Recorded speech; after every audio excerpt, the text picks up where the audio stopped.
Show them movies too. Okay. At the sound of Nationwide, 90 FM, 1 to 3 p.m. Live. They ain't believing us. God did.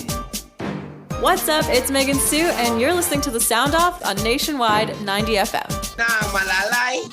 Sound Off, Monday to Friday, on Nationwide, 90 FM. This is Beanie Man, give it to them, Zaga, then. Oh, you mean? Alright. You hear me, I said, man, I Dexter up, so you're listening to the Sound Off, 1 to 3, every day, on Nationwide. You know the chat. Love. The number one power mixer, DJ Jerome, the show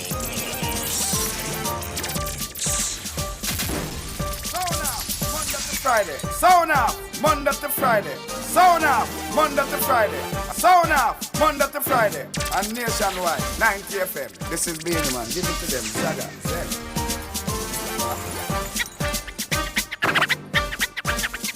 And Nationwide, 90 FM. This is Beanie Man. Give it to them. Zaga, Zen. Sound Off, Monday to Friday. Sound Off, Monday to Friday. And Nationwide, 90 FM. This is Beanie Man. Give it to them. Zaga, Zen. It is Sound Off, Monday to Friday. Sound Off, Monday to Friday. Yes. Good afternoon, people. Good afternoon.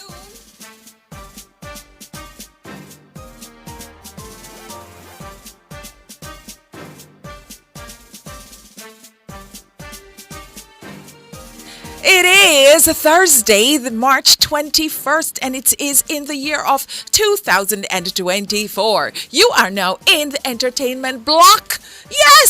Yes, welcome to the Sound Off. Yes, guys, it is me, Karen Design Diva Booker, alongside Triple X, who's coming along his way very, very shortly, and of course, DJ Jerome.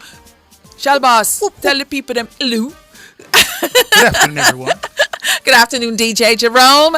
Let me tell you, it is Thursday. It is almost the end of the week. It is Relationship Thursdays. And I wish for everybody that you're having great relationships with every single thing that you touch. Relationships with your partner, relationships with your parents, relationship with your family, relationship at your office space. Yes, it is that important because based on our relationships will form generational blessings because we're just that sort of a people. So guys, you know that life is very precious. Please don't take it for granted. Don't take anyone for granted. Don't take yourselves for granted. Take up space. It is Women's Month. Please take up space. Flex your muscle. Talk up for yourselves. Use that right of speech.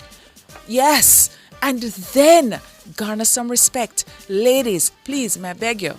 I'm begging you. Respect yourselves. Yeah, because I saw something out halfway through today. I'm like, what's going on?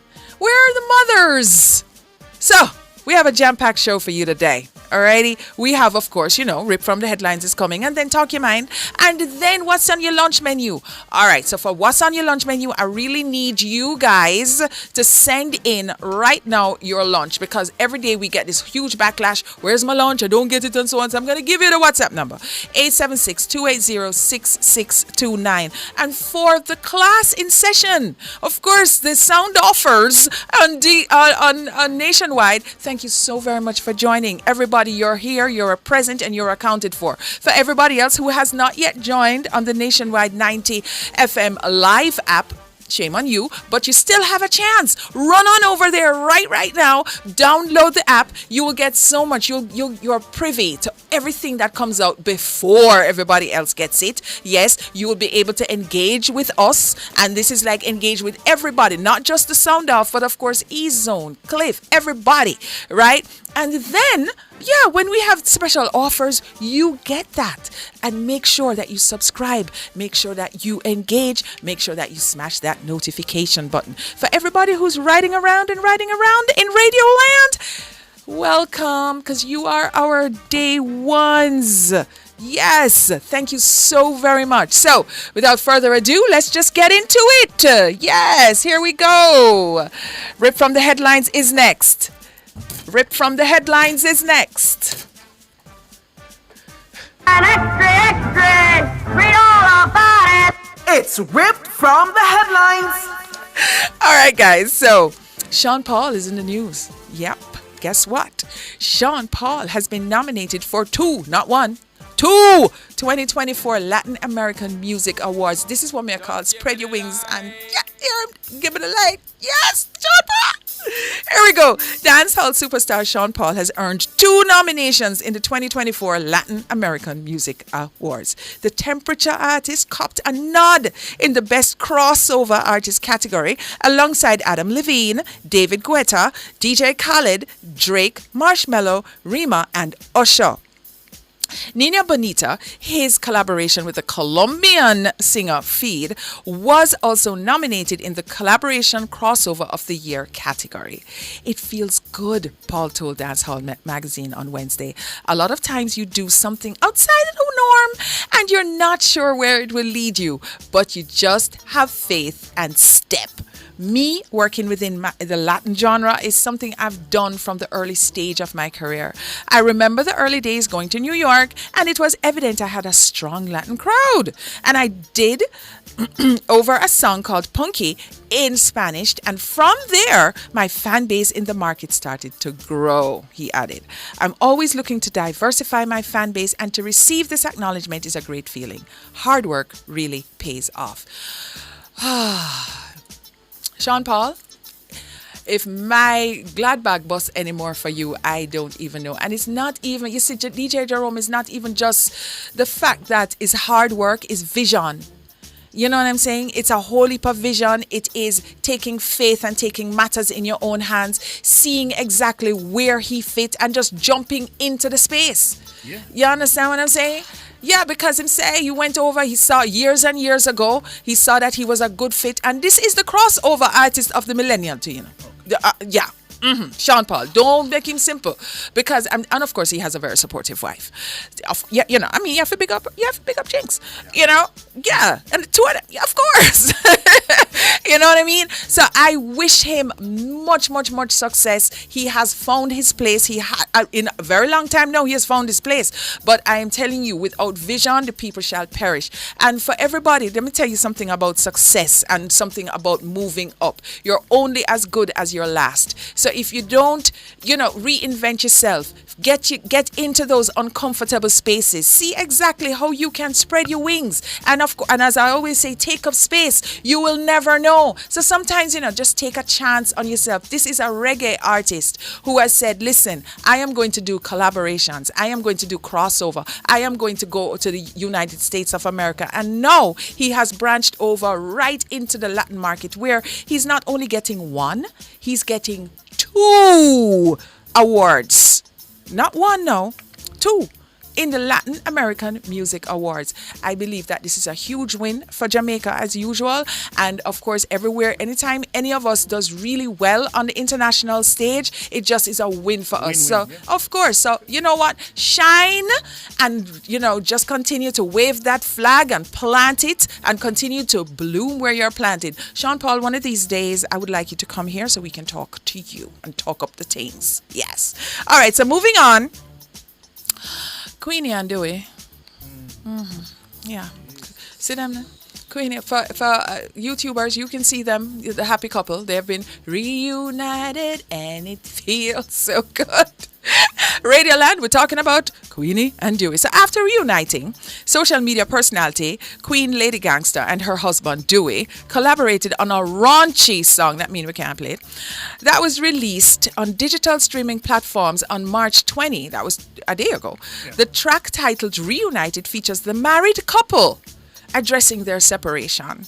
The intro also features Dewey, so Dewey get a big boss now, expressing that despite both of them being dark like midnight, there is still light in their relationship. Queenie shared the song on Instagram and wished her husband a happy anniversary in the caption. Can we play just a piece? We don't have nothing at all? Anything?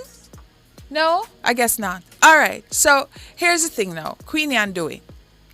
We're not going to talk about Queenie and her behavior and how she goes about with her meltdowns and all of these things. But at the end of the day, when they say, listen, them dark like midnight, I think this is two people who understand each other, you know.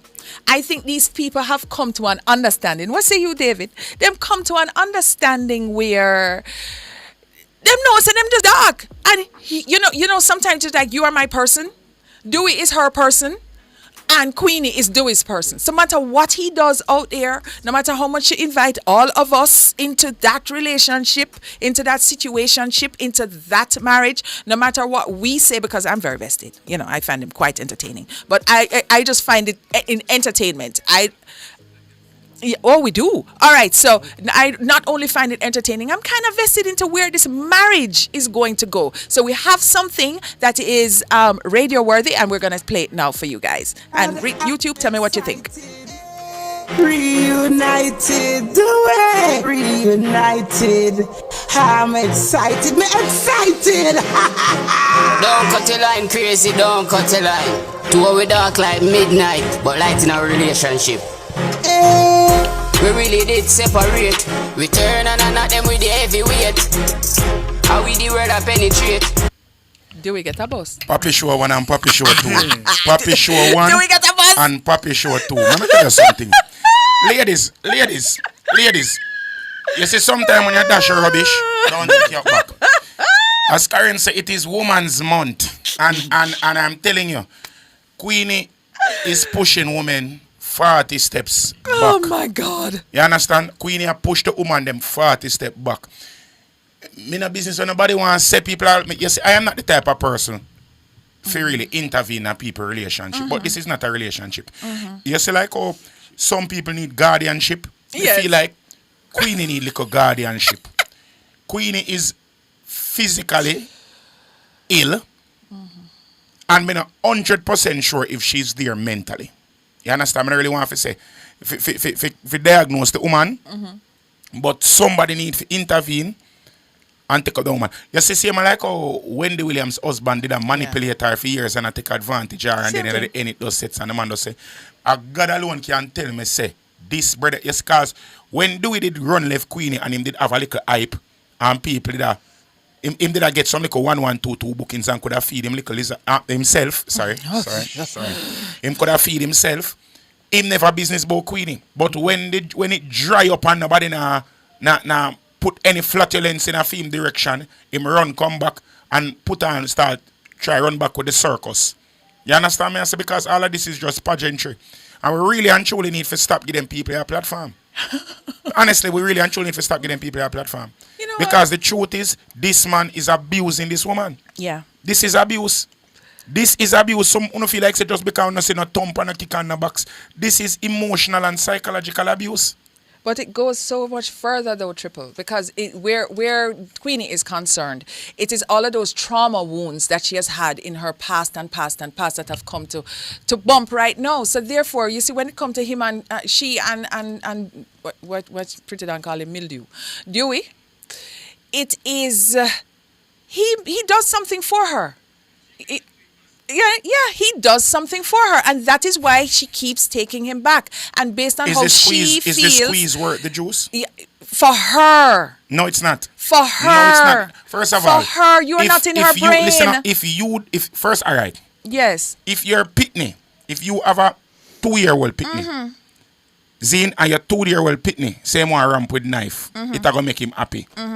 You are going to allow him for ramp with the knife? This is apples and oranges. We're talking about a 50-year-old woman who can make her own decisions. We can tell you something. Yes, first of all, age don't mean say you can make your own decision. Yes. Listen, this is a big woman. No, Karen. I'm listening to you. Karen. You have your opinion, I have mine. Karen, you have persons who are mentally incapable of making their own decisions. All right.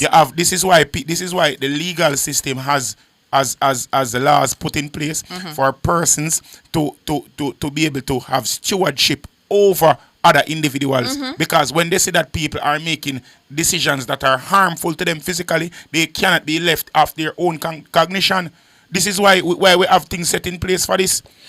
I understand what you're saying and I understand your concern. However, she needs to be psychiatrically evaluated. Okay, She needs to be psychiatrically evaluated. But until then, until then, these two people are married, and Dewey does something for her. There's a connection there. There is a connection there. Support the toxicity yes, today. I am not supporting the toxicity. What I am saying is these two people, everybody, and I'm not even going to come here and play out them whole relationship and what him did do and how him did do and all these things. And when she come and have these mental breakdowns and things, we can clearly see that the elevator not going all the way up where this lady is concerned. But we still have to wish her well. She has made her choices, and one day she may just see the light and do something different. But until then, Triple, is she and Dewey and them reunited.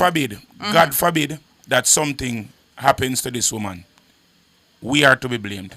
We are not to be blamed. We as society. We are not. We as society who encourage this thing. Nobody's encouraging it. Yes. Karen, you are encouraging it. I you am are saying not encouraging it. Literally just said that the woman is married and you wish her she well is. with this thing. That is who encouragement. Who are we to we are society. To go in there? So what wants to go society. to our house and pull out? We not say if we go to our house and pull out, but this woman needs to get psychiatrically evaluated. And that, so you know who is responsible for that then? Her family. They are the ones to step in. They are the ones to say, okay, let us help out our queen and see what we can do. Yeah. All right. That being said, we are now going to take a little break.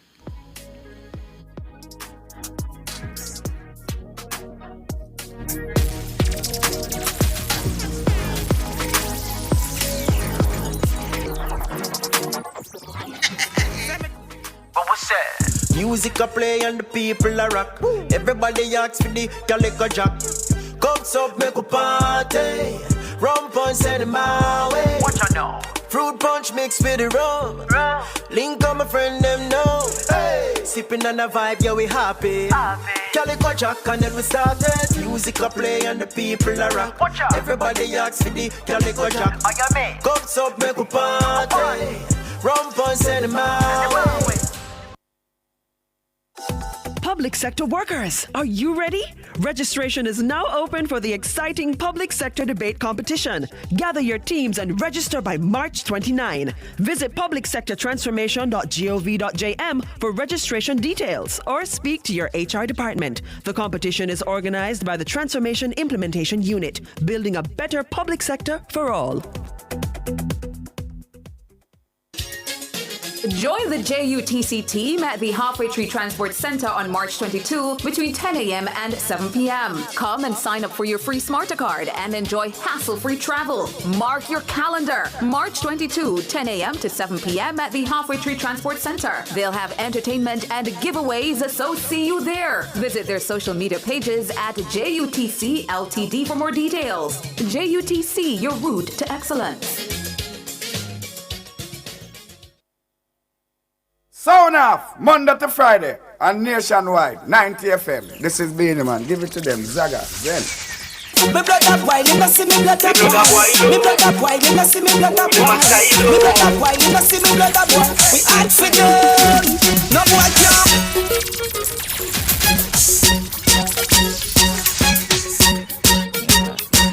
So, ladies and gentlemen, welcome back. I don't want to say at Thursday, right? Zane, a relationship Thursday. I'm like how we started the relationship Thursday with toxicity. You understand? We like how we started off and focusing on toxicity today. And I think that we should carry that through for the rest of the day. Oh yes, we will. Toxicity in relationships. Different types of toxicity. Oh yes, man, because the two we have a touch of it right now. No, we're not talking about we. Me good. Because we. So we are going to talk about. We have one. No. Cargo lashes out against Cartel. Toxic fans says they are threatening him because of his impartial remarks. So earlier, Cargo suggested that Vybz Kartel and his co-accused should be free. However, he bashed the fans for making a bad situation worse for Kartel with their comments online. It would appear that the Gaza fans went too far in disrespecting Cargo, who seemingly changed his stance in his latest live chat. You think me idolize boy, my youth? Declared Cargo before he sympathized with Clive, Lizard Williams' mother, highlighting that Lizard, if he is in fact dead, It's a sad situation, and those behind the crime should pay. He went on to outline that if it was himself or his family that was hurt by cartel, he would want cartel to stay in prison. Since Unawan say the God Almighty thing, no, sorry, it should read, since Unawan said the God Almighty thing, if cartel do it, him for suffer prison. He went on to declare that cartel would not want anyone to hurt his sons. Okay, take this one. All right. Me honestly cannot disagree with Cargo because that is Cargo's opinion. You understand me I say? Me can't disagree with him. Now the truth of the matter is anybody who does a crime and is proven guilty by law deserves to stay behind bars. This is why we have a judicial system. We have to understand that. And this is not me trying to milk anything or whatever. This is just me being honest. And not because I am a fan of Vybz Kartel's music, that does not mean that I think that he's above and beyond reproach. If he is found guilty within the boundaries of the law, he should stay incarcerated. He should serve his time as a normal citizen. But the issue at hand is that it was found that there was a mistrial because of inconsistencies by whichever means they were. So for you to bash the fans for celebrating whatever small victory that they have, Cargo, come on. Even though I agree with you for saying that a criminal should stay behind bars, yes, you have to understand that this man has not been proven to be a criminal legally. Legally. Despite what public opinion might feel, despite in what your feelings or your own personal animus or your own personal biases might state, he hasn't been proven unequivocally to be guilty. You understand? The guilty ruling was overturned. Yeah. You understand? Because of whatever inconsistencies within the trial. So it is up to the DPP or the state now to prove or reassert or reaffirm or to garner a guilty verdict now, and then we can talk from there if they can. If they can't, he's not found guilty, he should be released. You understand me I say? And I trust in legal system, because the same legal system that we uphold to convict or prosecute criminals is the same legal system we have to rely on for our own safety as well. You understand me I say? So, I believe in the good of mankind. I believe in that the wheels of justice will eventually do the right thing. I also believe that, right now there are lots of biases within the system, and I really do hope that people will look within themselves. And everybody knows I'm not a Vybz fan. Okay, that's just it. I'm just not. However, if the verdict has been thrown out, it has been quashed, then these people's rights now have to be upheld within the limits of the court of the law. That is true. And true. they need to do their due process and do it very quickly. You understand? Because right now what they're doing is just making themselves look really bad. True. On the world stage. True. All right? Make Jamaica look like a little puppet show, Like scandal. puppet show. You look away for true. Okay, on the world stage. It is not anything that look good for us at all. And when them say, okay, the Privy Council say, me wash my hands of this like Pontius Pilate and Jesus. Take it back over there. You know what I'm saying? That alone was something else. So I wish for him and everybody the best, but I really do hope that these things turn a little quicker than what it was, because right now, of course, we're trying it in public opinion. The truth of the matter, this is my, and the views expressed by Daryl Anthony Triple X Cummings are not those of Nationwide News, are not those of anybody else of this station, but are my views. I honestly believe the person to be blamed for this whole kerfuffle is the DPP. Okay. That is what I believe. Okay. If they had stood on business and asked for a mistrial from the contamination of the jury, we would not have been in this situation right now. None at all. There is a saying that goes, he who is a fool and know not that he's a fool should, you must shun him. Mm-hmm. sometimes the people in these legal systems, just talk too much. And the more this person is talking and talking, it's just showing up all types of bias. And she won't stop her nice. And she won't stop. She won't, like, honestly, how can you be so powerful and so educated and not know when to shut your mouth? And you're just going. You just a dig a hole. It's come like you go up a hardware lumber and say, sell me every shovel, every pickaxe you have. I just a dig a hole and just a cover up yourself worse and worse. Every single time me hear or me see an interview with a woman here, it's like me just want to go through my phone and me just want to say, lady, shut up your mouth. Jesus Christ, man. You know, you're going to say that one more time. You're going to ask for penance and repentance inside here now. God forgive me. Okay. Zane, I'm sorry, ladies and gentlemen. That being said, we're just going to let me just anoint him. Take a little break and come back.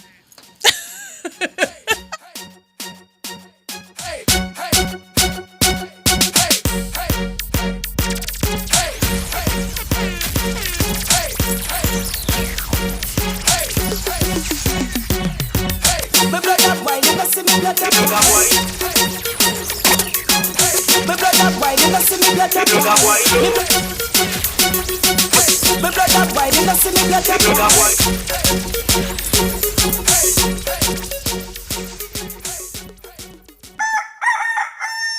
How certain are you that you're taking proper care of your pets? How often do you take them to the vet? Just as we need annual checkups with our doctors, most pets need regular checkups too. Owning and caring for a family pet doesn't have to be a difficult or burdensome experience. Nationwide 90 FM has an exciting feature called Pets World that will help you take better care of your pets. Join Nationwide 90 FM every Wednesday at 6:50 a.m. during the program This Morning as we take you into the do's and don'ts of caring for your pets. That's Pets World every Wednesday at 6:50 a.m. during the program This Morning on Nationwide 90 FM, a revolution in media. Public opinion. Stop this foolish about this GLP and PMP business. We are a Jamaican. Different people. It's not a matter of a JLP or a PMP. I think it's more like where it is that you think you're comfortable, what support you can afford to make the country better. Different views. Most entertainers, they're not amenable to management, so the only thing that can ultimately structure them is the court and the prison. Public opinion. The voice of the people at 6:25 p.m. weekdays during Nationwide at 5. Tune into Nationwide at 6:25 p.m. for Public Opinion, where the people's views matter. Public Opinion is brought to you by Cleasing Industrial Supplies Limited, Industrial Automation and Control Solutions. The Olympic Games 2024 live from Paris in France, exclusively on Nationwide 90 FM. The Jamaican star shines bright once again. Live here halfway tree in Olympic finals. This summer, Nationwide 90 FM is coming in hot. Jamaica to the blacks! Nationwide 90 FM will be blazing as we bring you the games of the 33rd Olympiad live from the French capital, Paris. 16 fantastic days of competition in 41 sports. Noveline Williams-Mills coming, with Rory flapping, her arms are waving, and Noveline Williams-Mills coming through for Jamaica's gold. The station will bring you analysis and live coverage from the opening day of competition, Friday, July 26th to the very last day of action on Sunday, August 11th. And some parchment, let's go! Oh, what a run! Everything and anything Paris Olympic Games 2024 can be heard right here on Nationwide 90 FM. It is a glittering gold for Sharika Jackson, and how they will celebrate that back in Jamaica. We'll capture the spirit of athleticism. We'll narrate the Olympic fever, define thrilling moments, and report on the blood, sweat, and tears of the world's greatest athletes. Nationwide 90 FM is going to the Paris Olympic Games, and we're taking you with us. Tune into Nationwide 90.3, 90.5, 90.7, and 90.9 for live updates and commentary. We'll be giving the listeners a front row seat to witness excitement, triumph, and memories. And I think it was a clean sweep for the Jamaicans. Stay tuned to Nationwide 90 FM 24/7. Experience the Paris Olympic Games 2024 right here on the Revolution in Media Nationwide 90 FM, your Olympic Center. Exclusively on Nationwide 90 FM.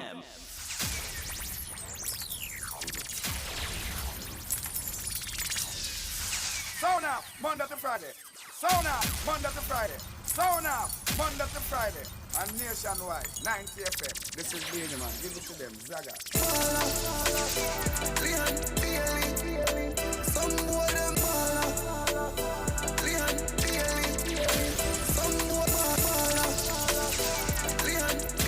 What you think? What you feel? Talk your mind. So, ladies and gentlemen, we are all Jamaicans. Well, I'm a Jamaican. Karen is a Jamaican. I think Jerome. No. Jerome. I am. You are sure? Him just not Rossi, know where the come great, from? Cuba? him just not know the great house, but he's Jamaican. Yeah, Jamaican. And Miss Pinnock, she come from Manchester. I'm not really sure if I... Them come from Africa and Dubai. Yeah, the two of them are over there. But it's Jerrine- alright. We still come from the motherland. Yeah, And Jerrine. Where Jerrine? Yeah, Middle Eastern kind of look to her. Jerrine come from Haiti. So, as a Jamaican, we all as Jamaicans want best for our country and our countrymen. You understand? We want to seek the best for them. And when you're patriotic as a Jamaican, there are certain things that you take with a grain of salt, certain things you hear and it kind of stir up your stomach and them things there. So, without further ado, Leon Bailey did an interview yesterday with a popular podcast, and it's receiving mixed reviews, a whole lot of backlash, some support. You understand and them things. But if you haven't seen it yet, or if you haven't heard it yet, we're gonna play an excerpt from it. So the persons on YouTube, you can take a listen. The person on radio can take a listen. Person on YouTube, please have a look.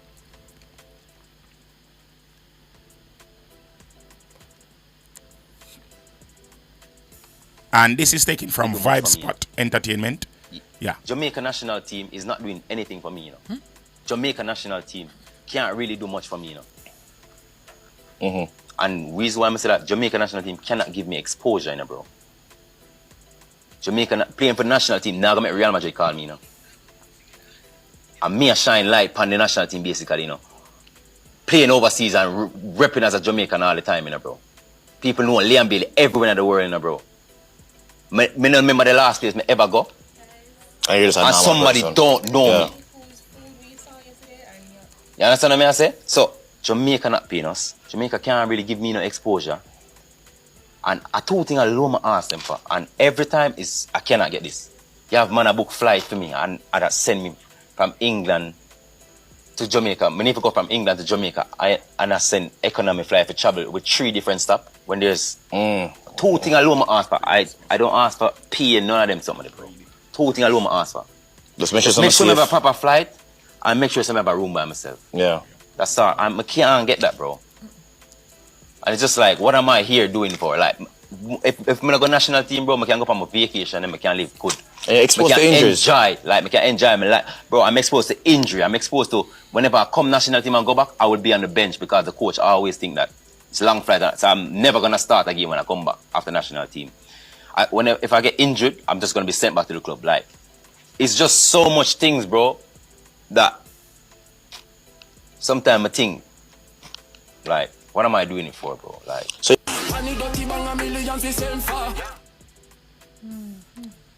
All right. Yeah. So, Karen, your views? This is not an uncommon view, you know. This is not an uncommon view. This is something that has been going on in every team. You know, it is not an uncommon. It is not something that, you know, oh my God, this is, but it is a fiercely guarded secret. You know, we as a matter of fact, I don't know if it is a Jamaican culture that don't treat their own properly. But what I do know is this right here is a disgrace. This man has put out his all. He has done what he has to do and, all of that. And if he is flying from one country to the next, him have to fly coach our economy, which is horrible for him, for his statue. And then he has to have all of these. And we're talking about England to Jamaica. You understand? And all these kind of connecting flights and all of these things. It is wrong. But that is just the the tip of the iceberg. You have players who, and I'm telling you, this is not just this team. It is not an uncommon story in Jamaica. We do not represent our people well. We don't back them properly. We don't give them the support that they need, especially when they go on the international stage. We don't. I know it as a fact, but it is a guarded secret. You understand? Razzie, what you're saying? Personally, good afternoon, Afternoon. everybody on radio, everybody listening online. For me personally, still, I think that, this was a very disgusting interview. I'm disgusted by what he said. I'm offended as a Jamaican, as a patriot. And I was listening the interview in its entirety. And basically what I got from all of what he's saying is that he's a spoiled child, he's a brat. For him to come out and say what Jamaica can't do nothing for him. Like what can Jamaica do for you at this point in your career? You're an established international footballer. You broke rules, because this is something that you wouldn't do at your professional club. Zine, you broke the rules and you go out outside at the time where you're supposed to be out and you have a match coming up. Zine, you're not going to do this for your club, but you do this for Jamaica. So what that tell me is say you take Jamaica for fool. And then on top of that, after you were rightfully suspended for violating the rules, that govern all players, no matter who you be, if you feel like you're Ronaldinho, Messi, all of them man, them international club no pay them international them country don't pay them no money. Zine, but them still obey them rules and them still, adhere to regulation. So for him to come out now after he's been rightfully punished and do this, it's like you say you take Jamaica for joke thing and then on top of that you talk about all of what you do. So based man, what he was saying, to me, he's saying like I do all of these things for the international team, so basically I should be able to do whatever I want. You see me? And because you were punished, you come out and you go out yourself, you put Jamaica in a bad light internationally, because he is right that he is an international footballer. A lot of people do follow him, but I still do agree that he's worldwide. He's not a Messi, he's not a Cristiano Ronaldo. You see me? He still have a lot of growing in his career for those. So to me, this are just hype. You're in your ego. You see me? Okay. And that this was just disgusting for me. That's my thing. Okay. Jeremy, I'm going to say. What, you just a fatten up all the way? No, that's independently. Oh, okay. So we're going to allow you to figure yours in a second. I think, to me, still, him kind of mix up a first world with a third world country. Saying so, him for consider, say, a Jamaican develop him talent. He never got foreign to develop it. You understand? So I think him need to consider what him really say, honestly. Because as well as he would say, I mean, this is a national team. You want to rep your national team. You know what I mean? And as we said, some people would quote it as you have a bigger yard before you're bigger abroad. But all right. I'll bring it back mine when you're done. Let Mr. No, you say. Thank you guys for allowing me to speak right now. No. Razzie, you say something say you have to dance a yard before you have a bigger yard before you're bigger abroad. The truth of the matter is, this young man got big abroad before he actually got big in Jamaica. This young man has been getting a fight by the JFF his entire career because of who his benefactor is, or his coach is, or who his manager is. The truth of the matter is this: irrespective of the fact that of how it came out,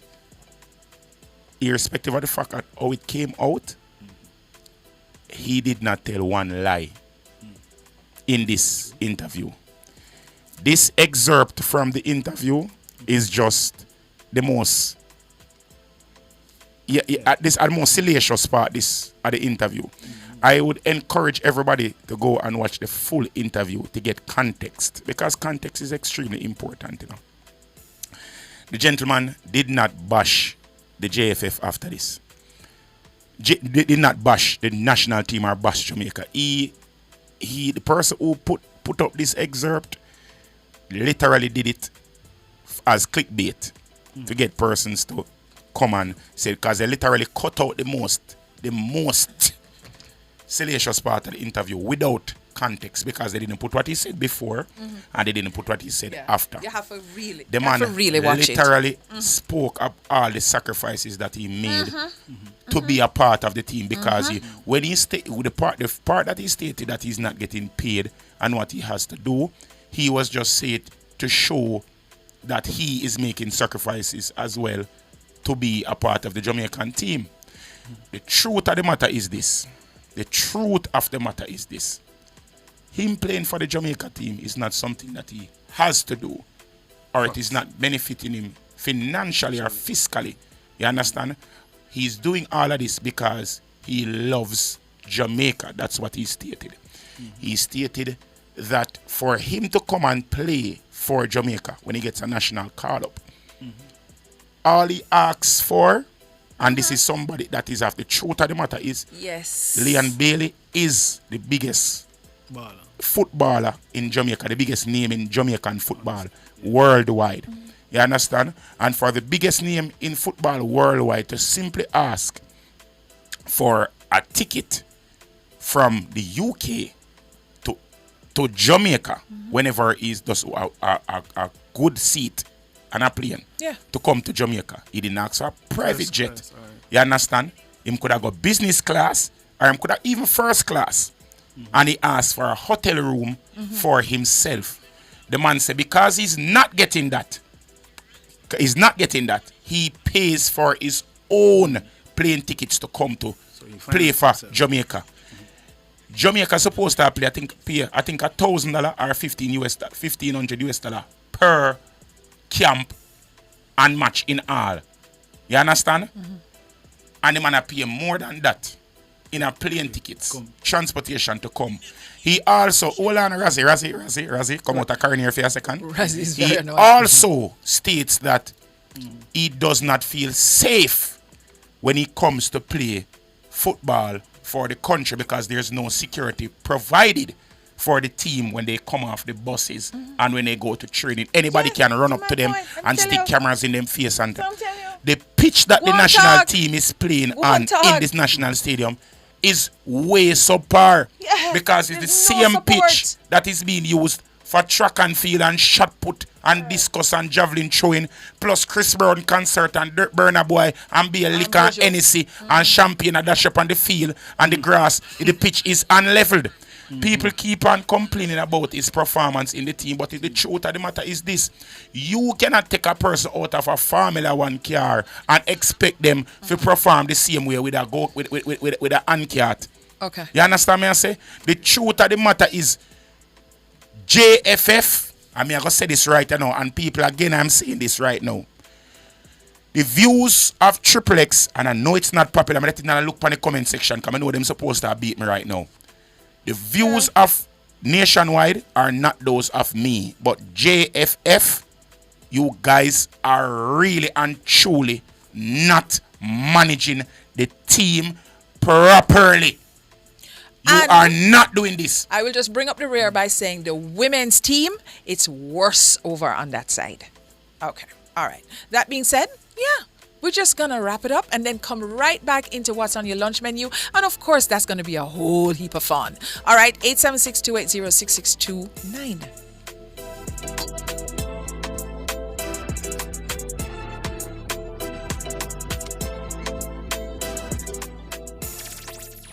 Rocky Point White Sands Seafood Restaurant has the ambience of it all, bringing the sea and land together. Whatever you desire, Rocky Point White Sands Seafood Restaurant delivers. The time by White Sand Beach Seafood Restaurant, Rocky Point, Clarendon is 1:45 in the afternoon. Know your numbers and take control of your life. Don't wait till it's too late. Check your doctor today. Get the BMI, check your blood pressure, check your blood sugar. We're living well when we stay on top of our health. Know your numbers and take control of your life. Don't wait till it's too late. Check your doctor today. Know your numbers and take control of your life. A message from the Ministry of Health and Wellness.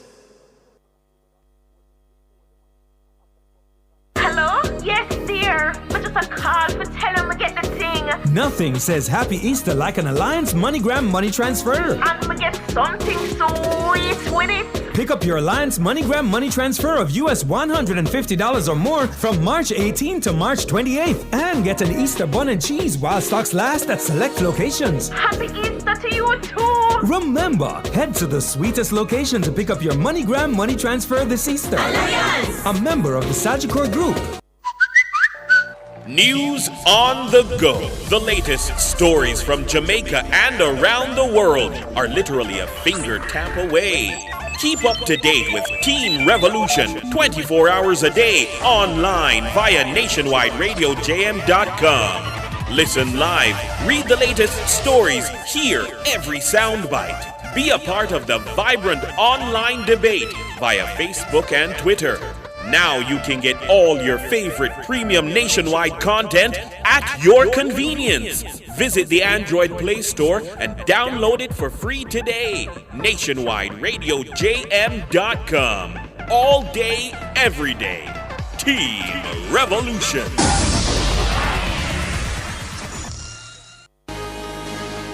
When was the last time you had a meaningful conversation on social media?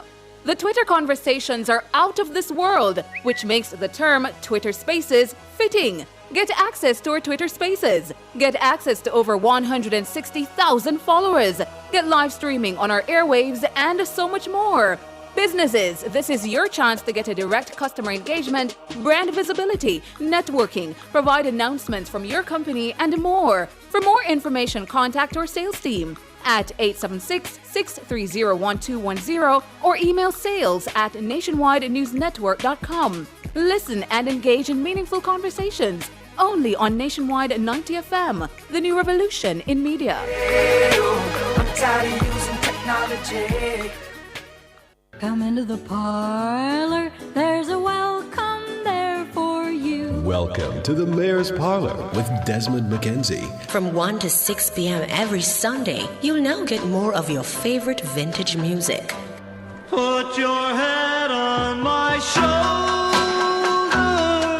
Nationwide 90 FM will transform your Sunday. Jog your memory and make you smile. Put your sweet lips a little closer to the phone. Sit back, relax, and enjoy the best in vintage music. Come into the Mayor's Parlor every Sunday between 1 and 6 p.m. here on Nationwide 90 FM, a revolution in media.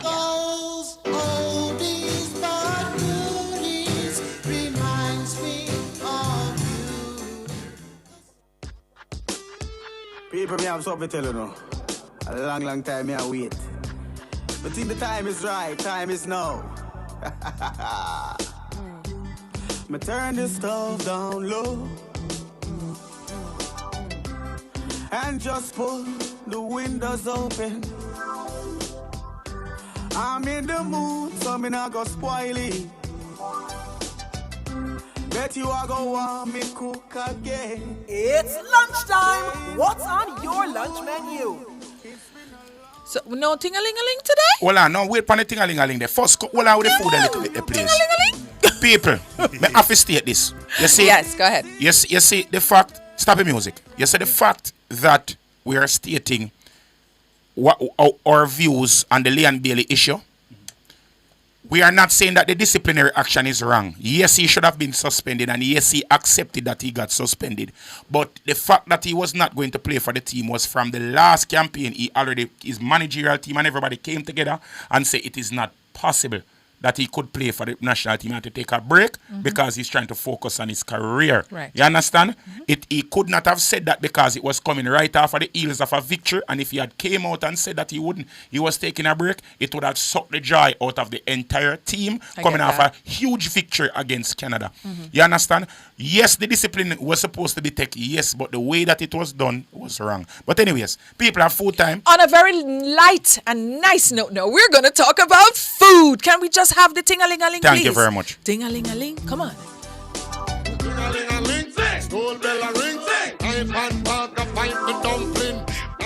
Fuck a fight for dumpling. What's up? Ooh, guess who's back?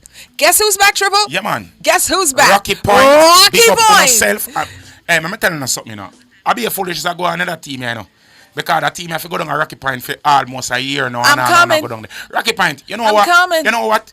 Rocky Point, can we send an invitation to you guys to come in studio? Oh, yes.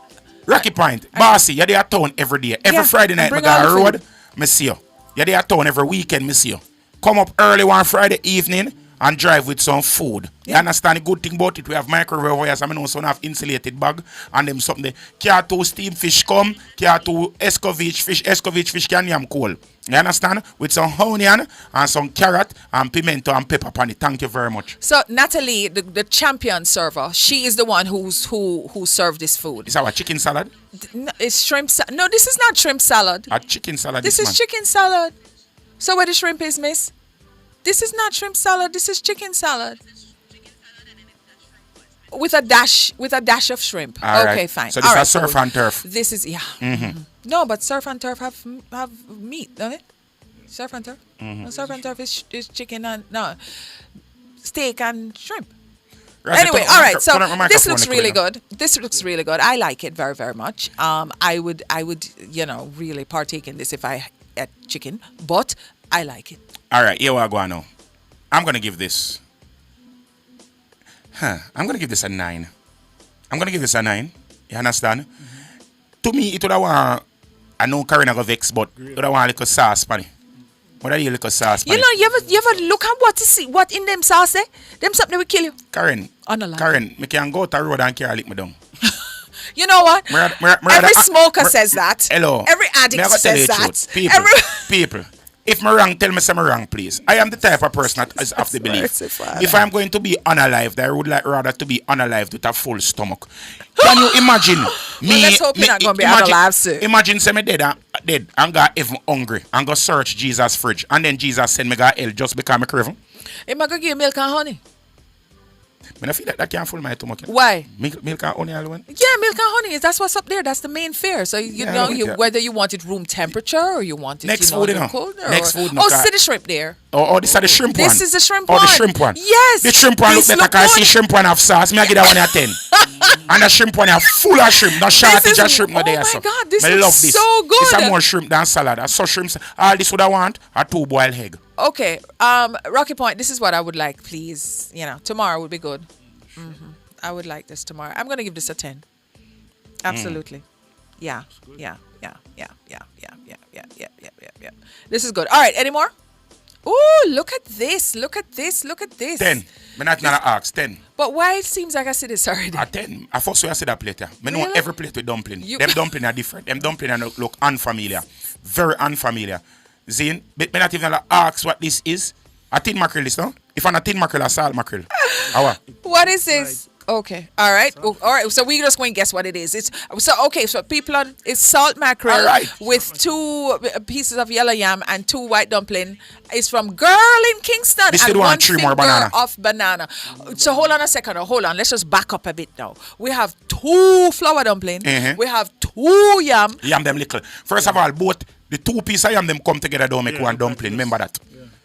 Are you want 2 more banana? And plus the dumpling them look little. Look on the side. What do you mean the dumpling them look little? The dumpling them is like, well, little, a bit littler than mine. I know them plater sell Azans. Them not that big. The dumpling them little. Well, say dumpling little. Look on the mackerel, piece of mackerel. Piece of mackerel long on the dumpling.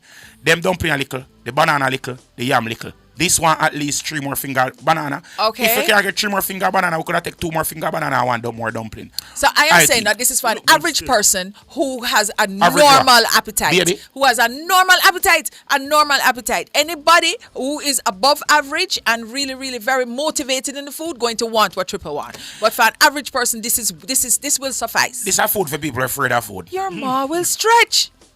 It's already stretched. Let's go. Lord. Next.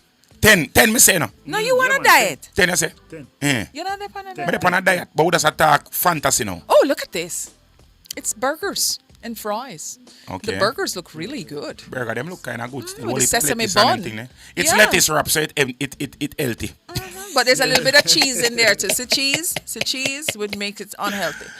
And you have to fry those fries in like a gallon of oil. Yeah. You know, sometimes they say if you eat fries, one serving of fries is equal to like 3 burgers. Yeah. It's just that bad. But these look good. They look really good though. It's All junk right. food. All right. I'm gonna give this a 9. I'm gonna give this a 9 as well. Yeah. You understand? You know what? I'm not really a burger person though. Rosalind, this is yours. Rosalind, thank you so much. We have now acknowledged your food. You've sent it in So at since this yesterday. Rosalind, I run it down for? Rosalind, I run me down. Rosalind, at this Rosalind. Serious? In the mighty name of Jesus. Rosalind, in the mighty name of Jesus, Rosalind. I really 2 burger and fries. No. 2 burgers. Rosalind, I really 2 burger and fries. Okay, Yeah, they are the running down for $1 million both. question. The $1 million question. Rosalind, did you make this or did you? Because if you made it, then I could see, why you're so motivated to get it. So, but if you didn't make it, then whatever Triple say, you deserve. What kind of burger is this? Homemade burgers. Rosalind said homemade burger. Okay, all right. Big up yourself. Rosalind, you did well. I'm going to give you a 9. And thank you very much for sending it in. What is this? It's corned beef and rice and sweet potato. No, not sweet potato. Mashed potatoes. And it's like 3 scoops of mashed potatoes, like ice cream, around the plate. Oh, you sure how this corned beef and cabbage? Corned beef and cabbage, yeah, and rice. And the rice look nice. With mashed potato, corned beef and cabbage with mashed. I've never had that combination. Is this? It's not. It's stew pork with beans. How come you don't know that? Oh, me if you know this. This is a pork you look mashed out, man. And buttered. Oh, it's from Alec in Mexico. Mexico. Yeah, Mexico cook for them thing different. Buttered white this rice. This a pork you look like you put in a blender for a stew. Yeah. Soft. Chance, it did look like corned beef. It did. It flavor corned beef too. It flavor corned beef and cabbage. Like overcooked corned beef and cabbage. Yeah. And what is that? Is that like a little piece of plantain down the bottom? I don't know what that is. Me I give this one yet. Me can't identify. Me I give it one yet. I like you. The gravy look, it's important look bad. The mashed potato look creamy. The rice look well shelly. I'm gonna give it an 8. I've never had that combination before, so I can't give it any more than that. Tea for said, look chaka. Tea, stop it. You know what? Tea. Stop it. Tea, go around. I can't go sit down. Go round. Don't come back. Go You round. have on a 5 minutes Go detention. up. Come go up. Clash gives it a 9.5 and Cheryl gives it a 5. Watch ya now. Watch ya. George. Watch George who? George Davis? Watch ya. A George food? Natalie says it came from George. Watch ya. So it's George food. Curry, George. A curry what? George can't match 6 this dumpling. That is you. 6 George, it's not, it's more than 6. It's 7. No, it's 6. I feel with George. It's George. Yes. George can't match this down. George send this? So but George, I put this a food and I'm fired. And I'm fired, yeah. You see, my little thing. George can't mash up all of this, man. Curry chicken and 1, 2, 3, 4, 6 dumpling. 6 dumpling? George, go on better, man. We know, say George can't even go or to maybe he bought it for you. People, for the nationwide team, you guys know George, right? Yeah. There is no way upon God's green earth. I would have to see George consume all of this with my own 2 them. I'm going to have to go search him pocket when him done. Maybe George has a very, very fast metabolism. You know them people that who smart and them, their metabolism is very, and them eat a lot. So maybe. But when putty, George. You mean in his stomach? Hey. His stomach stretched too. But he's just that him don't show it. Yeah. This is George food. George 6 dumpling. I am really. It curry look good stone, man. I tell you but that. I'm looking at you in a new light. I'm looking at you. Is he here? I'm looking at him in a new light. Feel George, could you come in the studio, please? We need to ask you a few questions. We have follow-up questions. First of all, if George comes, he have to work with evidence. Because we don't want to convict George and then he have to go privy council. Go prove. Let me get George a bis trial for that food. New say George Belly couldn't long so. Could never. I wholeheartedly. George, come here. George, come please. Walk and come defend yourself. Hello, George. George. Mr. Davis. George, talk to me Mr. Davis. Is that your food for real? No. Then why them say it's your food? Frame them, frame my boss. Yeah, someone sent it to me and I had to share it because I couldn't believe that a human being could have sit down and eat up all of that. All of that. Okay, so how many dumplings out of that could you eat? At the best of times, I struggle with 2. Oh, okay. All right. So, see? All right. So, 2 dumpling. And Okay? George, them a shoot hold on off a a second. hero. Hold on. We were just told that George is not speaking the truth because, we were told that he could eat straight. I can tell you that traditionally I'm a rice man. I could eat a pot of rice back in the day. But now I'm a pasta man. I've never grown up eating a lot of dumpling. And dumpling hardly used to cook in my house. Mostly yam, banana, brown food. Yeah. But dumpling thing, not you. And I can see that. No, I'm going to George is a very athletic built person. Yes. Him look And good. George is a sportsman. I don't think George could have run 20 minutes But out here of the ball thing game now. pan this. There was another food before this, and Mr. Triple X say the 2 dumpling is not for 2 average people. Them need like 3 dumpling for eat. Right? George is an average somebody with an average diet. No. And him said 2 dumpling. No. George, okay. George, what do you think about this food? this kind of challenging, I could have do 1 dumpling, I do the 2 yam and 1 banana. Thank you, Jesus. There is a God. I've been absolved. I'm not sure what the second dumpling. I've been absolved. All right, listen to me now, man. Listen to me. George can't say anything he wants to say. George, remember, say George is a man of small stature. Bring back the food, George. Bring back the food. But George has also said back in the day he could have eaten a whole pot of rice. George right now, said, I think him eating a whole pot of pasta because he's a pasta man now. So it's not like him have a small appetite. He does. George said him not think no human being could have eat this. Me I gonna name 10 somebody who me know for a fact could have eat this right now. Name the first one. Me can name the first. The first 10, one is who? The first one is who? Daryl Anthony Cummings. All right, fine. Back in the day, in time me got did much. Me could have do that. Black Star. Mm-hmm. Me have one my uncle when name Mark. Me have one cousin when name Halloween. You have one brother where work for my uncle when name Yellow Man. You understand? You have one next one when name not you George, different George. Me have one next cousin when name Juba. Them man they could have eat 2 of this one time. You understand me? I say me know one youth where we used to party with the name Flower. Him could have mashed up clearly this. if him name Flower, that's a reason why. Zin, for the top. Me know one girl when name Anika. A girl? Yes, man. And if you ever see her a little bit unsexy, like, wow, look like a whole food girl on her derriere. She crave from bad with one gap teeth. And them normally say, woman with gap teeth, you have enough. You understand? And, who else? So, well, there you go. There you go. Calico on a ramp night, I feel like Calico could have mashed this stuff. Yeah. You read this look like 6 dumplings about pound and a half of chicken. Yeah, that's a lot of food. Yeah, man. Back in the day, man, or maybe it was like, you eat half for lunch and half for dinner. Mm-hmm. All right, so we have one more. We have one more coming up, and we didn't grade that. I don't even know how to grade I get that 120. Okay, yeah, because it's double. We could have The 2 of us could have No, I want to go out for dumpling. Today's a dumpling day. This is Jerrine food? This is Jerrine's food. Jerrine, this is Jerrine's food. Okay, all right. Hello, hold on. Curry chicken. Carry the with phone, come with the text message, please. And put up the picture, thank you. And 2 bananas. Make sure you find it fast and put it Yes, and we have one more to address. But this is Jerrine's food. I like your plate, Jerrine. Jerrine, is you met this or you bought it? No, I should cook this one. Is she cooking? Yeah. Jerrine, your curry gravy look good though. I'm not going to tell you lie. And the dumplings look nice. One thing, it meat little bit though. It meat little bit. Why is everything little? Okay, for people on Radio Land, please the dumpling do them not, look big do not and the pay banana them look any big. mind. The Don't food pay is him good, no but mind. the meat does look a little bit everything to me. always have to look little bit to him because Jerome, he's looking at it in talk his extra large eyes. Talk honestly. You understand? Talk honestly, Jerome. Yeah. Talk honestly. Mm-hmm. Oh, you wouldn't do it good with about 2 or 3 more pieces of meat. With a whole heap of dumpling and everything else in the plate? Yeah, probably a piece more breast would have been. Would I take piece more back? I want wing. No wing? So, okay, piece more back and a wing. So, what you part. want is bone. Yeah, bone it's bone you want. Yeah, so, it don't make sense. You see, the piece on the right side of the plate, more take that piece. More trade that piece of a piece of back. Too much meat upon that. Curry chicken to post. You are so contradicting yourself. First of all, you say you need more meat in the plate. Then you say you want bone in the plate. All right, not meat. All right, meat kind. Okay. Salting. More salting. Right. Salting. All right, good. All right then. See? Oh my God! I think it looks well seasoned. It look really nice. A white flour still. She get to with it. Why is this? What's the grade? Huh? Oh. I'm gonna give this a 10.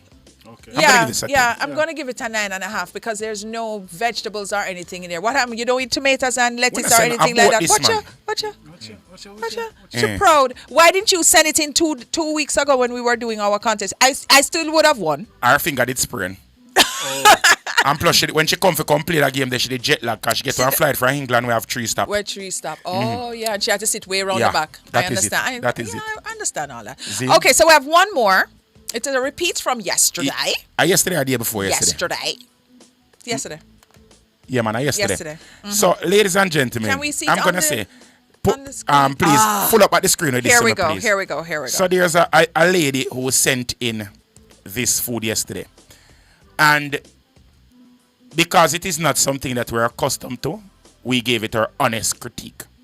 And after we gave it our honest critique, the young lady sent in this message to Nationwide. Can you please read the message for me, please? Please read it in the most feminine voice as you play. Yes, please. But I love pray at me and tell me what and how. If it's not you would. Okay, all right, go on. So here goes the text message, and I'm going to take Triple's advice. You're really narrow-minded people and have no understanding for international cuisine. You always eat the same food and too much meat. That's why Jamaicans have so many health problems. I sent a proper description of my food, but you didn't hardly mention it. And what you said was also wrong. It's Austria, not Australia. Oh. And the black pumpkin oil, you can Google. It's a delicacy and quite expensive. It's a delicious salad oil. Just for your information. Have a great day. Nevertheless, I will keep watching your show. And I hope you do. All right. Yeah. First of all, big up you, lady. And thank you very much for sending in your food. And I'm going to ask you, please. We don't have no problem with Una talking. And if you have a problem with the grade that we make, I would like for everybody to take the initiative like this young lady and please to give us feedback. We love feedback over here. We certainly do. You understand? And I must say to this woman, she's very, very right. Me personally, me stick to the evil me know most of the time them. Because not me eat more than when my belly disappointed. I most horrific thing that to me. Me not like eat things and then after me eat and my belly go full. Because sometimes you ever eat sitting here and your belly full where you feel like you don't have nothing. Because you never enjoy what you have. I worst thing that to me, when I worst feeling that sometimes that feel worse than bun. You understand me? I say?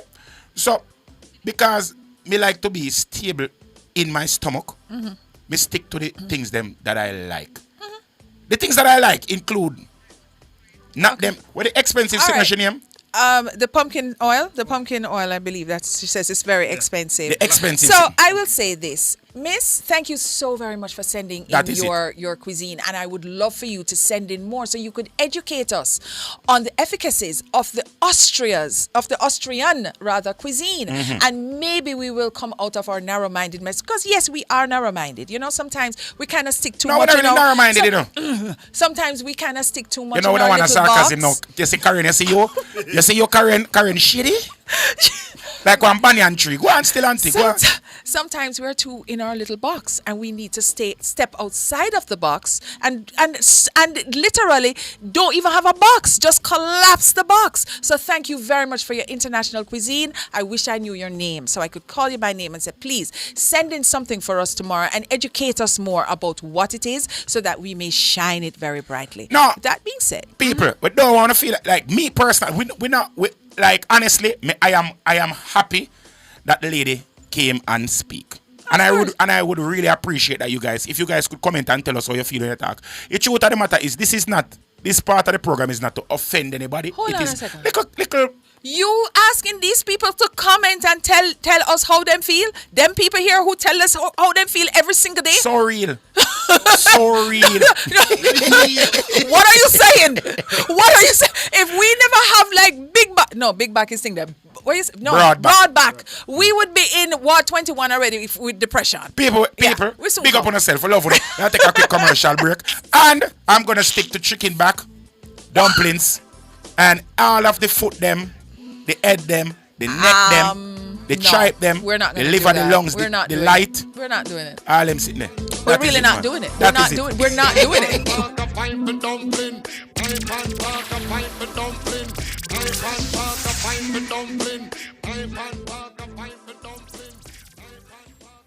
Shibbity-biddips. JP said name is banana chips. 20% more chips in the banana left them crown. The time by JP said Mary's banana chips is 2:11 in the afternoon. Join the JUTC team at the Halfway Tree Transport Center on March 22 between 10 a.m. and 7 p.m. Come and sign up for your free Smarter card and enjoy hassle-free travel. Mark your calendar. March 22, 10 a.m. to 7 p.m. at the Halfway Tree Transport Center. They'll have entertainment and giveaways, so see you there. Visit their social media pages at JUTC LTD for more details. JUTC, your route to excellence.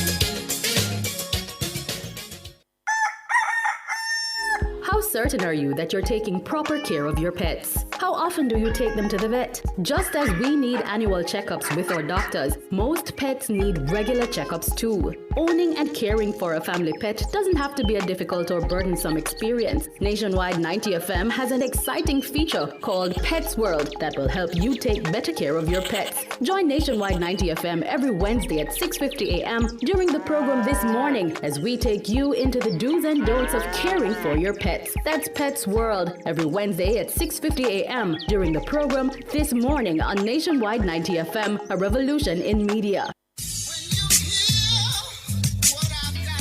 Public opinion. Stop this foolish about this GLP and PMP business. We are Jamaican. Different people. It's not a matter of a JLP or a PMP. I think it's more like where it is that you think you're comfortable, what support you can afford to make the country better. Different views. Most entertainers, they're not amenable to management, so the only thing that can ultimately structure them is the court and the prison. Public opinion. The voice of the people at 6:25 p.m. weekdays during Nationwide at 5. Tune into Nationwide at 6:25 p.m. for Public Opinion, where the people's views matter. Public Opinion is brought to you by Cleasing Industrial Supplies Limited, Industrial Automation and Control Solutions. Not a mercy. This one is very classic, dedicated to all the schoolers who are taking beats. If you've ever struggled to pass an exam, then you'll know that students today are under great pressure to get good grades and secure qualification needed to move on to higher education. The problem is that too many students are struggling alone and could really benefit from connecting with hardworking teachers and other bright students in other parts of the country and the region. Join me, Dennis Brooks, this and every Friday evening from 8 to 9, with a repeat on Saturday morning from 8 to 9. For the A-Team, a study group on radio, my team of teachers, students, and experts will break down the syllabus, giving you information, tips, and past paper questions that will help you get top grades in your upcoming exams. Follow us on Facebook Live and on Twitter and be a part of the community. It's the A-Team, Fridays at 8 p.m. with a repeat at 8 o'clock on Saturday morning. It's your free extra class on radio and social media. And it's right here on Nationwide 90 FM, the revolution in media.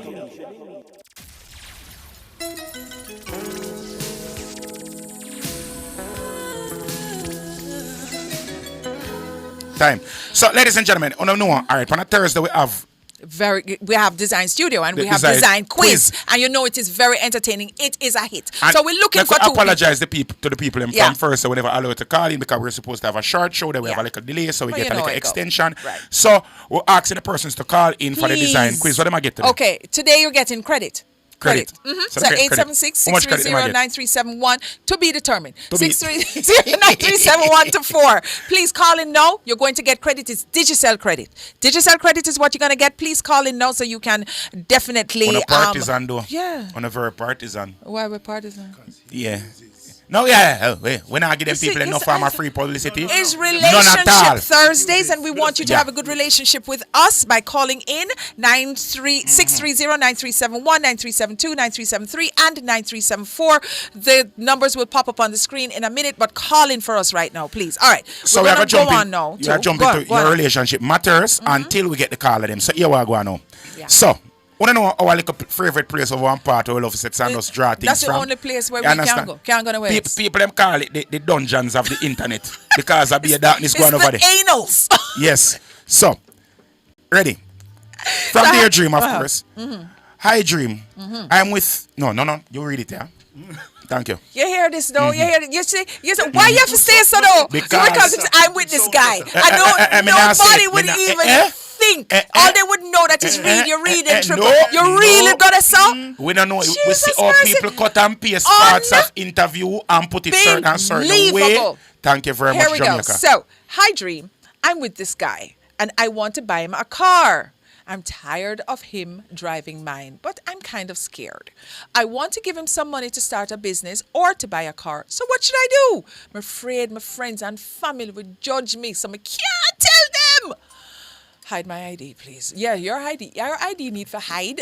Wait, need for hide more and more ID so I can go look her to come one GLA. And also a business. More one Q5. Yeah, she said she wants and to give me out. To start a business or to buy a car. So what ladies, should she do? please take notes. This is Remember, what you Women's call Month. good. That's why a woman must show no strength. Flex on the pocket. Make the boy feel appreciated. You understand? She's tired. Stand 10 toes down. Of him driving her car. So she wants to empower him by giving him his own car or to start a business. Ladies, why we have to wash off people and make them look decent and go on like them is so deserving? Why we have to do that? That is what me can't understand. Why do we do that?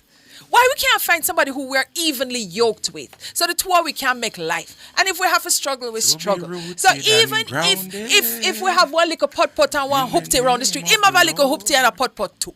You understand? But here it is now. This all sound like, them kind of brother that who... did I just say that? You know those type of guys who drop her to work and then go around now and does what he does in the days and then goes and picks her up. You understand what I'm saying? What are you working for? What are you working for, girl? Watch Wicked. What's going on here? What is going on here? Why couldn't be? Said the man, I pursue higher education. She would have said it. Not why she would have said it. She would have said it. She would have said, all right. Here. I mean, I don't mean to cut you sorry, but not sorry. Because she said, I'm afraid my friends and family judge me. The only way they would judge her, right, is if the boy sit down and not doing nothing. If there's a boy who going, yes, I did say boy. If it's a boy going and furthering his education and hustling on the road and whatever, she would preface it. She would say it, that, my boo work very hard. But, I might drive a car a little bit too much. And I'm go to school and whatnot. So, I just want meet him halfway and try to encourage him some more and whatnot. But she specifically said, don't worry, I'm afraid my friends and my family judge me. Karen. Yes, sir. Karen, say you are the epitome of filling the blanks. People, you hear how Karen literally gave this man a total, based on just the one little paragraph. Don't there, so. Karen basically give the man a full character outline. And you notice how the woman, Karen, the character outline with Karen Pierce of this man is just of a villain. He is. I'm going to ask you a question, Karen. Come in and him sit and Karen, say, all right. Can I reread this thing?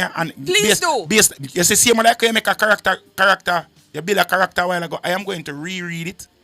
And after me reread it, I want you to create a character based on what it is that I read. Okay? Oh, before you do that, guys, please remember to call in 876-630-9373. We want you to call in so you can win some credit, win the game.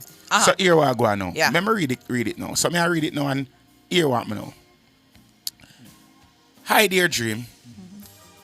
I'm with this girl and I want to buy her a car. I am tired of her driving mine, but I'm kind of scared.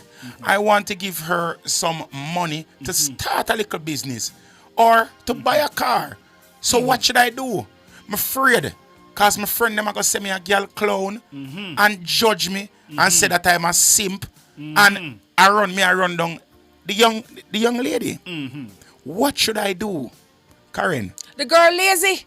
The girl is very lazy because you would have said, again, your family and everybody going to come to you and say, what you do? What want to you? You understand? You go pick up this girl from whichever party you go pick her up. The girl not doing anything for herself. You understand? And here it is. And you have her drive your car where you work hard for. And no, you are going to stretch it some more now to say that you're going to buy her and even start a little business. You understand what I'm saying? You did not come and say, you know what, I am with this girl. Come on, the people I'm looking at Karen face when she has said this, you know.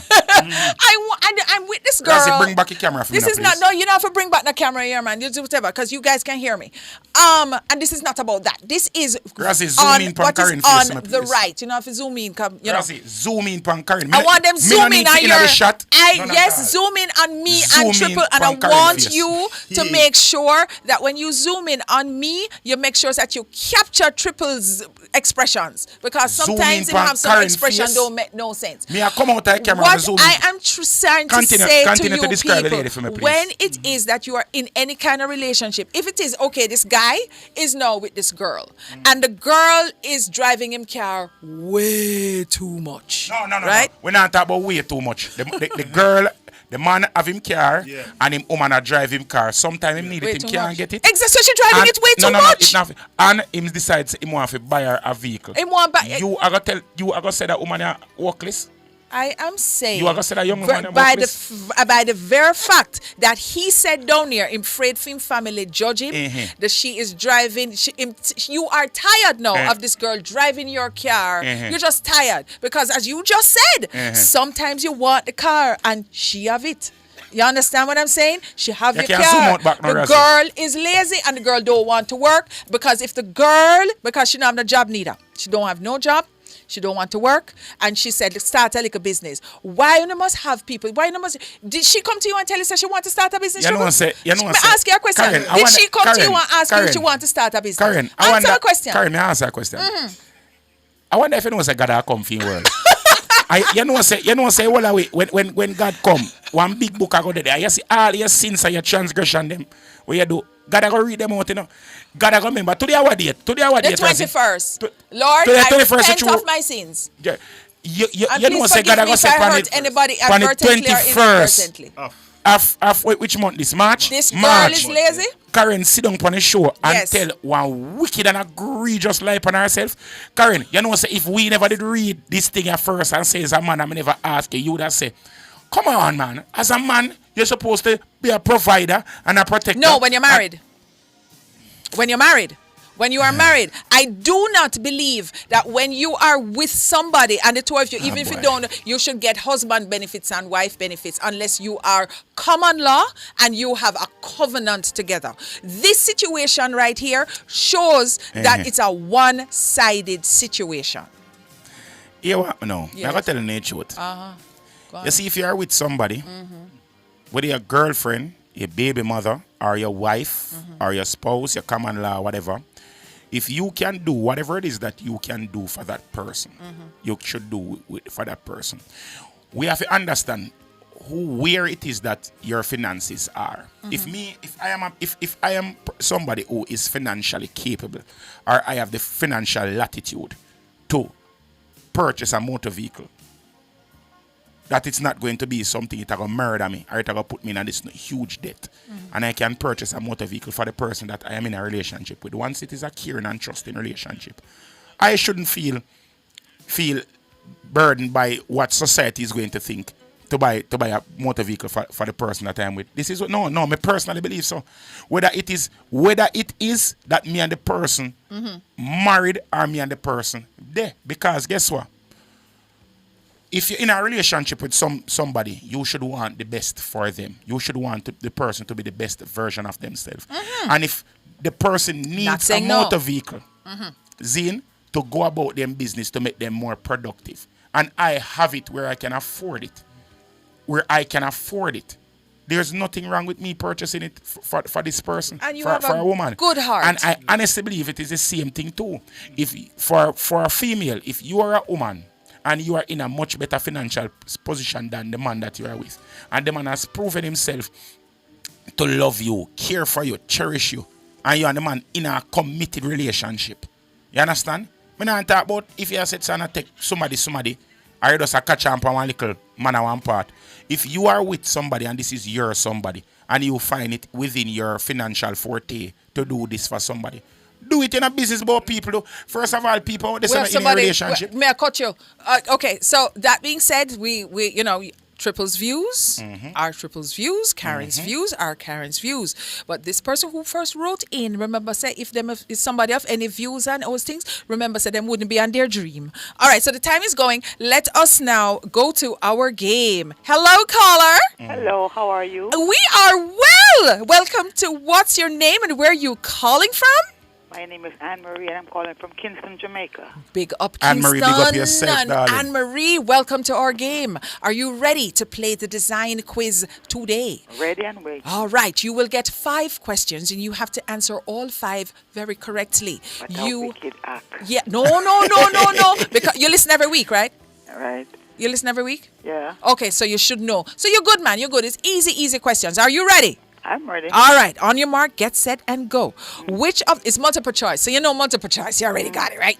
All right, cool. Mr. Triple is the is a scorekeeper. That's all right, it. and he shall not help you, even though he will try. All right, here we go. Which of the following materials is commonly used for countertops in kitchens? Linoleum, cork, or marble? Cork. The second one. No, I can't use a lock buckle, mama. The second one. The second one, you're certain? Are you locked in on that answer? Should I lock in triple? May I ask you, should you lock in, are you going to lock in on that answer? The answers were linoleum, No, that's not cork, or Cork, like marble. C-O-R-K? Huh? Like C-O-R-K? Yeah. Like or C-O-R-K. marble. Or marble. Marble. Marble. You know why I'm going to give it to you? Because I'm going to say you're nervous. So you listen, you're not, because you were incorrect. Stop pressure the woman, man. Should I say that test to see if you are listening? Marble. Say you get one correct. You get Come one again. correct. But may I tell you, Anne-Marie? All right, here we go. All right. What is the purpose of a bed skirt? Okay. A bed skirt. A bed skirt. What's a multiple choice? Okay. To add a decorative flair. To hide the bed slip. To provide extra warmth, or C, to hide the bed frame? Decorative. Anne-Marie, you ever use a bed skirt? Yes. So, what does it do? Where you put the bed skirt?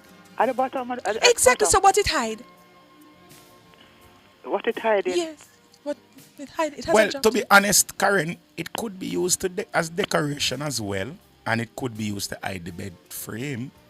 It could both, because you're gonna have. If you're not gonna put in a bed skirt that is blue, if you have a It's white one answer. and It's gold. one answer. Only one answer is the right answer. All right. Okay. Moving on, Anne-Marie. Okay. Which type of and the correct answer was to hide the bed frame. All right, come again. Yeah, but I'm rooting for you now. We need at least 2 from you now, because rules changes. Anne-Marie, you just change the rules. All right, here we go. Which type of paint application technique creates a textured finish? Listen, good Anne-Marie, please listen. I'm gonna ask it again. Which type of paint application technique creates a textured finish? Right? Okay. Spraying, rolling, or sponging? My money's on you. Spraying, Remember, rolling, sponging. Texture. Texture mean gritty. Yes. You understand? On the wall. Yeah, spraying, rolling, or sponging. Which one?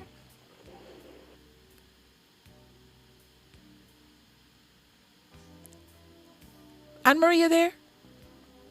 Anne-Marie? Where's Anne-Marie? Anne-Marie gone? Hold on there. Rossi, we lose her? Okay. Hello? Hello? Hello. Hi, Yeah. Anne-Marie? Yeah. No, this is not Anne-Marie. Okay, hello. Hi, what's your name, caller, and where are you calling from? Hello? Okay. Alrighty then. Having a little bit of technical difficulties. Why am I not people, telling that now? YouTube, what are you saying? What's YouTube saying? YouTube, all right. Hello? So we have another Hello? caller on the line. Okay, caller. Hello? Yes, And what's your name and where are you calling from?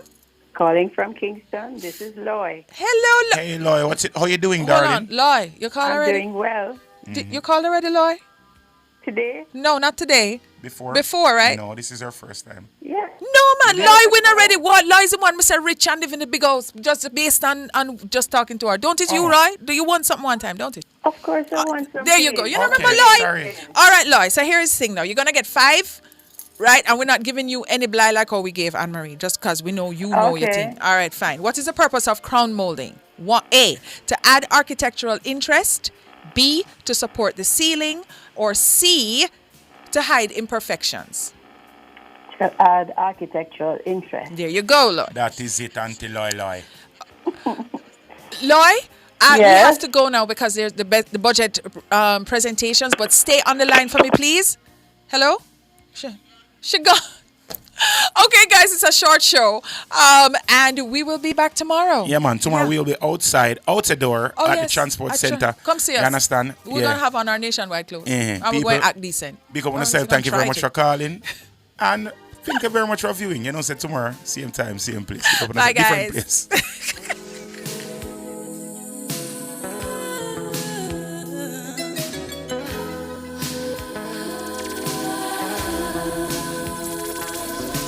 I found out what I've been missing, always on the run.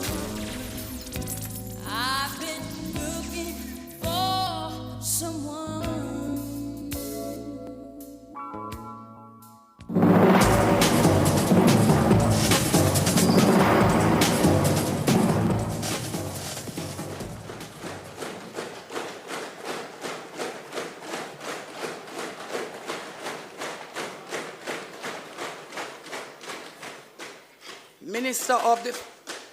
Minister of Defense and Minister of Economic Growth and Job Creation.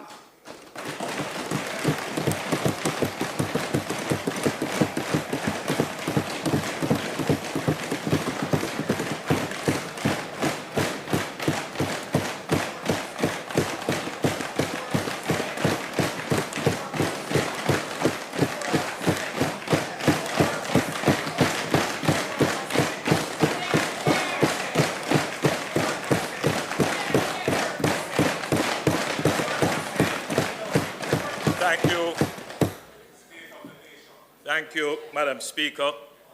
Thank you, honorable members, senators and former members seated in the well, excellencies in the diplomatic corps, Jamaicans here and in the diaspora, listening, watching, and following on various social media platforms, distinguished ladies and gentlemen in the gallery, I thank the Almighty God for sparing us to see another day.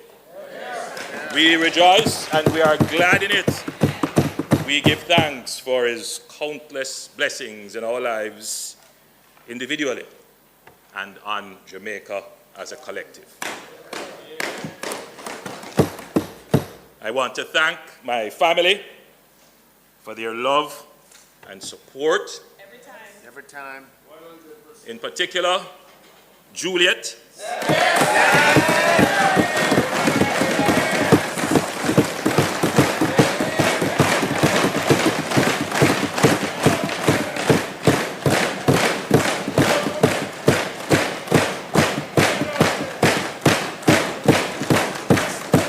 An independent woman. A self-made woman. Who has achieved all that she has on her own effort, in her own right.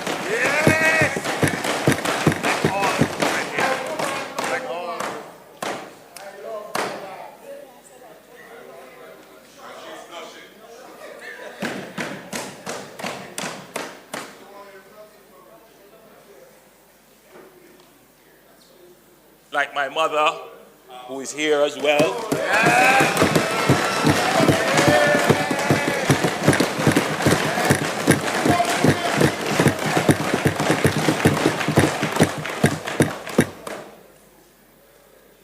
They know struggle. They know sacrifice. Yes. They know hard work. Yes. And they know achievement. Yes.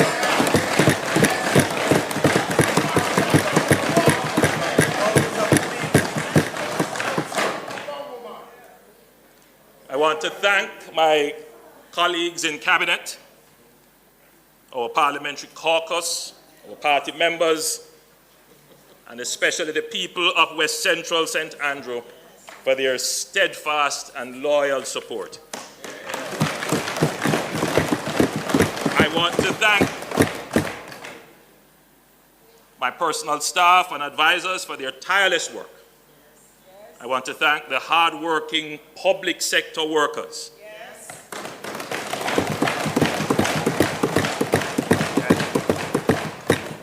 I want to make special mention of our board members who give voluntary service to oversee the governance of public entities. They are indeed greatly responsible for the achievements of the government, and I want to especially thank them for their service.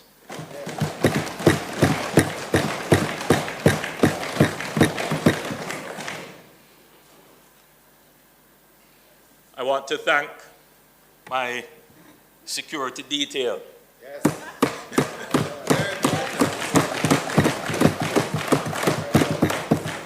Let me say they work just as hard as I do. I also want to acknowledge me on social media. I read some of your messages. I must tell you directly, I do. And I appreciate your support, your feedback, your critique and criticism. You know, there's one gentleman called Papa Nana. And there are many others, but I'll just call his name because he was very vocal in saying, I want to talk to the Prime Minister to alert me to the things that concern him in the country. And I think Papa Nana may be very well here with us today in the gallery.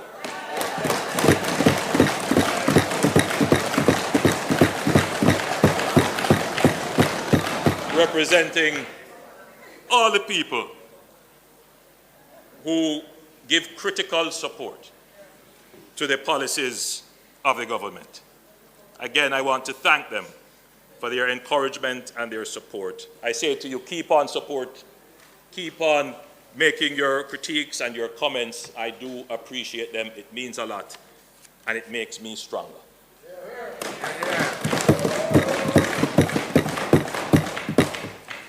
Madam Speaker, there is no challenge that faces Jamaica that God has not endowed us with the strength and wisdom to overcome. Just look at what we have achieved. We have had 10 consecutive quarters of economic growth since the pandemic. Prior to the pandemic, we had 20 consecutive quarters of economic growth. This is the longest unbroken period of economic expansion in the history of Jamaica.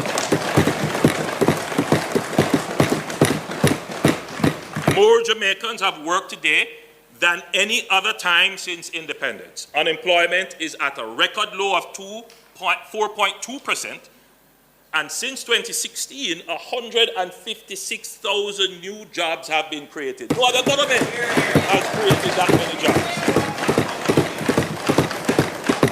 Our national debt as a percentage of GDP is the lowest in 30 years. Just over a decade ago, it was the highest level in our history. All three major rating agencies, Standard & Poor's, Moody's, and Fitch, have upgraded their ratings to the highest levels in our history. 2 weeks ago, Fitch stated that robust fiscal management has contributed to a turnaround in creditworthiness following the 2013 distressed debt exchange that Fitch considered a default. Fitch went on to say that this represents the third largest decline in debt burden among all rated sovereigns over this period. Only Ireland and Iceland experienced a larger decline. There is no developing country that has achieved our rate of debt burden reduction over the last decade than what Jamaica has done. Jamaica is viewed as a shining star in this regard.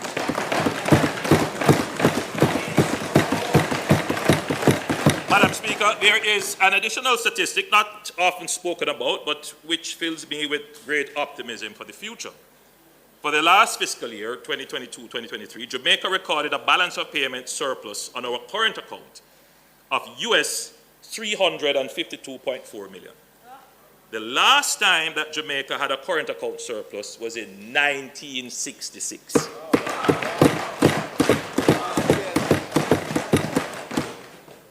What this means is that for the first time since 1966, our exports plus net remittances exceeded imports.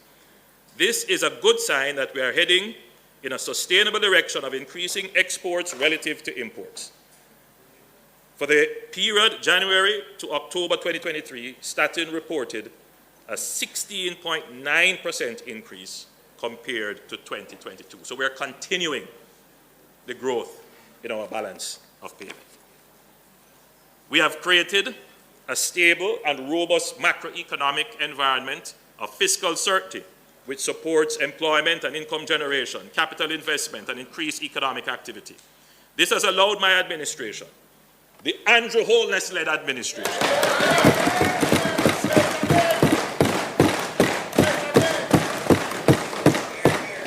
to present 9 consecutive budgets with no net new taxes.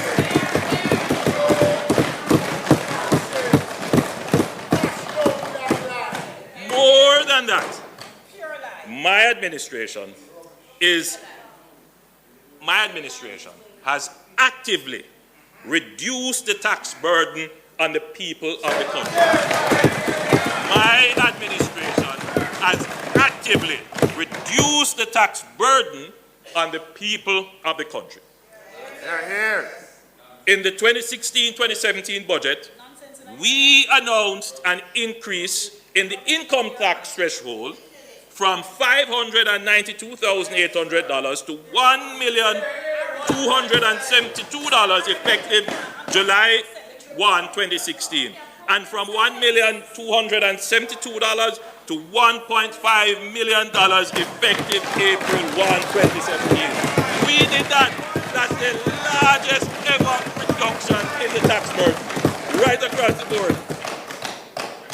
In the 2019-2020 budget, we increased the turnover threshold required for registration to pay general consumption tax. And we did that. We increased from $3 million to $10 million.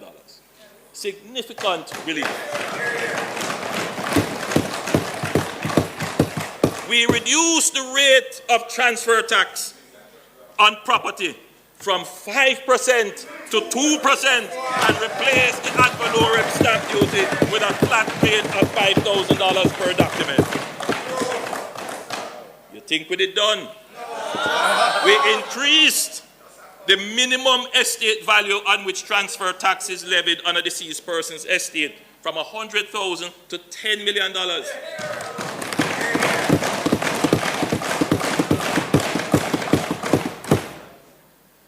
We abolished the asset tax payable by non-financial institutions.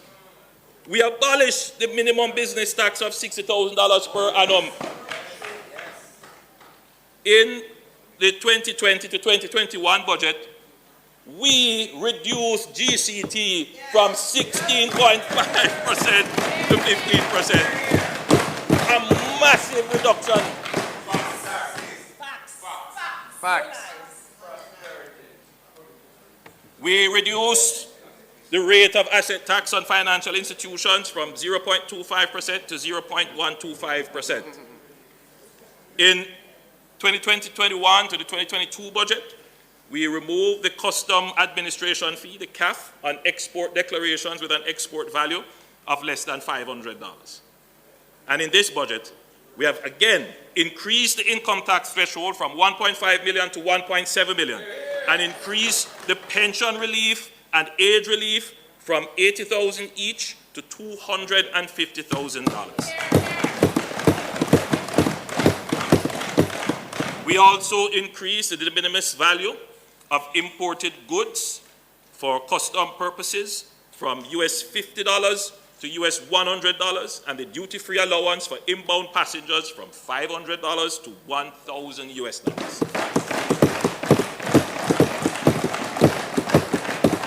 For a long time, in this country, the population approached the budget season with dread and trepidation, wondering what additional taxes the government is going to impose on them. Madam Speaker, we have completely changed that. Now we are approaching a budget. The question is being asked, what goodies the government is going to announce? That is a massive change. There's no fear of the budget. The budget is filled with great expectations. This is a profound change. Workers, families, small businesses, investors can plan their affairs and think long-term without worrying that the government will impose some random tax to mash up their plans. Government is no longer a burden on the people of Jamaica.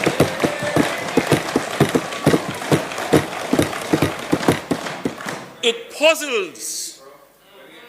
It is a puzzle to the opposition how a government can eliminate some taxes completely, relieve a significant number of persons from paying taxes, reduce the tax rate itself, and still have more tax revenue collected.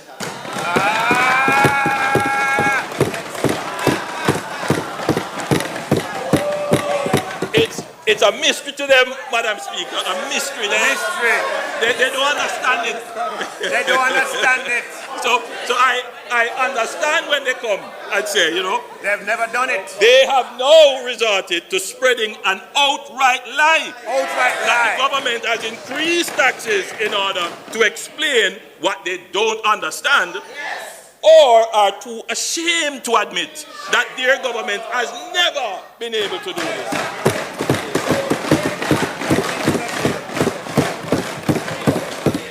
They cannot admit that more Jamaicans are employed now than at any other time in the country's history. So more Jamaicans have income and purchasing power.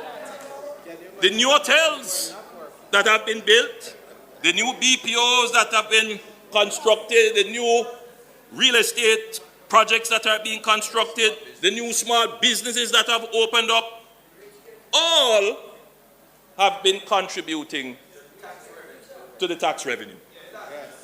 Moreover, wage levels have increased, and more persons are seeing the benefit of joining the formal economy by being compliant and contributing to the tax pool.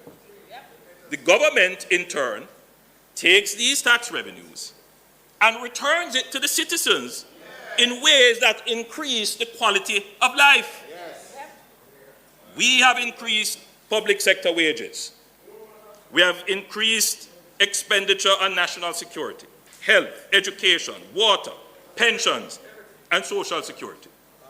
Moreover, we have used your taxes to bring down debt servicing, which creates more room to spend on the things that matter.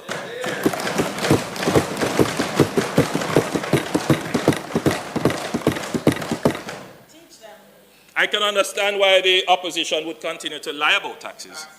They have never been in the position, quite frankly, they don't know how to get to this position of financing their budget mainly from tax revenues without borrowing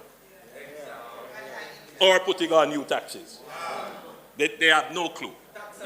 And this is why we say that it is always better for the Jamaica Labour Party to manage the economy of the country.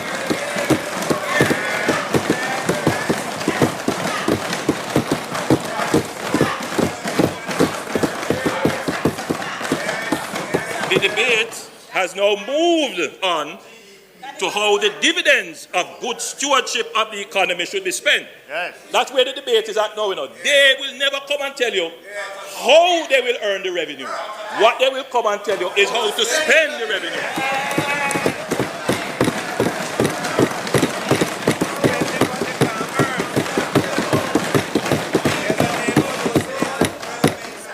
There have been many decades of neglect and disinvestment in our people and our infrastructure, which makes the competition for expenditure, attention, and benefits intense and agitated, especially when it coincides with the political cycle or the election cycle.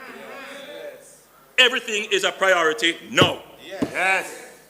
In such an environment of expectation and frustration, it is easy for the opposition to make wild promises without considering cost, to want to spend the dividend of skillful stewardship of the economy that they did not create, to play upon the emotions of people and abandon reasonableness and fiscal prudence. That is what they want to do.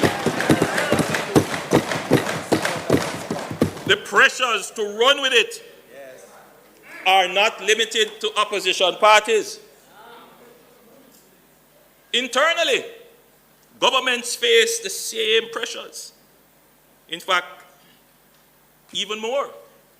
They face sometimes angry constituents who, at the point of their frustration with bad roads, lack of water, garbage piling up, don't want to hear about maintaining fiscal discipline, reducing debt to GDP, complying with procurement rules, or the improved ratings from Fitch.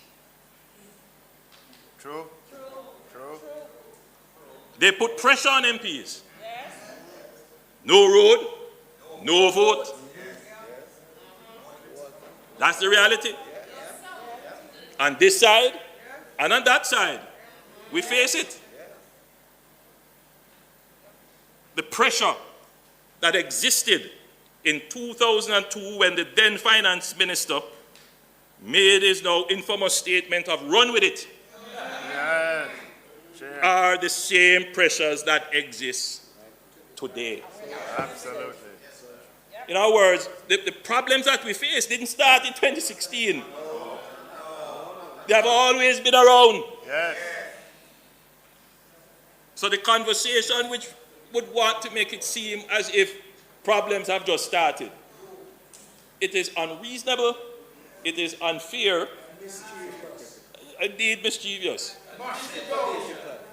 and hypocritical. What should be clear to constituents and electors and to politicians is that the fundamental problem of a weak economy and slow government bureaucracy is not solved by running with it.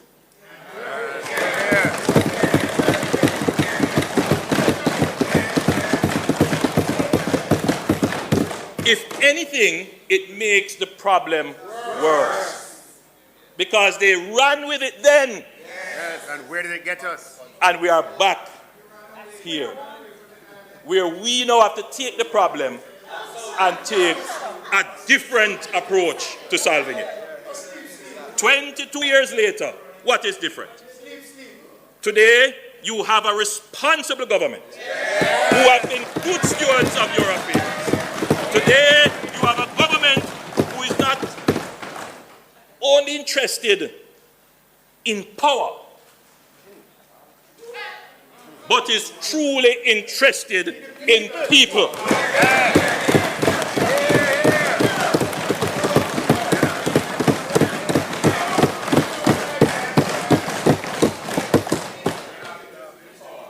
You have a government who will face the electorate Tell them the truth. With the truth about our difficult circumstances. I can stand up here and tell you that I have never been afraid to face the public and tell them the truth. Absolutely. I am the only one to have done it. Yes. So the people know that when I speak, there is no sugarcoating on it. You're going to get the facts. You're going to get it as it is. You're not going to hear any sweet words. Yes. You're going to get it as it is. You know why I do that? I do that because I respect you. Yes.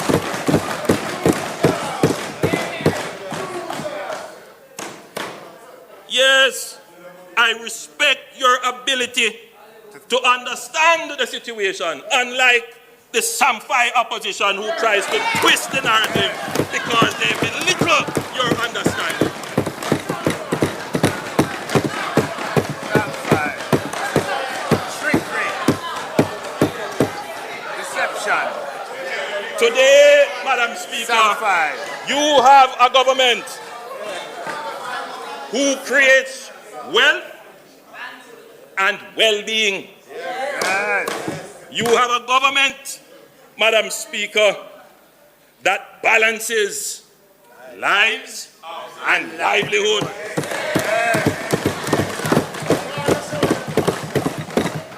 But I know you will like this one. You have a government that balances work and wages. Yes.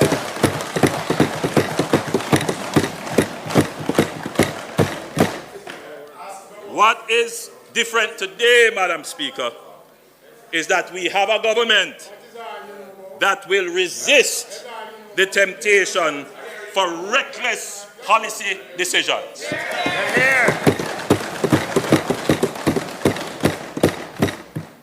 Madam Speaker, we have a government that creates the cash it uses to care.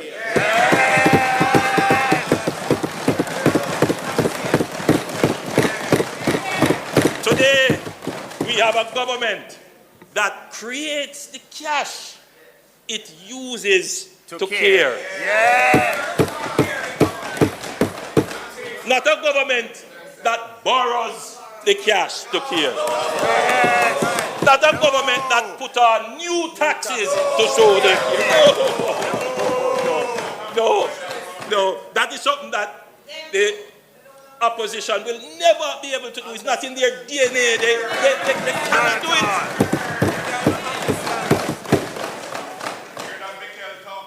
This is high science for them. But hear what, Madam Speaker. Hear this one now. We have a government that truly puts people first.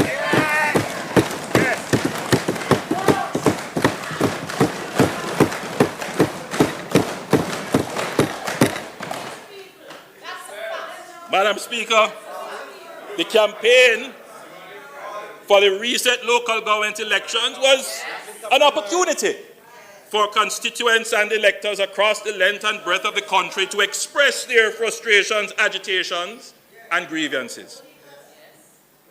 There were two clear, consistent messages from the people.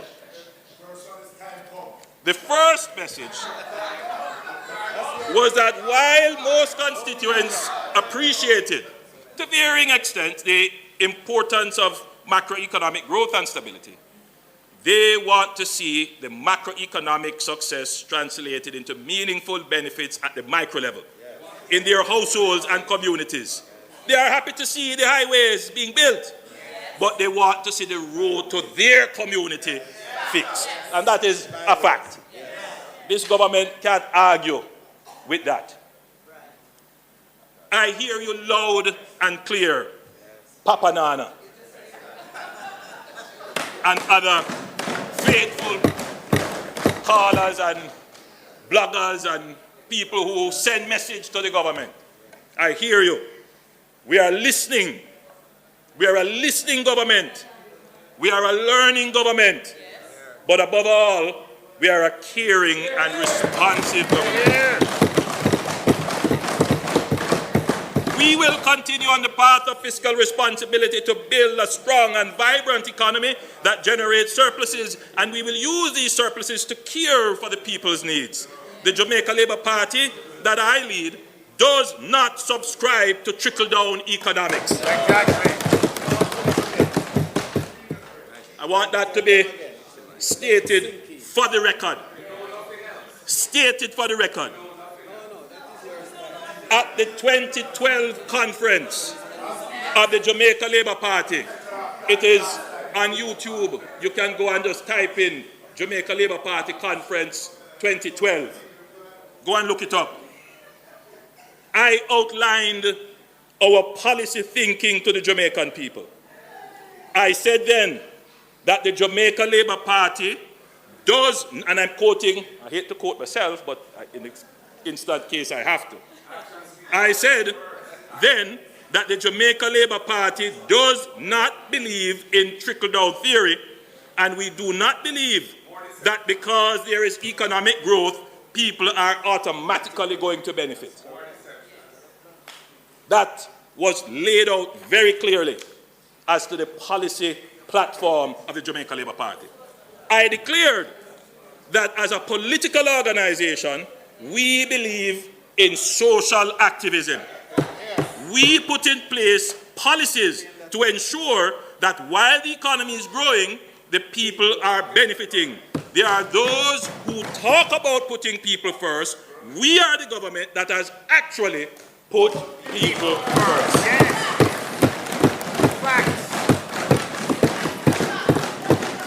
Madam Speaker, that is why we introduced tuition-free education. And as a result, we are now moving closer to universal secondary education. It was the opposition who tried to remove it when they took government. That is why we... Also, you know, the Prime Minister's time for speaking has expired. Madam Speaker, the member's time for speaking having been expired, I beg to move that the Prime Minister's time be extended sufficiently to allow him to complete his presentation. May it please you, Madam Speaker. Thank you, House Leader. Members, the question is that the Prime Minister's time be extended to allow for completion of his presentation. Those in favor? Aye. Those against? The ayes have it.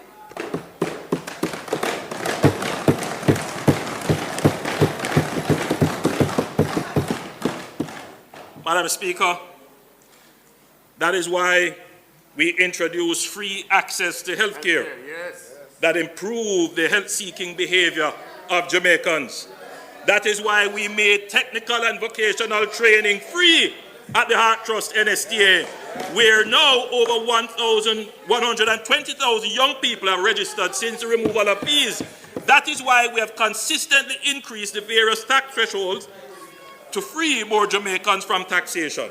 That is why we introduce a social pension for seniors over 75 who are not NIS contributors. That is why we are introducing unemployment insurance. That is why we have removed the guarantors from student loans. That is why we give a subsidy on bus fares to cushion the impact of inflation on commuting public.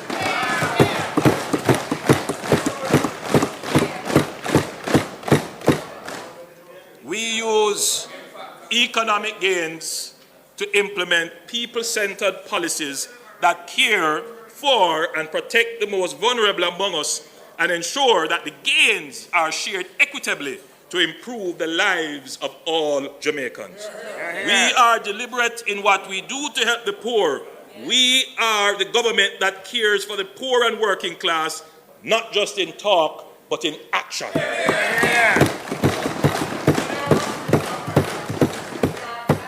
Madam Speaker, the second message from the people was that while they see progress, they have been waiting for a long time and want to know when it is going to be their turn. We all know that the pain points which frustrate the poor, garbage collection, bad roads, lack of water, they have existed for decades. They know that my administration is building the economy that provides the resources to address the pain points systematically and simultaneously. Because of our skillful management of the COVID-19 pandemic, some may have forgotten that some of our plans and programs were severely derailed, and the government was forced to redirect its efforts and over $70 billion for pandemic relief, including $40 billion in the CARE program. That is just forgotten in the conversation. I mean, when you hear, the opposite side speak, it's as if COVID didn't happen. Bring table to Parliament and leave out 2020. It's amazing. Take Jamaican for food. Come on, man. Come on. Better than that. There can be no greater testament to how far Jamaica has come than that we have withstood the worst global health and economic shock in 100 years and recovered stronger than we were before. To the point where today the pandemic is like a distant memory in the minds of Jamaicans. This administration has been the most resilient in Jamaica's history. Nevertheless, we understand that the people want their government to accelerate the speed of project implementation and the effectiveness of program delivery. Yes. In other words, the people want their government to increase its productivity. Yes. Here. And nobody can argue with that. Yeah. We must increase productivity. I have long recognized this, and I started the year with a mantra that Jamaica must focus on the twin path of building peace and increasing productivity to create a virtuous cycle of prosperity. Madam Speaker, despite the setback of the COVID pandemic and the ensuing economic fallout and the lingering inflation as a result, Jamaica is back on track. We are now entering a period of the largest and most sustained public investment in the history of Jamaica.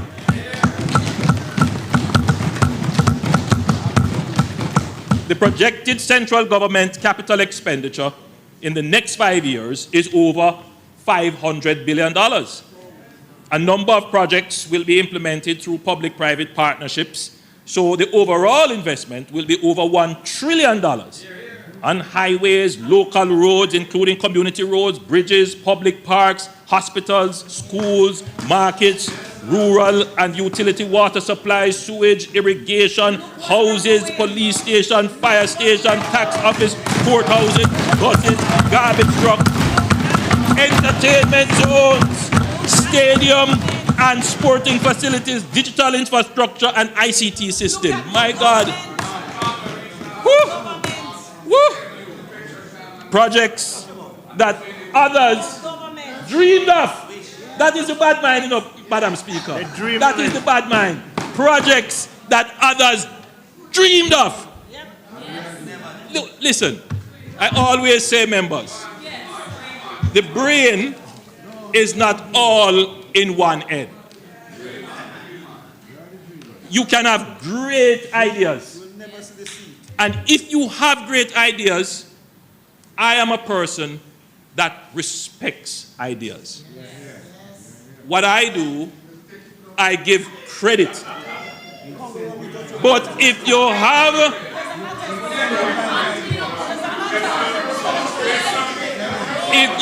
a good idea, don't let it go to waste. Give it to me, let me implement it.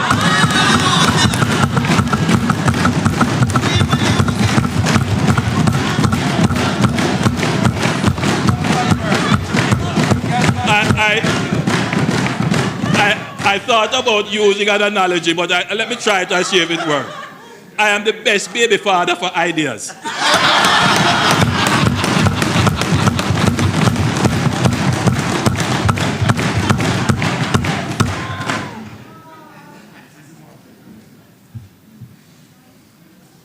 Madam Speaker, the Andrew Holness-led administration will convert those dreams and ideas into reality. And I will outline some of these plans and projects this afternoon. Madam Speaker, over the past few years, the pace of project implementation has been such that we have struggled to spend the capital budget. Let me repeat that, because I don't think people would understand what we're saying. The pace of public sector implementation has been such that we can't spend quickly, efficiently, the amount that we allocate for capital expenditure. Two things are happening there, Madam Speaker. The first thing is that we have increased rapidly, this administration, we have increased rapidly the capital allocation. Secondly, we assume that the current state of the public sector would automatically adjust to this new pace. That is not the case. Government has to be instrumental in how it engages the public sector to move it to a new level of administration to match the capital expenditure that is coming. So I want to spend a little time here, Madam Speaker. We will not be able to implement all of these projects that we have mentioned at the pace required unless we increase public sector efficiency and productivity.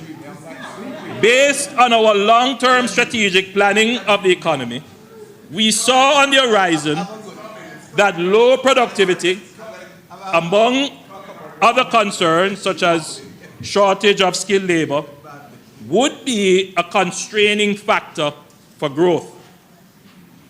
With our existing level of productivity, our growth path can be defined as between 1% and 2% on average.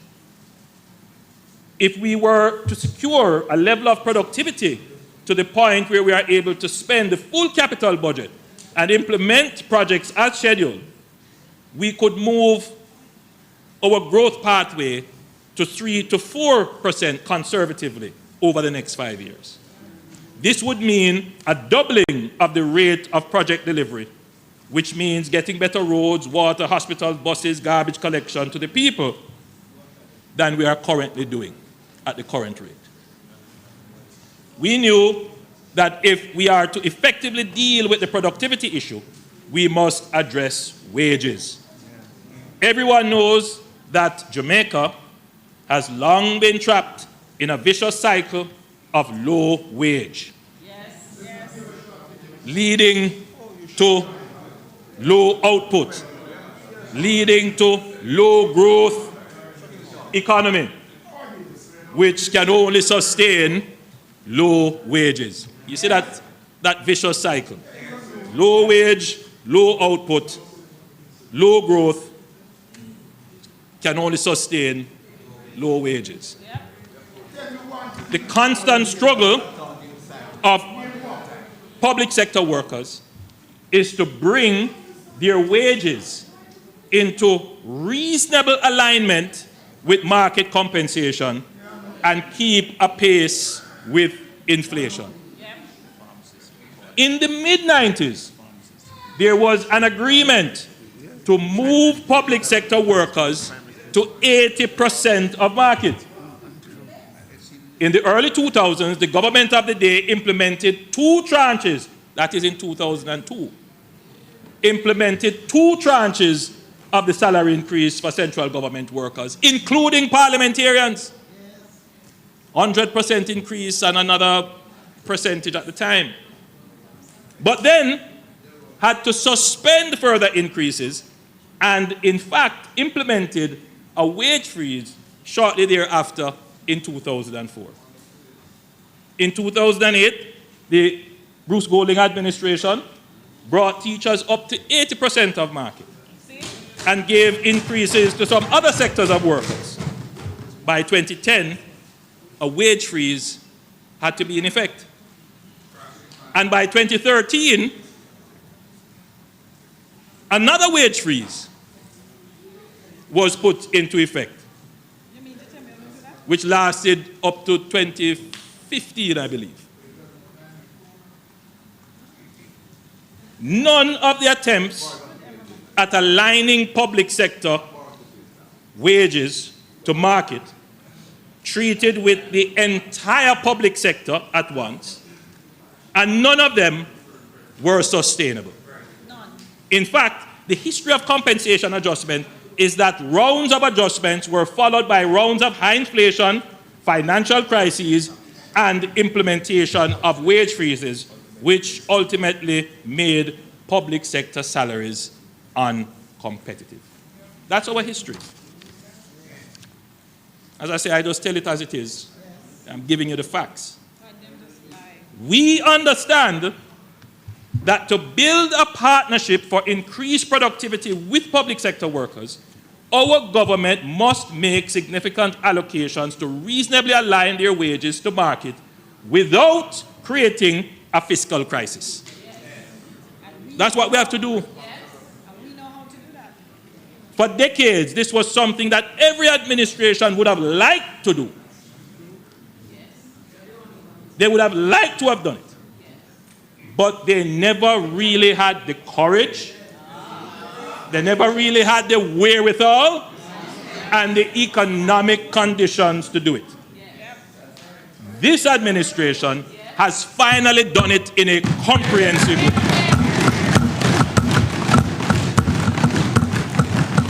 That is not to say that everything is now perfect. No, this is not what we're saying. But when you take on such a massive exercise, you have to be prepared that there will be issues. There will be anomalies that arise affecting certain individuals or certain groups. Now, I understand the frustration that can be generated when sometimes there is miscommunication, misunderstanding, or slow responses between the Ministry of Finance and bargaining groups. This should not, however, take away from this major accomplishment. The workers and the country should know that work to complete the adjustment program and implement the other elements of the compensation review continues. It is a work in progress. And the government is committed to resolving all the anomalies. We are committed. Madam Speaker, I want the country to understand the magnitude of the investment of the government in our public service. The graph now being displayed on the screen shows a total public sector wage bill from 1988-1999 financial year to 2024-2025, the budgeted financial year. And you can see the increase in wages. What stands out, Madam Speaker, the graph shows that the wage bill over 22 years from 1999, 2000 to 2021, 2022 basically followed a trend line, which is the red dotted line. If we now compare the actual amounts paid for 2022, 2023, and 2023, 2024, and the budgeted amounts for 2024, 2025, we see that they are significantly higher than the trend line. So what you see there is you can say we're not doing. You can try to twist it and turn it and try to sell it. But the facts are there.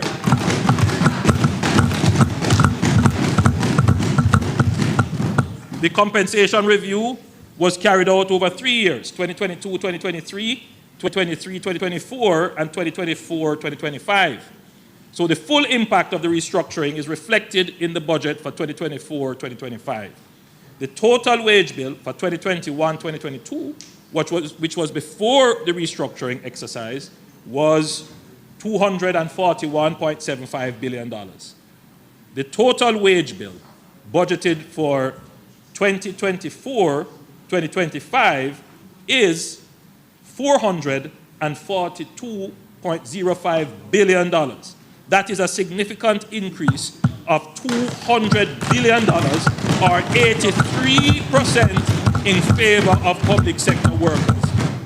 The effect of this is not only the immediate change in remuneration, but the restructured salaries create a larger base for pensions for public sector workers when they retire. The conversation currently going on doesn't take into account the better position that our public sector workers will be with a totally higher level of pension when they retire. Having increased the level of salaries, Madam Speaker, we must protect this new level from high inflation. Having made the adjustment, government policy must protect it. Because ultimately that is what the public sector workers want. That's what every worker wants. They want their salary to be protected from inflation. It is a difficult balancing act because there are pressures that sometimes are forcing you to do things that could be inflationary. So government have to have, the discretion of Solomon, the wisdom of Solomon to manage this. But I want to say to public sector workers, we understand the issues and we are doing all that we can to ensure that we meet your expectations without creating frustration and disappointment in the future. As I've said, whenever we give increases in the past, almost a year or two later, there is a financial crisis. We have to go back into wage freeze. Let's do it in a sustainable way. That is what we want to do. Let's do it in a sustainable way. So having increased the level of salary, we must now protect this new level of salary from inflation. While our inflation targeting policy is working, the greatest protection against inflation is increased productivity, which translates into greater output, greater growth, greater revenues, which can sustain higher wages, which lead to greater productivity. Every worker, on a personal level, should embrace the virtuous cycle of productivity and see increasing productivity as being in their own best interest to protect the value of their current income and secure future increases. So this is the virtuous cycle that we want to create, and we want a partnership with our public sector workers in creating this virtuous cycle of increasing output, which increases growth, which increases the ability of government revenues to sustain higher wage levels. And higher wage levels generate their own productivity, which again generates more growth, and that virtuous cycle continues. And that is what we are asking all our public sector workers to buy into. It is in your best interest, it is in the country's best interest for us to have this partnership for productivity. I know whenever the issue of productivity is raised, there is a tendency to want to blame or highlight shortcomings of the workers. Indeed, I'd raised the subject before, and somebody called me and said, Prime Minister, I don't want you to touch the subject because it's going to look like you blame the workers. Indeed, that is how the conversation has gone historically in Jamaica. When we talk about productivity, we never really talk about total factor productivity. We always talk about worker productivity. I want to change that, Madam Speaker. I want to shift Jamaica into a new mindset and a new consciousness around productivity. While there are issues, I know that when the Jamaican worker is motivated and the industrial relations atmosphere is copacetic, you will not find a more industrious and committed worker than our Jamaicans.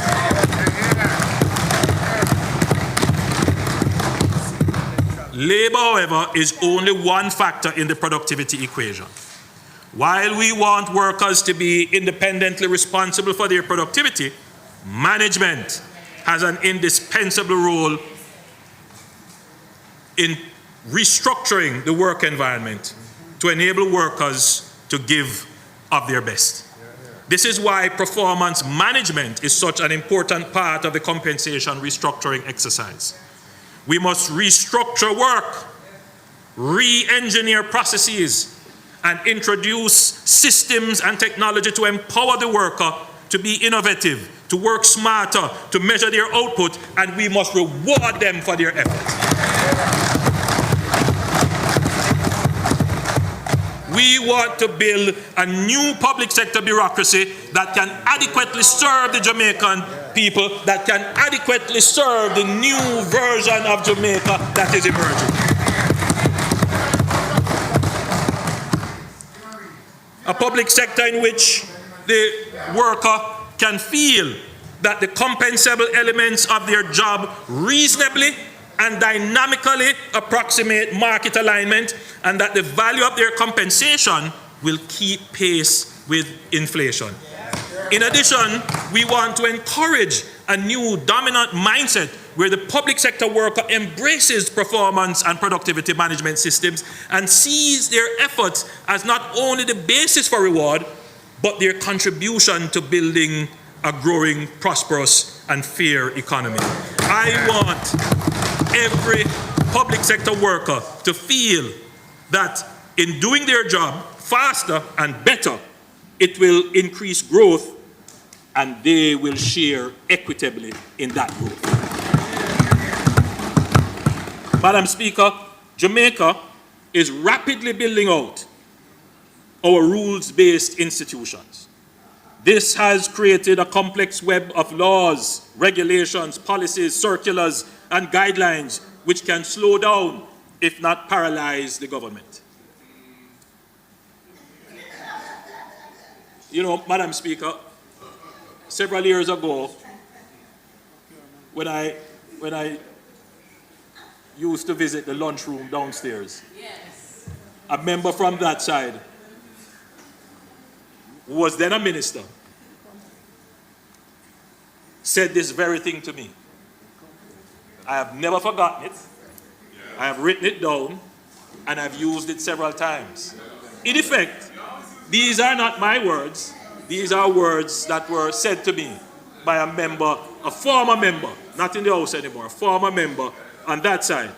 Because there may be the belief that there is some political bias in the public sector. The issues for the public sector are structural. They are structural issues. And when we seek to correct them, you can't go with a political lens. We have to look at the real root causes of the problem, because the problem affects whoever is the government. Because I have heard that side complain as well about the structure of the public service. So we complain about it, but we are the ones with the authority to do something about it. And so if we have the authority, let's use it. And that is what I am doing. You can't quarrel with me that I'm not doing anything. You can quarrel about what I'm doing, but you can be sure that something is going to be done.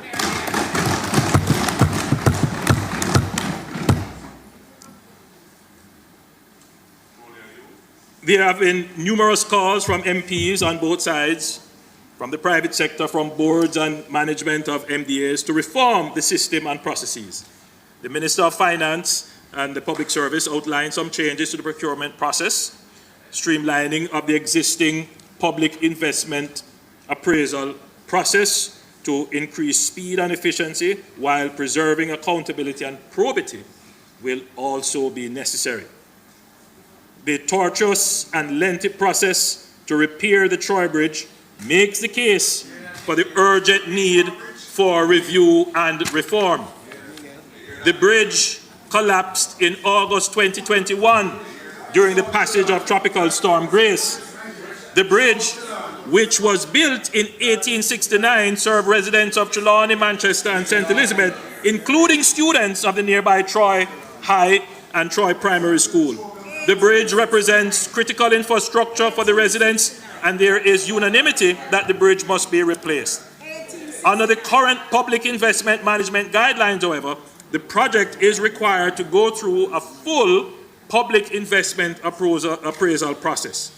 This is even before we get to procurement. This has resulted in significant delays in implementations.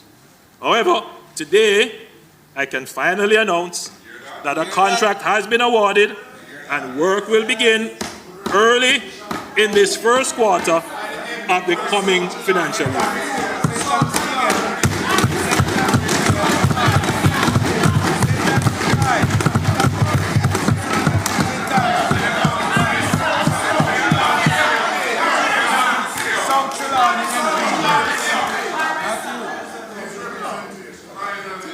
Madam Speaker, this administration is pursuing productivity gains through digital transformation of government services.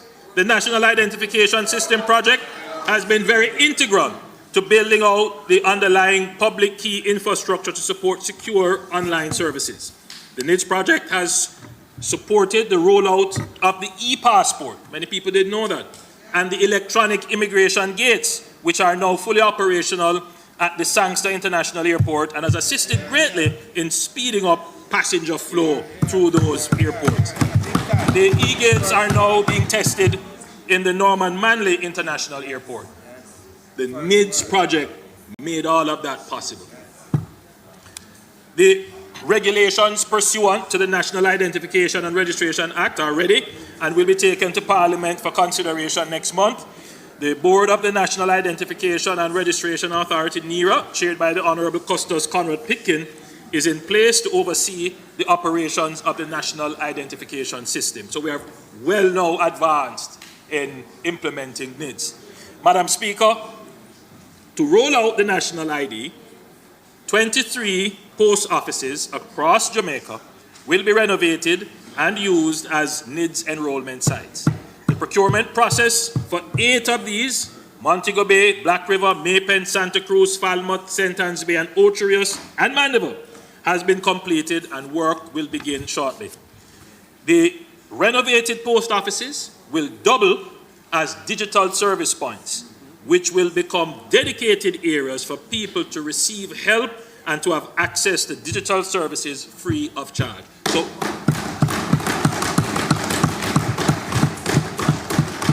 what came out of our surveys in the implementation of NIDS is that, there is some fear that people have of the term digital. And a part of it is they don't understand it, they are not native to it. But what we do find, and we saw this during COVID, is that once they get used to it, you can't get them off the phone. Particularly our elderly. Once they get accustomed to it, it is something that is fascinating to them and they use it quite consistently. So, Madam Speaker, the strategy is that we're going to be bringing digital services to the people, and we're going to help them to be able to articulate and maneuver in the digital world. So, instead of having the post office being about paper, the post office will now become a digital service center. So you will go and register for this, but you will learn here about the digital world. The NIDS project, in conjunction with the Registrar General Department, have digitally scanned and stored 1.4 million civil registration documents. At the end of this exercise, we would have scanned 2.42 2.246 million birth, death, marriage, adoption, and deed of poll records, thereby creating a database of documents that would not require physical retrieval and enable several online services. So we are moving the RGD totally online, totally digital with its services. Madam Speaker, a functional Data Protection Act and operational body is a prerequisite for the rollout of the national ID. Last year, significant provisions of the Data Protection Act came into force, including the requirement of data controllers to register. Data controllers are people who have custody and make decisions about the use of people's personal and private information. And they are now, under the law, required to register with the Office of the Information Commissioner. So the Office of the Information Commissioner has launched its official portal through which data controllers can register. We know that the new Data Protection Act requirements are a concern for many businesses, especially medium, small, and micro enterprises. Last year, we granted a further 6 months extension for data controllers to prepare for compliance with the provisions of the Act. We are now actively exploring how we can provide further time, especially for MSMEs. To this end, the Office of the Information Commissioner will be following general international best practices for adopting a strategic approach to the implementation of the Data Protection Act. Upon the end of the grace period in June 2024, the Office of the Information Commissioner will only commence registration with controllers in the following categories: ministries, departments, and agencies of government, high-risk sectors such as financial, health, education, tourism, and ICT services, other businesses that conduct data processing on a large scale or that have a significant risk of prejudice to a large number of data subjects, and data controllers who are required to appoint a data protection officer. The Office of the Information Commissioner will publish the categories of controllers who will be required to be registered at the end of the extension, and persons can liaise with the Office of the Information Commissioner to clarify whether or not they need to register in June. Madam Speaker, we believe this approach balances the rights and interests of the people without placing an unnecessary regulatory burden on small businesses. We are a listening government, and we are doing what we can to address the concerns raised by implementing the Data Protection Act in a strategic and responsible manner.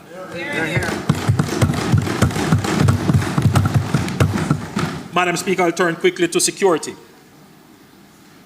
The multifaceted approach taken by the government, including social transformation initiatives, strategic investments in technology and infrastructure, and legislative changes, is paying dividends with a sharp reduction in major crimes, the country's lowest crime rate in 24 years.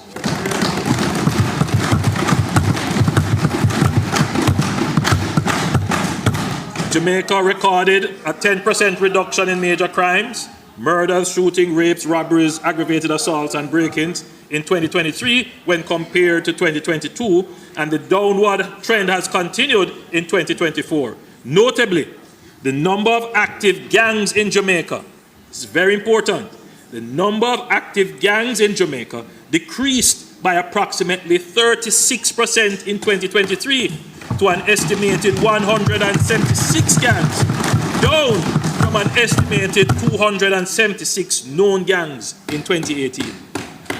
That is a massive reduction. Former Commissioner of Police, Major General Anderson, can claim meaningful progress and success in the transformation of the JCF, in organizational leadership, structure, doctrine, and culture, infrastructure and technology, and in operational strategy and tactics. We are now beginning to see the positive impact of the transformed JCF as a force for good.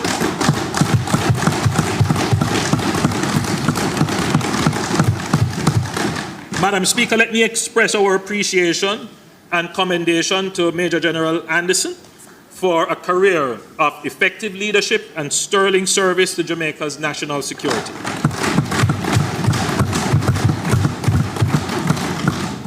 I also welcome Dr. Kevin Blake, our new commissioner, and task him to continue the transformation of the JCF. Madam Speaker, the government continues to invest significantly in the transformation of the JCF. We continue to build out the human resources of the force to keep ahead of attrition and to be commensurate with the law and order challenge through a robust program of recruitment and training of over 2,000 officers, which puts the force almost at its full establishment. That's the first time in a long time. We are procuring an additional 280 cameras to be installed in downtown Kingston under the Jamaica Eye program. That will create a security blanket in that area. We are investing approximately $650 million in the JCF's mobile network and microwave data network to improve its communication infrastructure, increasing island-wide coverage from 67% now to 90% by 2028. We continue to upgrade and renew the JCF's fleet with the procurement of over 1,600 motor vehicles to date. 29 police facilities are slated for renovation this year, with investments amounting to approximately $460 million under the Project Rock initiative, which is aimed at converting all police stations into modern, citizen-friendly workplaces. It has never happened before, you know. We intend to start construction of the St. Catherine Northern Police Station, and we broke ground for the Westmoreland Divisional Headquarters last Friday.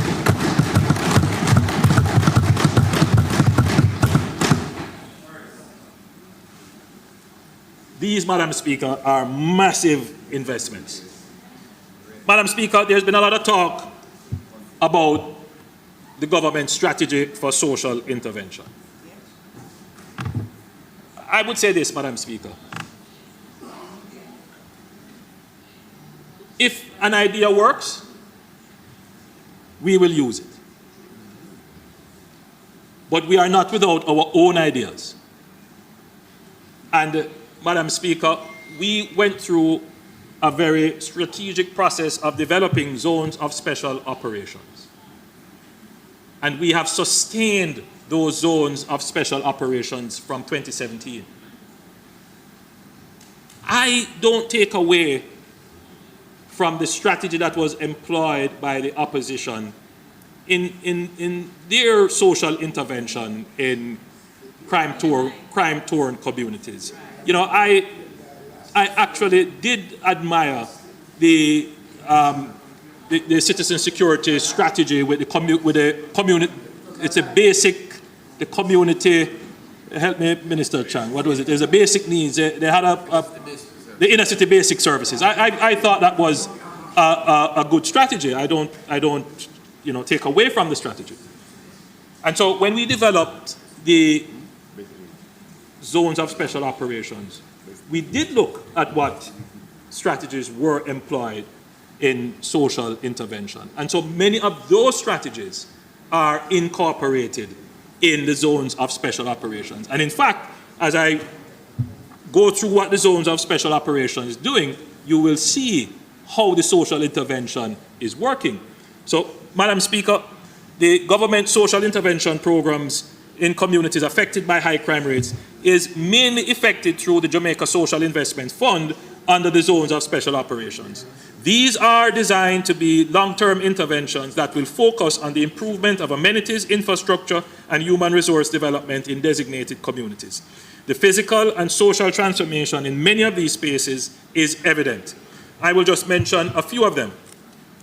We have rehabilitated just over 17.5 kilometers of roadways, and the build-out of water and drainage infrastructure in Mount Salem, Denham Town, Greenwich Town, and August Town at a total cost of over 750 million Jamaican dollars. So just that alone, look, social intervention is important, but there's not just only one way of doing it. And what we try to do is to take the best elements of policies that have gone before and put them into new policies that can deliver even greater results. 7 primary schools in Denham Town, Greenwich Town, and Mount Salem have been rehabilitated at a cost of $138 million. 2 primary schools are currently being rehabilitated in August Town.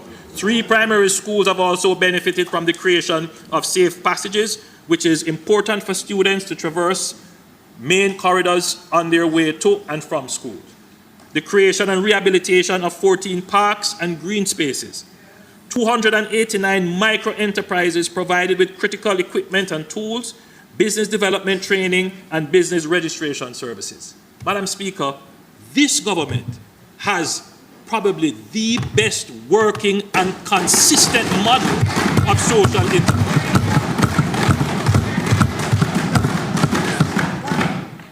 The zones of special operation have yielded success in the reduction of murders in 7 of the designated communities, namely Mount Salem, Denham Town, Greenwich Town, August Town, Norwood, Parade Gardens, and Savannah. These communities collectively recorded a 40% reduction in murders when compared to the pre-Zozo figures. Not to mention reductions in all other major crimes in those areas. And in some communities, the reduction is as low as 20%. So the effect of the zones of special operation is significant. So I want to dispel this falsehood about government social intervention. Now, there is one thing that we have to address, where there is a policy difference between the government and the opposition, and that is the use of influential intervention. The proper term would be violence interrupters, right? Influential persons to interrupt violence. Now, I'm not closing the door on something like the Peace Management Initiative. I think it needs to be properly restructured, properly thought out. It has a place, and we will go back to the drawing board and see how we can bring it in. What we don't want is any legitimization of gang leaders to believe that they can pretend to be peacemakers, and then when they are in another space. So that's the only. So I think, Madam Speaker, if the opposition is strong on the point, we are willing to sit with them to work out how we can address that issue and restructure and reestablish the violence interrupters in a way that absolutely rejects criminals trying to parade as community leaders.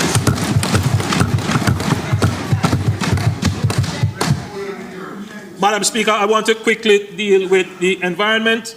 The world is facing a triple planetary crisis made up of climate change, that's one element of this triple crisis, biodiversity loss, and pollution. And in our country, mainly plastic pollution.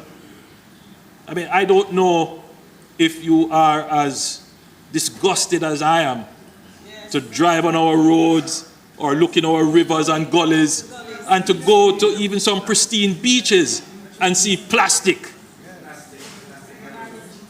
It is a real challenge. Jamaica is not immune to any element of this crisis. This is why the government has pursued a progressive green agenda. Though our suite of policies and legislative actions have been acknowledged both locally and internationally, we continue to work diligently to ensure that our governance framework is fit for purpose to deal with the environmental and climatic challenges we face while also creating an enabling investment environment. Madam Speaker, planning, which facilitates orderly development, is a critical pillar to sound environmental management. Last year, you'll recall that we confirmed the Kingston and St. Andrew Pedro Keys Development Order. We are actively working to complete the parish development orders for St. Thomas, St. Elizabeth, Hanover, and St. James. I'm happy to report the promulgation of the Portmore confirmed development order. I'm also happy to report that NEPA has completed the master plans for Constant Spring, Halfway Tree, and Negril. Madam Speaker, I want to say a few words on beach access. Coming to that.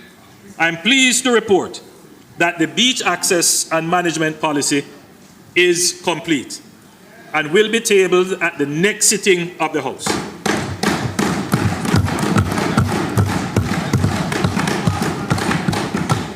The policy seeks to ensure Jamaica's beaches are preserved and sustainably managed to present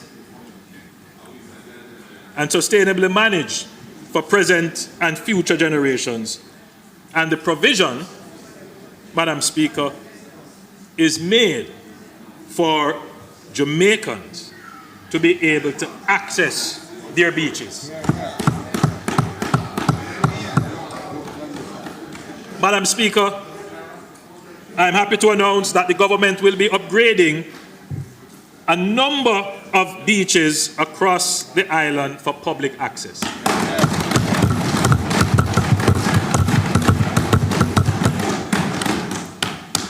You know, Madam Speaker, I've listened very carefully to the debate around beach access. I've had to do it because the policy falls under the Ministry of Economic Growth and Job Creation. And we have spent a lot of time going through the policy because the issues are fundamental. We are dealing with the rights of the people. We are dealing with people's prescriptive rights. We are dealing with property rights. We are dealing with people's right to enjoy their environment. And we have to go through all of them carefully. But one thing must be sure. We must be certain, and we must be unequivocal. Jamaicans are entitled to access their beaches. Absolutely.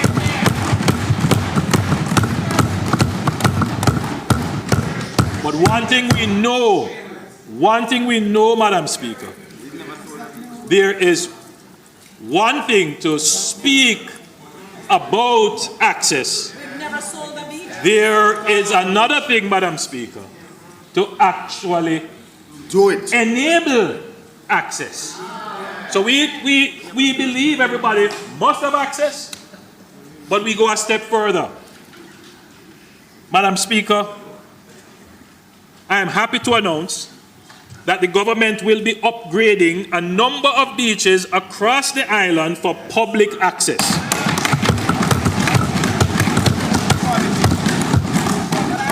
The existing Fantasy Beach Park in Priory St. Anne will be developed into a parish beach park, similar to the Harmony Park in Montego Bay. The government will be upgrading another 9 free community beaches this year. Beyond 2024-2025 budget year, we will develop the Boston Beach Park in Portland.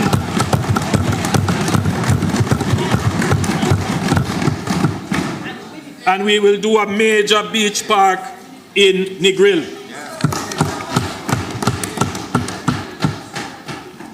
So others talk about beach access. We actually give people beach that they can access. Yeah. They give you the words, we give you the beach. And we have never sold a beach.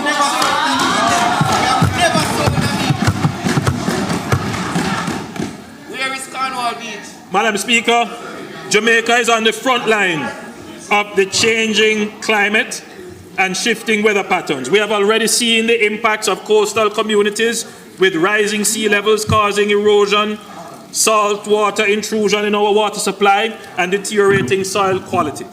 We are particularly vulnerable because 70% of Jamaica's population lives within 5 kilometers of the sea.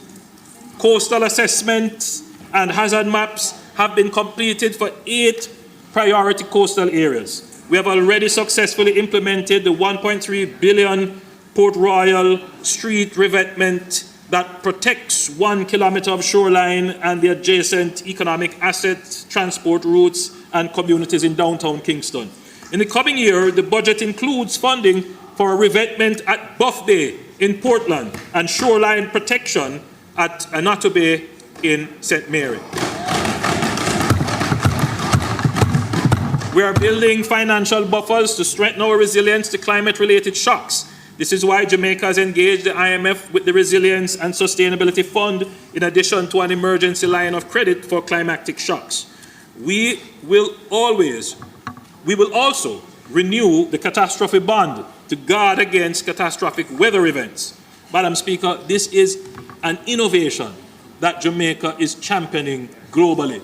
Other countries are looking at Jamaica as the example of how to plan for shocks and make fiscal buffers and provisions.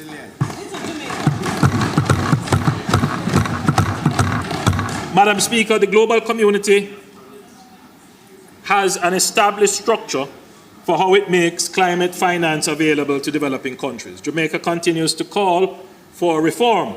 However, it is using the existing structures to enable access to finance for decarbonization and adaptation.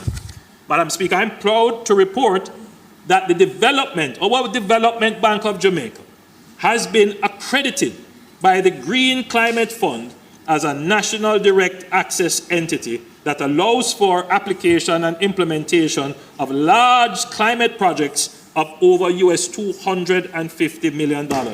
This accreditation is the largest received for any national entity within the Caribbean. Madam Speaker, that the Climate Fund can look at our little Jamaica, our little development bank, and say, you guys have done so well. We can put money with you. That's a big endorsement. As I said earlier, we are not all satisfied with the heavy bureaucratic process. But you know what, Madam Speaker? We have complied with it. We have demonstrated that we have the capacity to comply, and that is the reward for developing that capacity. So yes, it is a torturous process, but once you have developed that capacity, at the end of it, you will get the rewards. Madam Speaker, one of the most, and what it means is that we now need to actually develop the capacity to develop the projects to benefit from the funding. That's the next step now. Because the government will develop projects, and I'm sure other entities will develop projects, but these projects have to be at a very high standard. And so we have to develop that capacity now. And I'm sure that we will do it. So you're going to see more expenditure within our economy that is climate related. And that's a good thing. It's excellent. Madam Speaker, one of the most significant steps that can be taken to halt the reverse of biodiversity loss, to halt and reverse biodiversity loss, is the protection of both 30% of our terrestrial landmass and territorial waters. The 30 by 30 target was established in the Kunming-Montreal Global Biodiversity Framework adopted in December 2022. Jamaica is well poised to complete declarations facilitating legal protection of more than 30% of our landmass by 2025, as we are currently at approximately 25%. This has been made possible by the declaration last year of the Black River and Pedro Keys protected areas, both declared under the NRCA Act. I'm happy to announce that today I will table Jamaica's Omnibus Protected Areas Green Policy Paper. Madam Speaker, and you have them there. Madam Speaker, in the coming fiscal year, we will complete declarations of protection under the NRCA Act for for the following 5 areas: Canoe Valley, which borders Manchester and Clarendon, Montpelier in St. James, Long Mountain, St. Andrew, Industry Cove, Hanover, and Bengal, St. Anne. Madam Speaker, all of the areas identified were designated as ecologically sensitive areas during my last presentation in the budget debate. Additionally, your government will declare 23 parcels of Crown land as forest reserves or forest management areas under the Forestry Act in 2024-2025. Madam Speaker, it is also to be noted that we completed our protected areas regulations in this fiscal year, solidifying the framework to be used for management of these areas. Madam Speaker, the Ministry of Economic Growth and Job Creation will collaborate with the Ministry of Agriculture, Fisheries and Mining to increase the island's network of fish sanctuaries by expanding existing ones and establishing new sanctuaries under the Fisheries Act. We will also pursue amendment for the marine park regulations to simplify the administration of user fees. In response to the increasing challenges posed to the island's natural waterways, the government will commence work on the development of a national wetlands and freshwater policy for Jamaica. Madam Speaker, the issue of pollution is complex. Our economic and social activities generate waste, whether solid, liquid, or air pollutants. Though we cannot dive into each of these today, there are 2 areas where I will highlight some steps being taken to reduce pollution in Jamaica. First, the issue of plastics within our waste stream. Madam Speaker, in 2019 and 2020, Jamaica led the region with the first phases of a ban on specific types of single-use plastics. Jamaica is happy with the progress of the International Negotiating Committee to develop a global plastic treaty. We are, however, working to ensure that when this treaty is finalized, Jamaica is well ahead of its target and requirements. As such, allow me to highlight the suite of measures that will be taken in the coming financial year.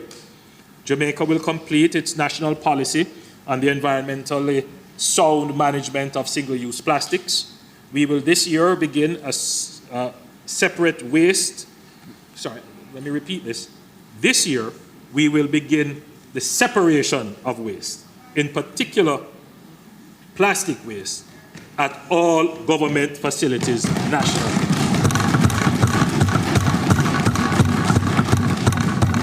Jamaica will also enter phase 4 of the ban on some plastic materials on June 1 of this year.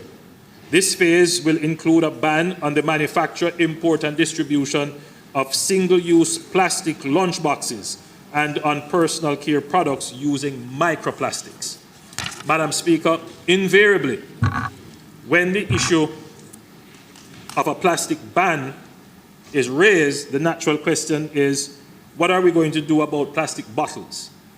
Prior to the pandemic, approximately 7% of all plastic bottles were being collected. The percentage has increased significantly to 30%. In 2023, 278 million bottles were collected. 5 years ago, it was only 60 million. We will continue to work with the National Solid Waste Management Authority and Recycling Partners of Jamaica to ramp up collection for recycling. And later on in the presentation, I will make an announcement about another strategy which we will put in place to truly deal with plastics. Madam Speaker, it is well known that the fines in both the NRCA Act and the Wildlife Protection Act do not function as sufficient deterrent to polluters, and in some cases, rogue developers. This is why your government will be tabling for debate amendments to raise the fines in both pieces of legislation from a 50,000 ceiling under the NRCA Act and a 1.5 million ceiling under the Wildlife Protection Act to a 5 million ceiling in both pieces of legislation for individuals, but $10 million for corporate bodies. That's a substantial increase. Madam Speaker, the relationship between sound environmental management and the health and resilience of our water supply is obvious. So today, I'm happy to table Jamaica's new watershed policy. Which you have here. Madam Speaker, I want to say a few words on Rio Cobre. Yes. Mr. Speaker.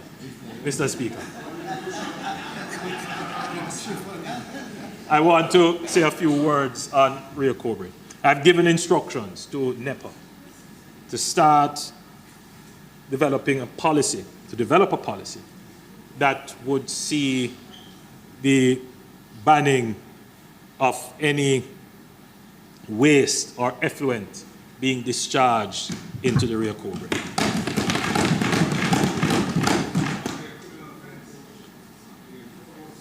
No, so, Madam Speaker, there are, Mr. Speaker, forgive me. There are some factories and operations which do have authority, permit, and permission to discharge. What we're looking for is to prevent any discharge into the Rio Cobre. And it's not something that you could do overnight, because along the banks of the Rio Cobre are many establishments which have been there for years and which have predated many of our legislation. So the process of consultation has started.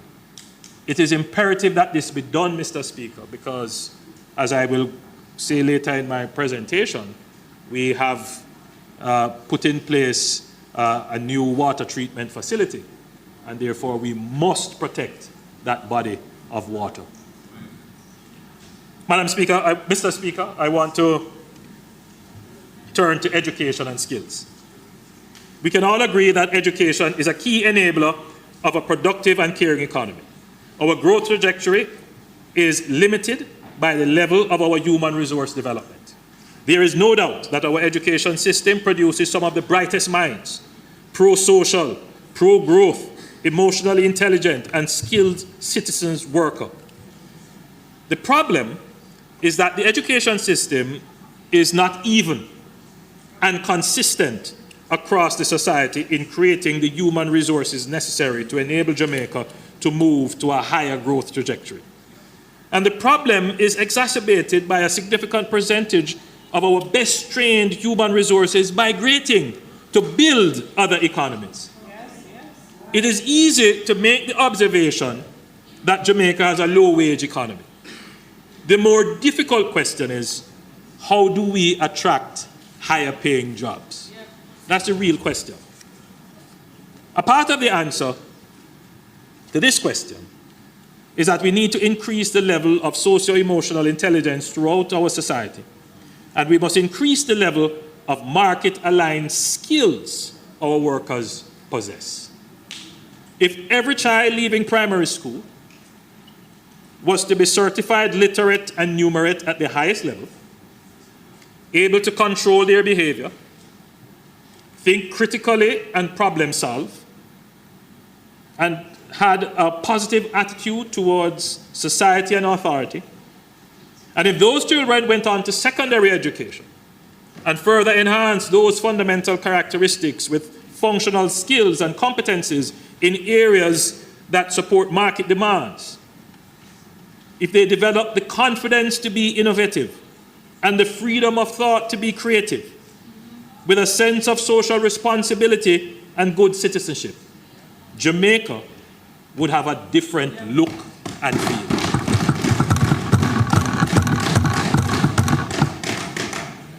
And we would be able to attract and sustain higher order industries and jobs on a wider scale. This is why we undertook a review of the education and training system to inform our plans to transform it. The transformation of the education system is underway. An implementation plan has been broken down into 365 recommendations under the Pattison Report in short, medium, and long-term initiatives that span several pillars, governance and accountability, early childhood development, teaching, curriculum and teacher training, tertiary sector, TVET in Jamaica, infrastructure and technology, and finance. Madam Speaker, I want all stakeholders to appreciate that transformation of the education system is a massive undertaking. The system comprises 1,010 public schools, 2,400 early childhood institutions, 500 prep and private schools, 21 tertiary institutions, 600,000 students, 25,000 teachers, and more. There have been several attempts at transformation over the years with varying degrees of success. We have learned from these past efforts. The comprehensive transformation that we are all seeking is going to take time, and we are proceeding in a structured and sustainable way.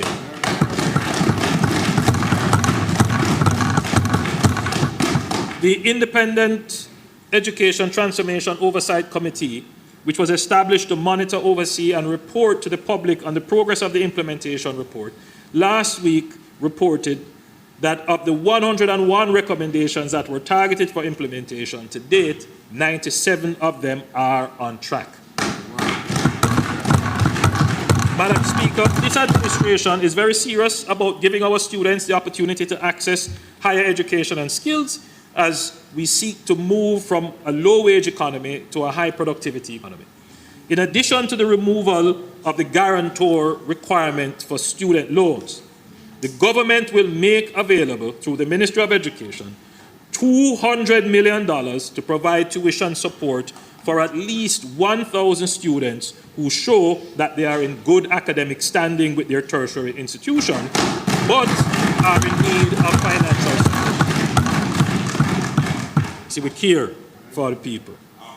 This support will be administered through the Ministry of Education in conjunction with the CDF, where each constituency will be allocated approximately $3 million, and each beneficiary can get a maximum grant of $200,000.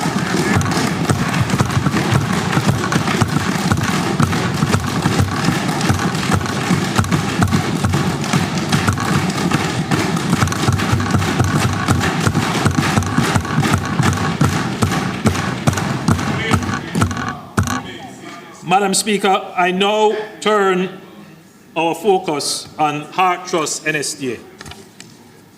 The Heart Trust was conceptualized by the Most Honorable Edward Seaga in 1982 with the mission to reduce unemployment and create a dynamic and skilled labor force in Jamaica. Even though unemployment today is at a record low of 4.2%, the mission remains as relevant today as it was in 1982. Madam Speaker, for the first time in our independent history, we face a new challenge. On the one hand, we have a myriad of business leaders speaking to the shortage of labor in growing sectors of the economy. On the other hand, we have too many persons across the length and breadth of Jamaica who are not sufficiently engaged in meaningful work. For the first time in our independent history, we can say to every Jamaican youth, if you are willing to work and acquire a skill, there is a job for you. When we say every youth is a star, that is not a pipe dream in Jamaica today. It can truly be achieved. The Heart Trust has a pivotal role to play in this. Madam Speaker, we are revitalizing and re-energizing Heart, and we are putting the heart back in Heart.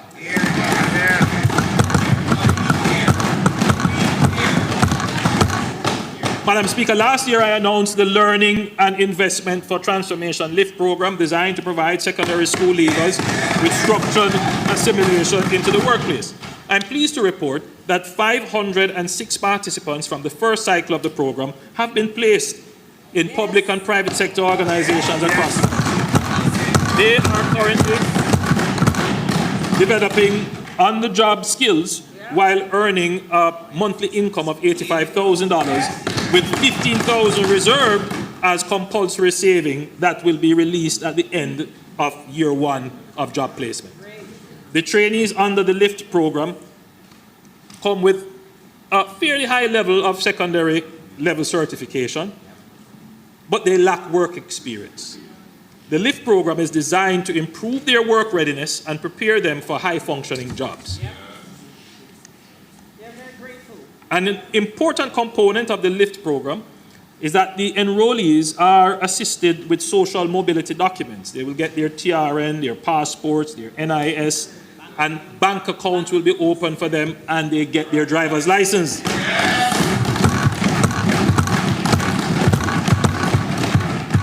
Madam Speaker, I'm pleased to acknowledge one of our LIFT students in the gallery. As you know, the LIFT participants are taken from all 63 constituencies, and the program was oversubscribed. With us today is Akila Simpson, who is from my constituency.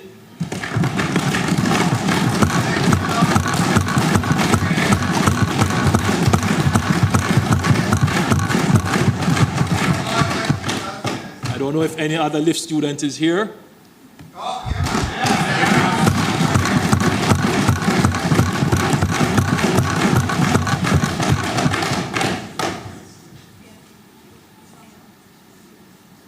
I gather that our LIFT student is from the constituency of the Leader of the Opposition.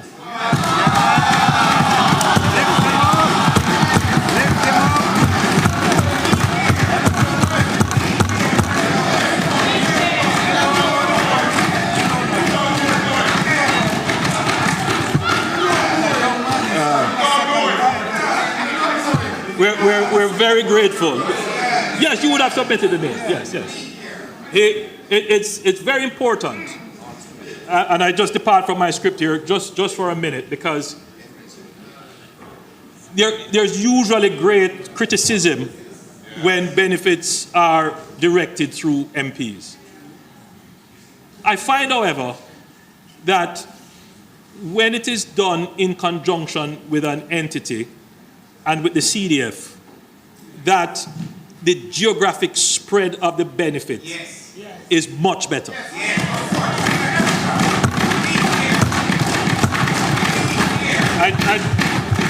I don't want to in any way suggest that MPs can replace the central government in the distribution of welfare. But there are some projects where the MPs have a much better sense of what the need is. And so we have strategically done it in that way. And I find that sometimes the MPs are also very good motivators, because the entities oftentimes need somebody to intervene when there is a problem. So sometimes someone may apply for a benefit, they get the benefit, but then they stop coming. Who do you call to get them to come back? It's usually good when your member of parliament can get in touch and say, no man, I got you.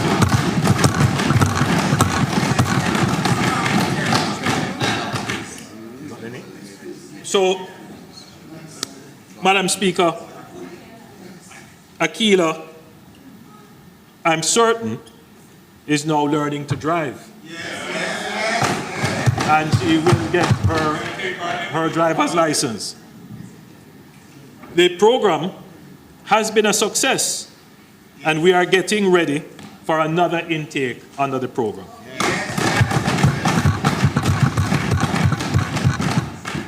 We empower our youth and let them know you can do it. Yes. You can do it.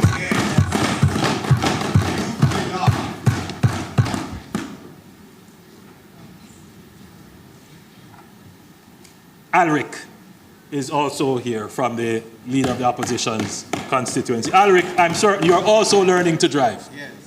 Very good.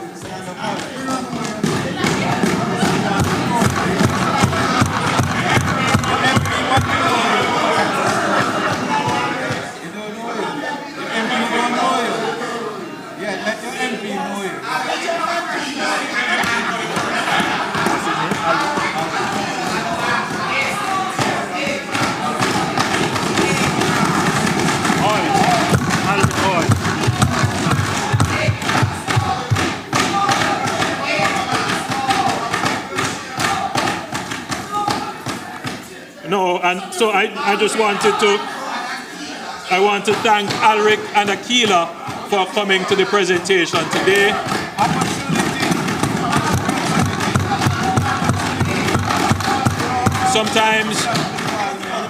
Sometimes when we announce these programs, the public listening can't identify with it. They think it's just an announcement, it's not real.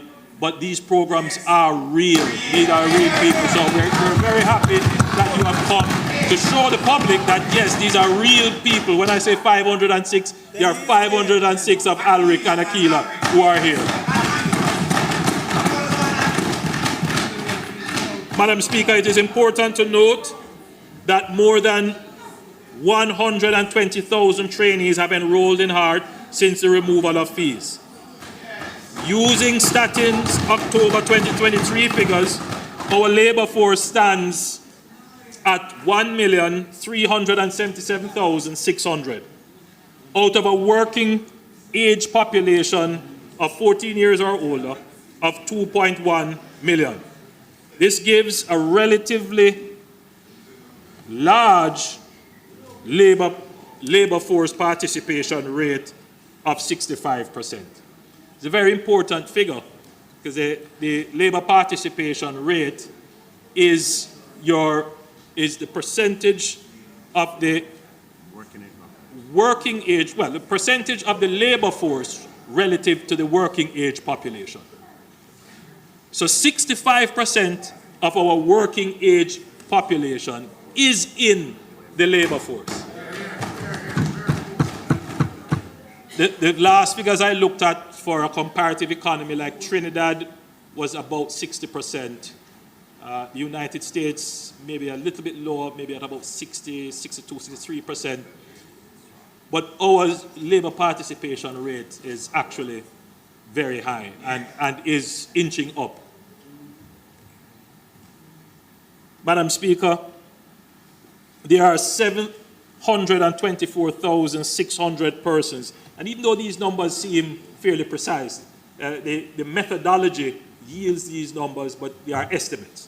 So there are 724,600 persons, 14 years and older, who are not in the labor force.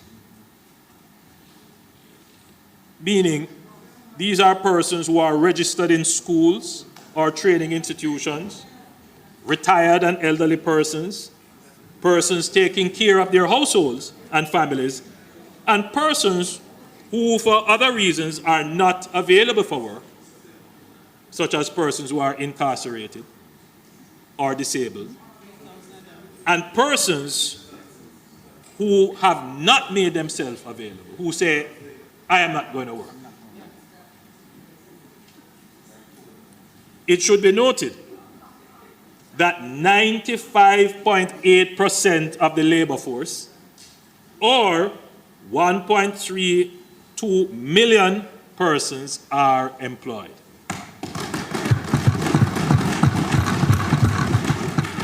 Think about it.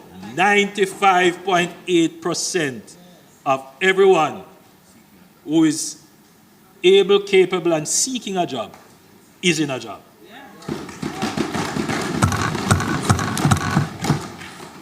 If you look at it from that perspective, you begin to understand the problem that the country faces. If the economy grows and job opportunities open up, where are we going to get the people from? So remember now, we have 724,000 persons outside the labor force. We have 4.2% who are unemployed, which represents 57,300 persons unemployed. Now, the member from St. Andrew South said, we must never contemplate importation of labor. Yeah, you said that, and I agree with you. I think we should do everything in our power right now to get all our youngsters, everyone who is available. We must get all of them, every one of them. We must get them into our labor force. We have too many of them. Too many. So, Madam Speaker, in any economy, there is always a base level of unemployment due to structural changes in the economy. Businesses go out of operations, particular skills become obsolete, and workers are out of job while they retool, and new businesses come into operation. But there is also frictional unemployment, where the worker voluntarily changes job, and there is a lag between leaving one job and finding another. In addition to ensuring that labor is trained and constantly upskilled in relevant areas aligned to the market demand, in this era of virtual full employment, because that is where we are now. We don't say it, but technically that's where we are. Full employment. HEART must play the leading role in attracting persons into the workforce. As I travel across Jamaica, I come upon many young persons who should be working, who say they want to work. Some say they have certification. Some say they have skills, but they can't find a job.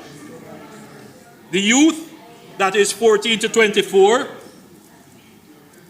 the youth unemployment rate in October 2023 was 12.6%, or 26,000 persons. So if you think about it strategically, if we're going to find new people to put in the labor force to get into jobs, we already have 26,000 persons that HEART needs to focus on to get them ready, to get them skilled, and to pair them with a job.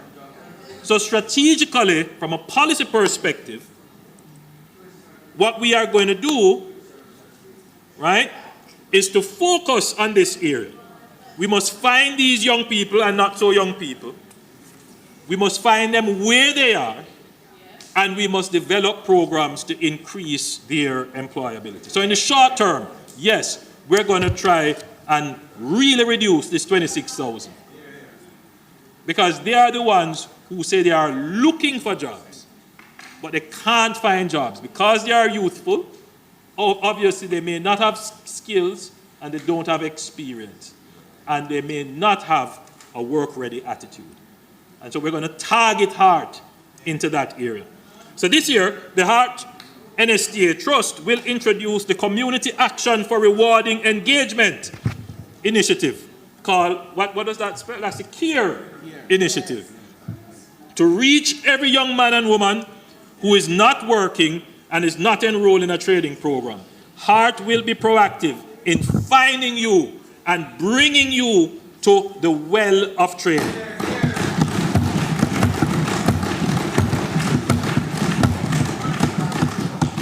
If our economy is to grow, we need every able-bodied man and woman who is able and capable of working to join the labor force. The CARE initiative will be activated in all 63 constituencies. Each member of parliament will be asked to identify 30 young persons from their constituency using predetermined selection parameters set by the program. A specialized team in HEART will go to their houses or meet them on the corner if necessary to engage with them and enroll them into the program that will enhance their employability.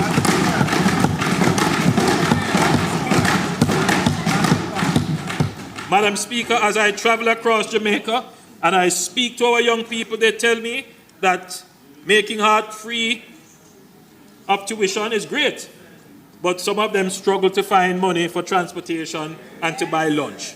They say, Prime Minister, I want to come and do the training, but I don't have the bus fare. I want to get a skill, but I won't be able to buy lunch when I go to the training center. This is a dilemma. And this is why we have decided that every student enrolled in HEART under the new CARE initiative will receive a monthly transportation stipend of $15,000 to offset transportation costs to the HEART institutions in which they will be enrolled. The grant will be tied to their attendance, obviously, and we will go even further. All trainees under the CARE program will receive an additional stipend of $13,000 per week for the duration of the training.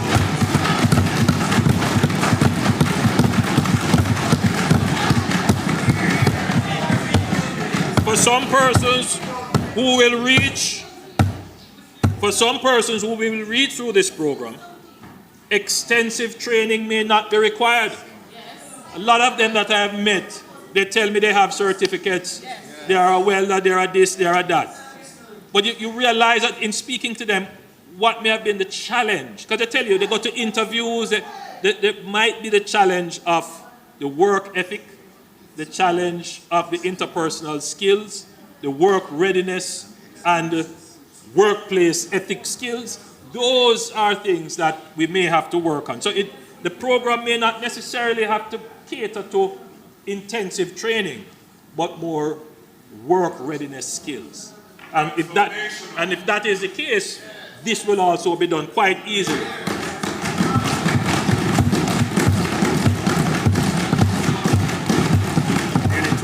So this will do job placement, mentorship, and career guidance where necessary. We recognize the urgent nature of the problem of shortage of skilled labor. I would go as far to say that it is now a national emergency. We need to do everything possible, including moral suasion and incentivization, to bring more Jamaicans back into the labor force. In this regard, though HEART must lead the effort, it cannot do it alone.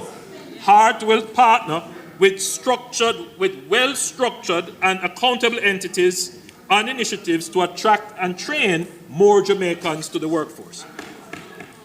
HEART Trust is currently partnering with Project STAR. Let me repeat that. The HEART Trust is currently partnering with Project STAR, not outsourcing, partnering with Project STAR in 5 communities: Rose Gardens, Parade Gardens in downtown Kingston, Savannah Lamar in Westmoreland, Maypen West in Clarendon, and Salt Spring in St. James, to reach unemployed and unattached youth in these communities.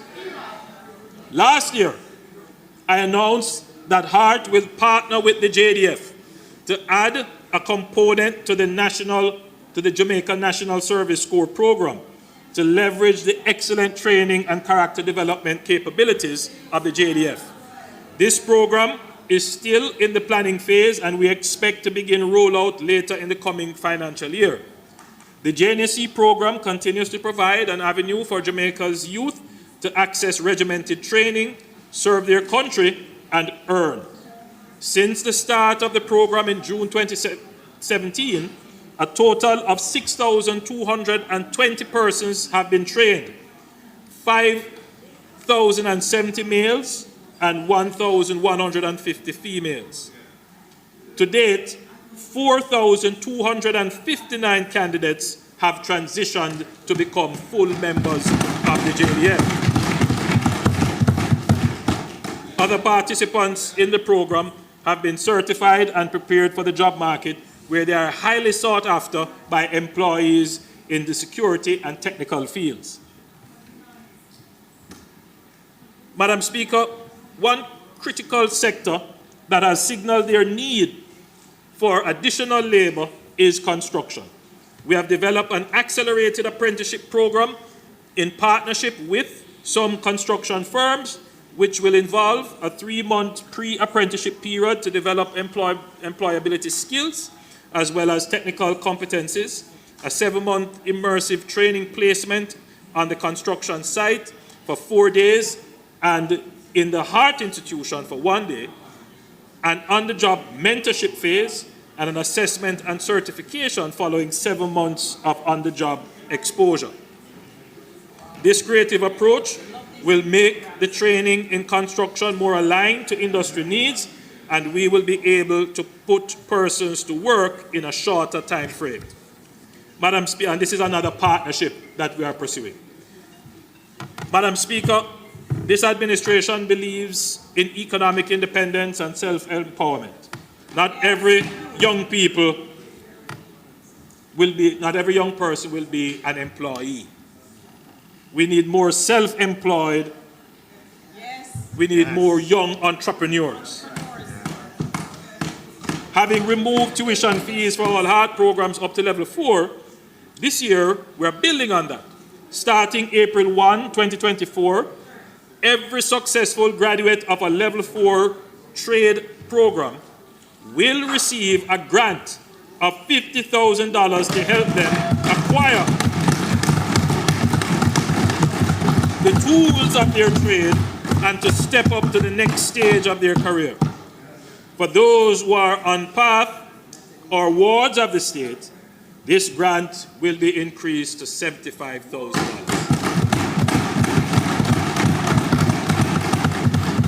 Additionally, starting next financial year, the HEART NSTA Trust will open a special grant facility of up to $100,000 for HEART certified trainees who have registered a trade or business that has been operating for more than a year. The beneficiaries will also be assisted in refining their business plans, executing marketing activities, further capacity building, and other forms of technical support. Madam Speaker, while we are on the subject of supporting graduate trainees, I would also like to mention that the Development Bank of Jamaica has introduced the Tradesperson Tool, the Tradesperson Opportunity Ownership Loan. That spells tool. Interesting, the Tradesperson Ownership Opportunity Loan, which will be launched in June 2024. Under the tool program, loans will be offered to small contractors through the DBJ with partnership institutions at an interest rate of 9% for up to 24 months and will provide up to $500,000 per applicant to assist with acquiring tools or upgrading tools of their trade. So technically, Madam Speaker, a graduate could get 50,000 grant and then go to DBJ and get another loan for 500,000 to buy the tools necessary to start off their business.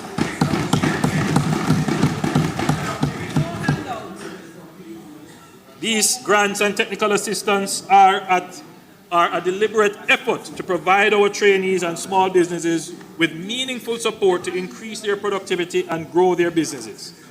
Madam Speaker, this year the HEART Trust will launch the Skills on Demand portal, which will connect skilled professionals with potential employers and clients.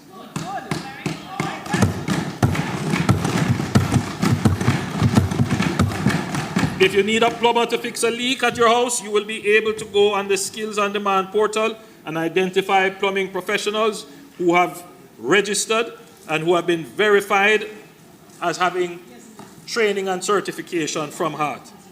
Skilled professionals will be able to advertise their skills, their previous employers' ratings, and their current location to potential employers and clients.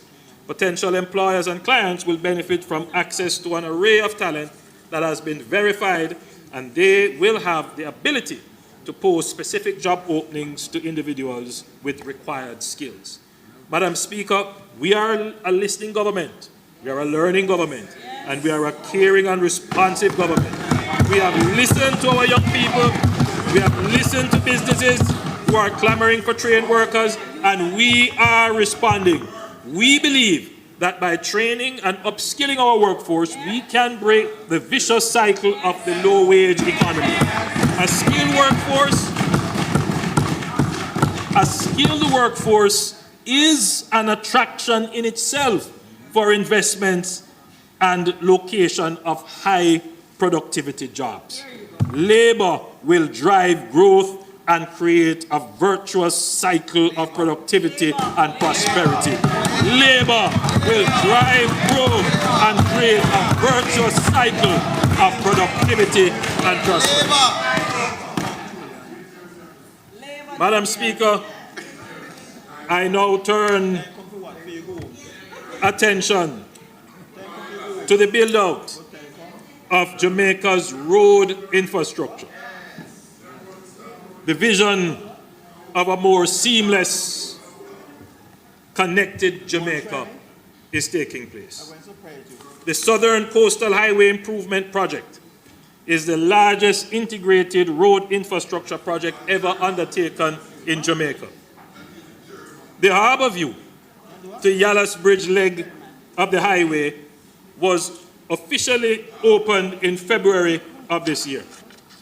This impressive 17.4 kilometers of roadway has significantly reduced travel between Kingston and St. Thomas from 45 minutes to 15 minutes.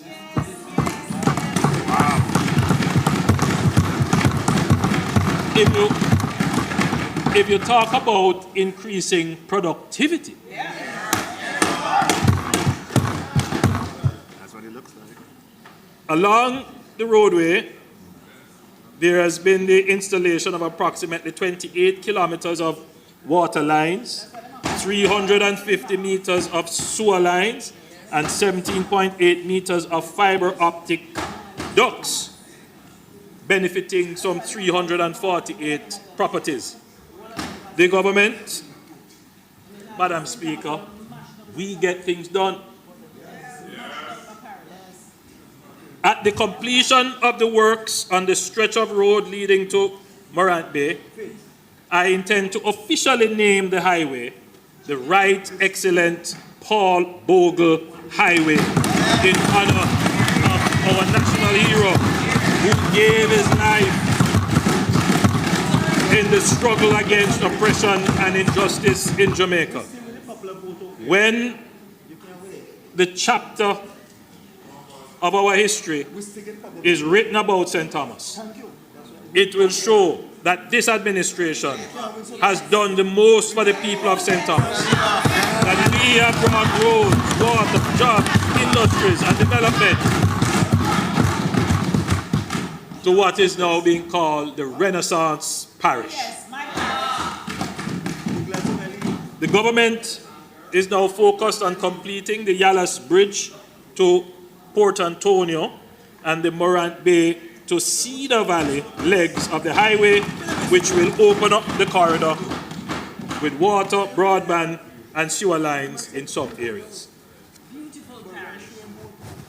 The government, Madam Speaker, is now concentrating efforts on commencing the Port Antonio bypass project in the coming fiscal year. The bypass will unfold in two phases. The phase 1, which is from Norwich to Turtle Crawl Harbour, which is 7 kilometers, and phase 2 from Turtle Crawl Harbour to Boston Bay, 11 kilometers, aligning with the goals of the Southern Coastal Highway Improvement Project. Currently, the government of Jamaica is exploring phase 1, estimated at approximately US $82 million, with a duration of 24 months, aiming to improve access to the growing town and to mitigate against coastal risks. Madam Speaker, the long-awaited Maypen to Williamsfield leg of the highway was opened in September 2023. This 27-kilometer stretch has not only slashed travel times from Maypen to Williamsfield to approximately 15 minutes, but has also ignited interest in development along its path. Private sector interest is growing in developing land along the corridor for housing and agriculture, and we're seeing great opportunities for economic growth. The security forces and the fire brigade have also welcomed this vital artery because it facilitates easier access to communities which were once difficult to police and give services. Moreover, the strengthened link between the Mandeville Regional Hospital and the University Hospital of the West Indies and the KPH in Kingston has reduced transportation times, saving precious lives. Madam Speaker, Trans-Jamaica Highway Limited, which operates the East-West Highway from Caymanas to Maypen under a concession agreement, has a right of first refusal to operate the new Maypen to Williamsfield Highway. The Trans-Jamaica Highway has exercised their right under the concession agreement by making an offer to the government of Jamaica. This offer is being evaluated by independent financial advisors and negotiations are ongoing. In order to facilitate conclusion of these negotiations, the toll period is being extended until July 1, 2024.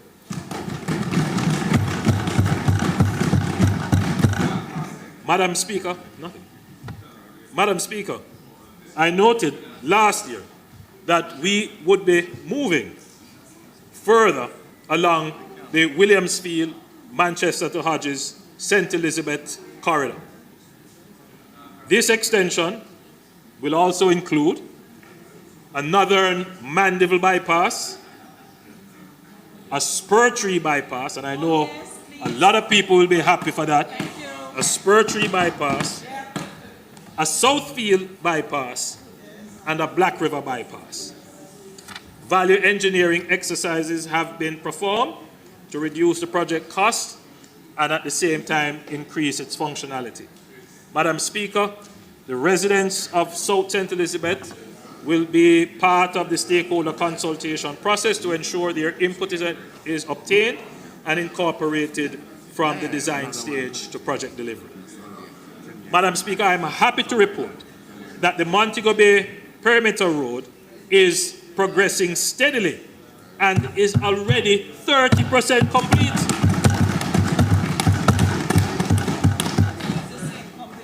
As a reminder, the project includes the Montego Bay bypass itself, which will be 15 kilometers. I keep saying bypass, the Montego Bay Perimeter Road, sorry, the Perimeter Road, because you can't really bypass Montego Bay. It's a perimeter road. The Long Hill bypass, 11 kilometers, and that is well needed. The current road is treacherous and in a really bad state. The Barnett Street and West Green Avenue road rehabilitation, and a comprehensive drainage study of the Montego Bay area.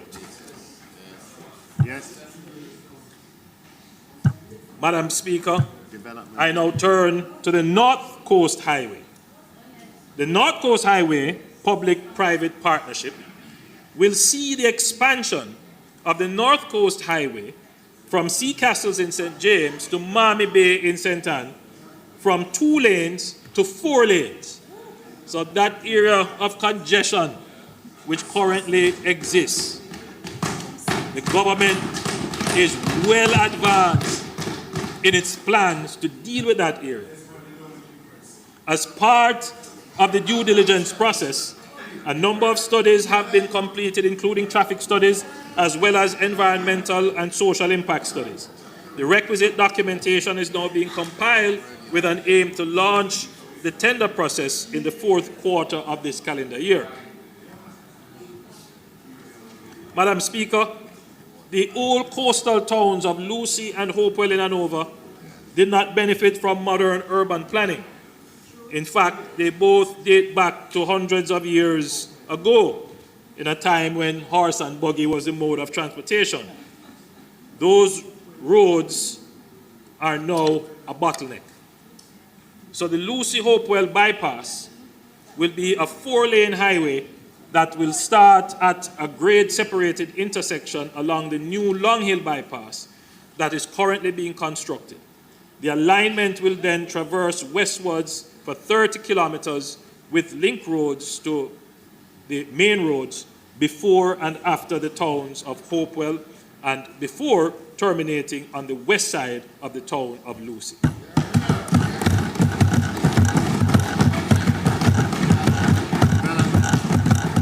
Madam Speaker, the KMA is an area of focus for the government. It's the area of largest population, it's the capital, it has the largest traffic flow. In 2024-2025, the government will look at improving the Washington Boulevard corridor, stretching from New Haven to Dunrabin. The NWA has been tasked with developing detailed engineering designs to enhance this corridor. The project scope encompasses not only traffic flow optimization, but also endeavors to elevate visual appeal, recognizing its pivotal role as a gateway into our capital city.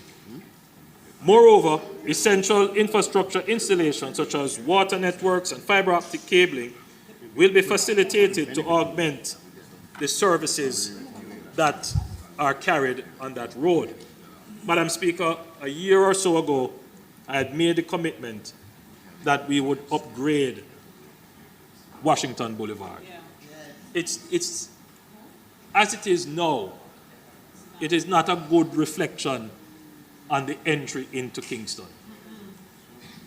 And it is a very difficult piece of road to navigate. It really does need serious attention. And so, Madam Speaker, I'm happy to report that work has actually started, if only the planning phase, on improving this corridor.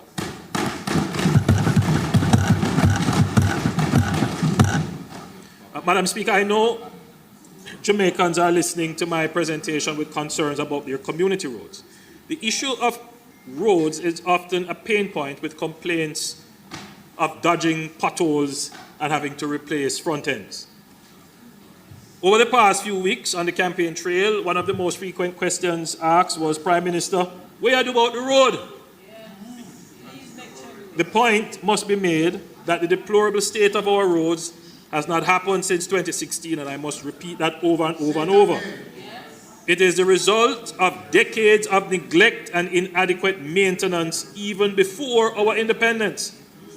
Today, there are 22,000 kilometers of roadways in Jamaica, and we estimate that roughly half of them are in a state of disrepair. Many politicians over the years have promised the people to fix their roads. Lest we forget, in 2002, a former Minister of Government promised that Jamaica would be pothole-free by 2003. My administration is not merely promising that we will fix your roads. We are today coming to the people of Jamaica with a multifaceted plan to focus resources on improving the state of local roads over the next 10 years of Jamaica's development. This will be one of the largest investments in roads from our capital expenditure that the country has ever seen. The government's multi-billion-dollar road improvement plan to address the country's road transportation network will be executed through two programs, the Special Capital Expenditure Program and the new Shared Prosperity through Accelerated Improvement to our Road Network, SPARK program. And you can thank the Minister of Finance for that acronym. We have commenced the first 6 CAPEX projects targeting urban corridors in Kingston and Portmore. In December 2023, the dualization of Grange Lane, which connects Portmore to Spanish Town, commenced, and drainage and potable water pipeline works are underway. Madam Speaker, just to be clear, we are doing serious infrastructure work in Portmore to ensure that it has proper access and connectivity, because, Madam Speaker, Portmore will become the 15th parish.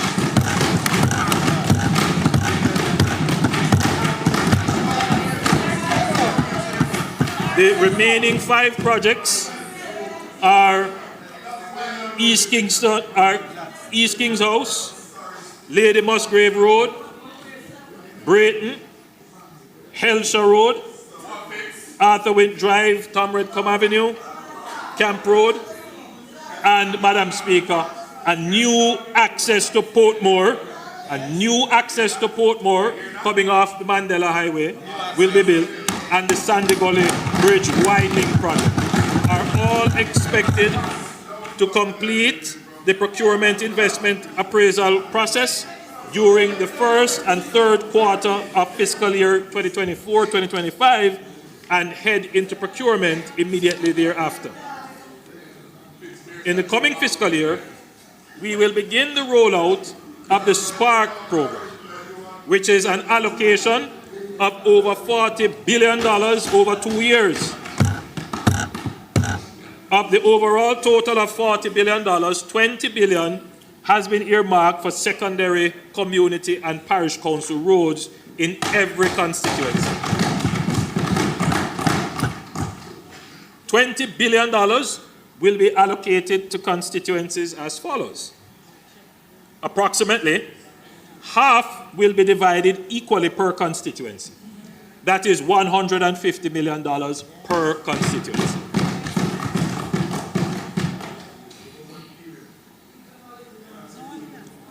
One year. The balance will be allocated to constituencies based on mileage of roads in each constituency, as well as the condition of the roads.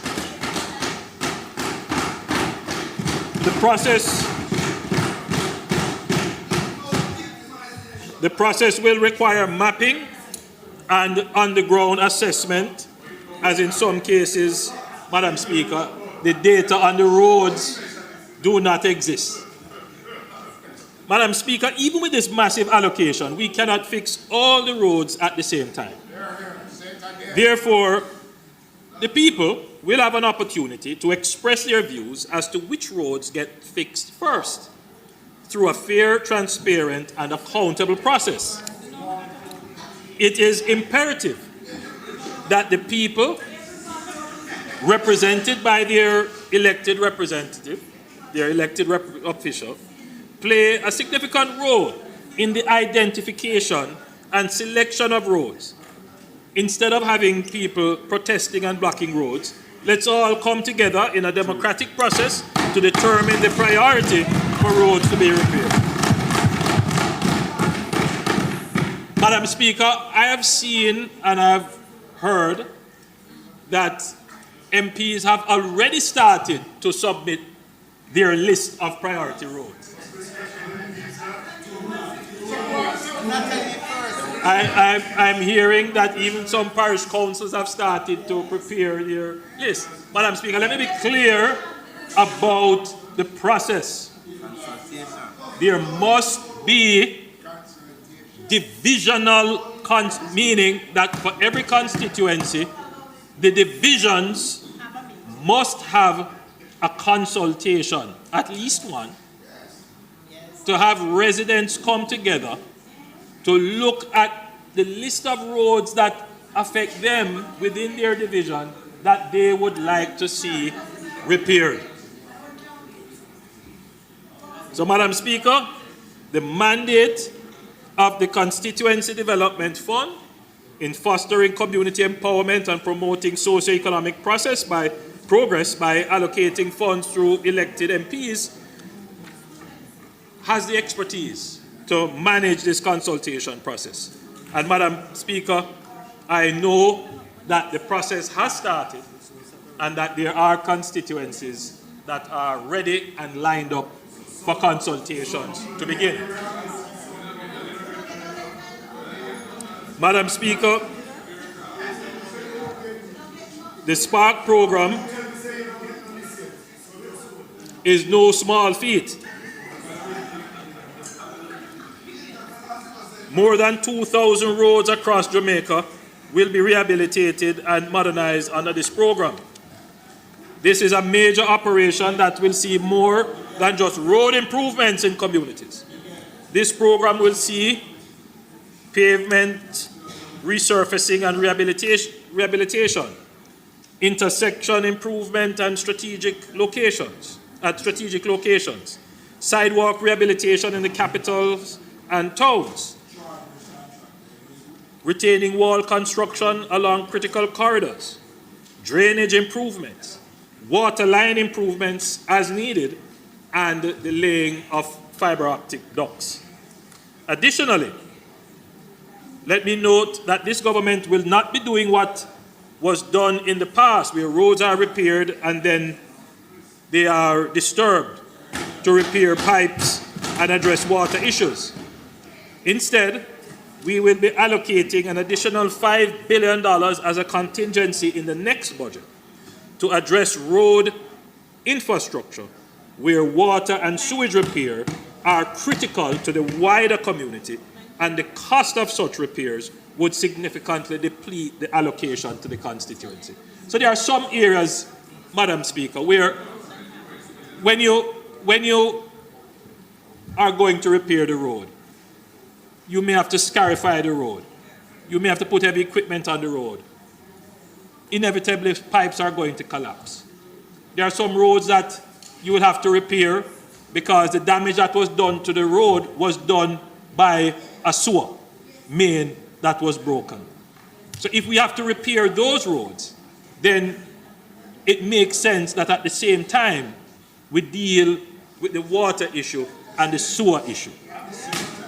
However, Madam Speaker, we know that if you add water and sewer to it, it will substantially increase the cost of the road. And that is why we are making this additional allocation as a contingency in the next budget. So strategically, what you would want to do, members of parliament, is that those roads that you start the preparatory work on those, because those take much longer preparatory work in terms of engineering designs and all of that, and have those done in the next cycle. But do the other roads that don't require this kind of very extensive investment. So, Madam Speaker, the government will put to international tender. And I want members to monitor, to pay attention to this part carefully. Madam Speaker, the government will put to international tender for enterprise-level contractors to undertake the works, which will be divided into 4 packages: north, south, east, and west. Only way to do it.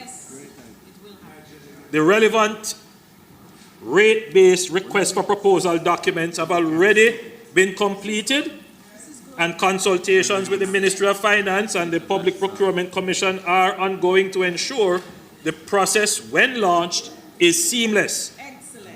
Now, I use the term enterprise-level contractors. What do I mean? Enterprise-level contractors are expected to have the engineering, project management, and financial wherewithal necessary to execute a project of this size and nature.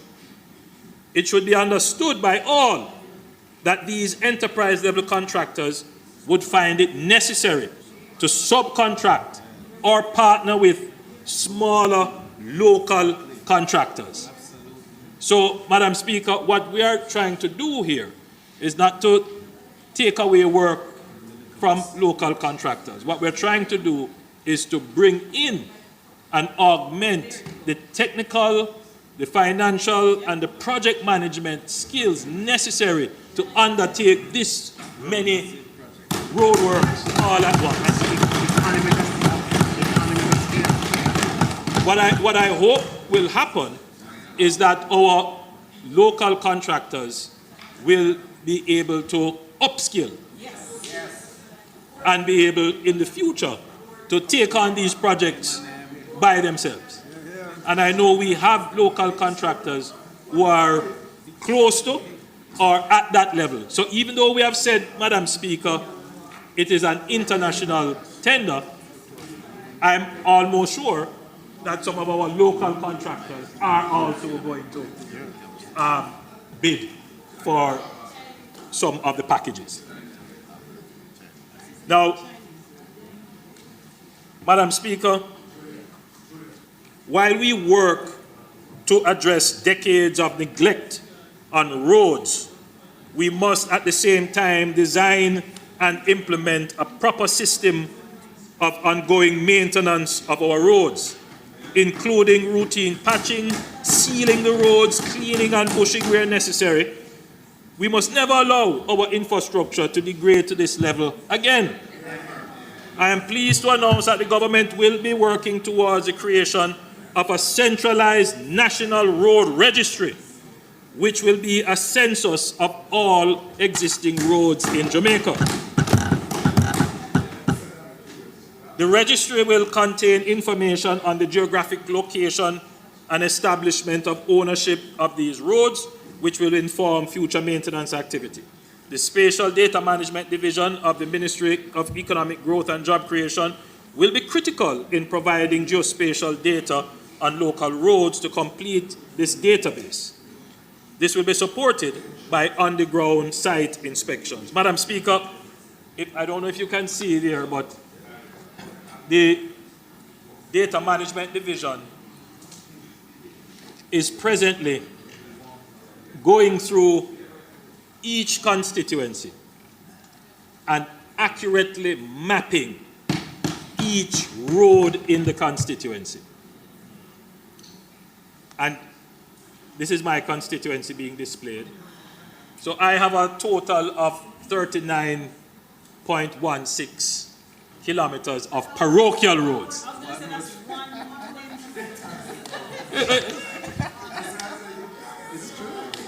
Which is why we have done it the way in which we have done it. We have done it in a fair way. So there's a base distribution where everybody gets equally, and then the balance is distributed by the relative kilometers of roads that you have. So it's fair. So Madam Speaker,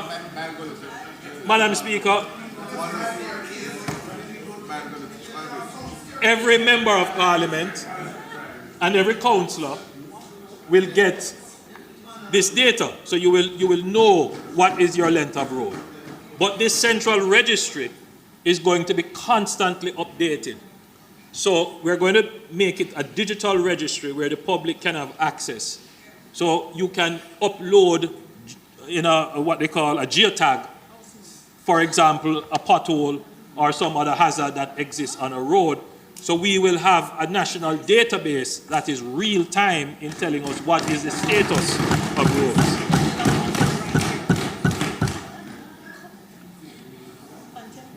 Madam Speaker, the public will be able to go on this central registry and they will see who is responsible for the road. Because sometimes you hear it's Parish Council Road, and then another time you hear it's NWA Road, and back and forth and back and forth. Madam Speaker, under the Spark project, we're going to be spending $40 billion in 2 years. It is clear, however, that for the next decade, there must be an elevated allocation towards road rehabilitation and maintenance if we are to bring our roadways to a reasonable standard of repair. Having now properly audited all our roads, we can now prepare a comprehensive maintenance and repair schedule to realistically inform the budgetary allocation necessary to improve our roads in a reasonable time frame. Madam Speaker, as we seek to upgrade road corridors, we recognize the ongoing need for waste management, debushing, and maintenance throughout the year. Jamaica is a naturally beautiful place. But our country is being uglified by plastic and other forms of waste on our roadways, in our gullies and drains. Yes. To this end, we will allocate 2.5 billion Jamaican dollars to clean major gullies and drains and roadways across Jamaica.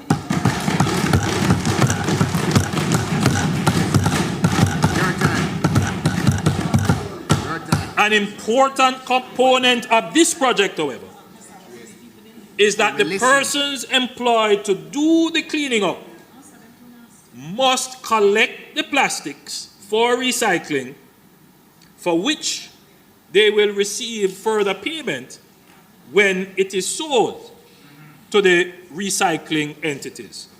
I have a dialogue with the recycling partners of Jamaica who have an amazing system of purchasing and recycling plastics. You would have heard how much plastic bottles have been collected since they have started increasing their operations. There are other entities who are purchasing plastics.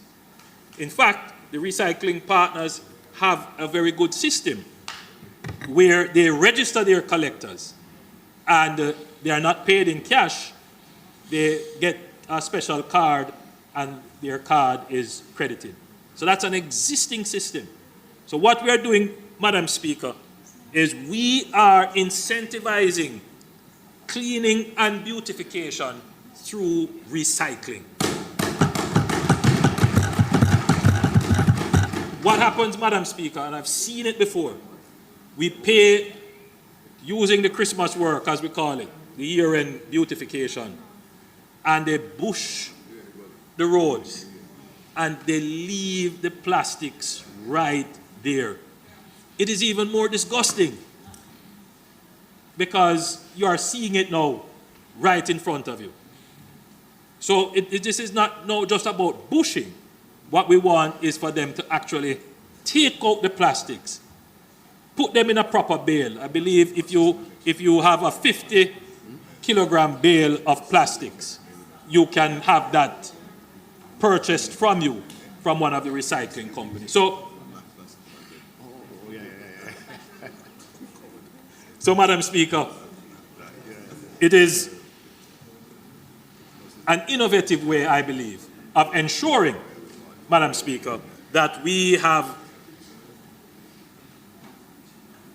cleaning and beautification, but at the same time, recycling. So this $2.5 billion, I believe, Madam Speaker, will go a far way in cleaning up Jamaica. Madam Speaker, in 2024-2025, the government will prioritize 3 key bridge projects: the Troy Bridge, which I mentioned before, the Craig Mill Bridge, and the Spring Village Bridge. Madam Speaker, given the pressing threats posed by climate change, disaster mitigation must be prioritized. I am pleased to announce the allocation of $762 million for river training, drain and gully cleaning, and drain improvement initiatives.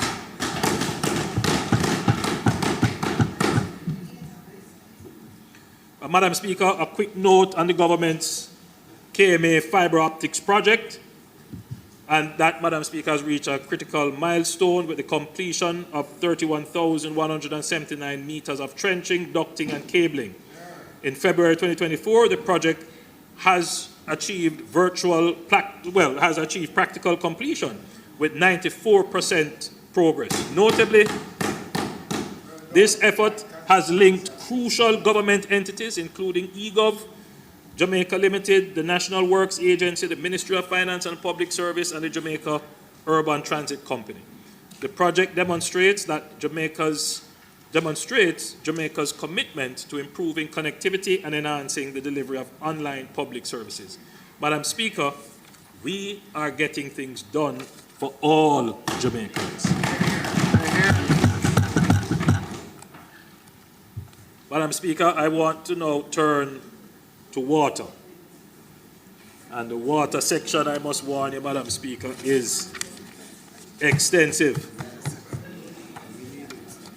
because there's a lot of talk about the water situation.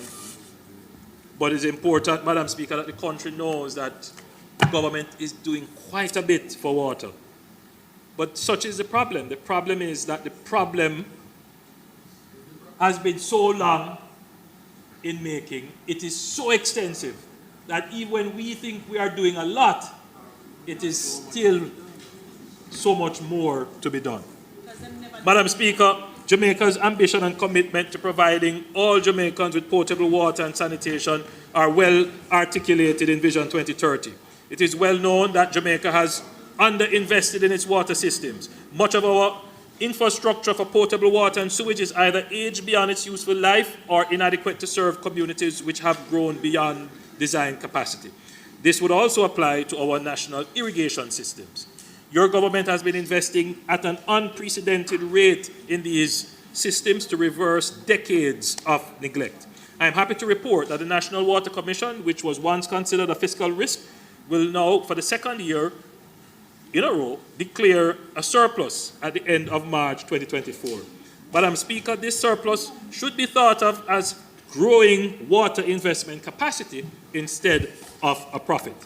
The sound fiscal management of the NWC has led to several major capital investments completed over the last 24 months. These projects have improved connectivity and reliability in our water distribution network, resulting in the improvement of service to over 350,000 Jamaicans. For the benefit of those in this Honourable House and for those listening, the list of major projects that have been undertaken and completed and benefiting over 179,000 Jamaicans at a cost of $2.6 billion include in St. Catherine, the Jericho Pipeline at a cost of $75 million, benefiting 3,000 people. Helsha Phase 3 Booster Station at a cost of $50 million, benefiting 2,000 persons. The Greater Portmore Wastewater Treatment Plant at a cost of $200 million, benefiting 100,000 people. The Pear Tree Grove Pipeline and solar panel installation at a cost of $15 million, benefiting 200,000 persons. The Watermount Water Supply Line Replacement at a cost of $25 million, benefiting 1,000 persons. In St. Elizabeth, Hopewell to Fort Charles at a cost of $51 million, benefiting 300 persons. 3,000 persons, forgive me. Old Pepper Bolted Steel Tank at a cost of $50 million, benefiting 3,000 persons. In St. James, the Rhine Park Water Supply System, $230 million, benefiting 6,000 persons. The Tarada Heights Storage Tank and the Cedar Hill Storage Tank. In Trelawney, there is a Martabray Intake Project of $220 million, benefiting 100,000 persons. In Hanover, there is a Merlin Otti Pipeline, $100 million, benefiting 3,000 persons. In Clarendon, we have the Mineral Heights Pipeline Replacement, the Mitchelltown Pipeline Replacement, the Yorktown Storage Tank Replacement Project, the Portland Cottage Rocky Point and Salt River Supply System, the Darlow Catchment Tank Rehabilitation Project, which is benefiting 650 persons at a cost of $1.2 million. And the Bunkers Hill System in Northern Clarendon, benefiting 1,000 persons at a cost of $10 million. In the KSA, we have completed work on several capital projects, the Port Royal Bypass Pump installation, as well as the relaying of the distribution main. The Hagley Park Road, Gretna Green Water, the Gretna Green Avenue Water and Sewage Improvement Project, the Padmore and Sterling Castle Heights Pipeline Replacement Project, the Kencott Collector Sewers Project, the Mona Heights Bougainvillea Sewer Installation Project, and the Bay Farm Collector Sewer Project, Gardenia Sewers Projects, the Montgomery Replacement Well. And Madam Speaker, this is a major point to note because this is providing 2 million gallons of water daily to the corporate area and ultimately reduces the geographic area supplied by the Mona Reservoir. So this ultimately reduces dependence on the Mona Reservoir. In Manchester, the Mother Fleur water system benefiting 2,500 residents at a cost of $15 million. The Mile Gully Pipeline. Additionally, the Greater Mandeville Water Supply Improvement Project is approximately 60% complete.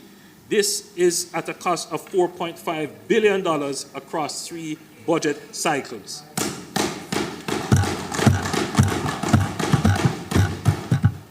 Last year, in the midst of Jamaica's worst drought, the corporate area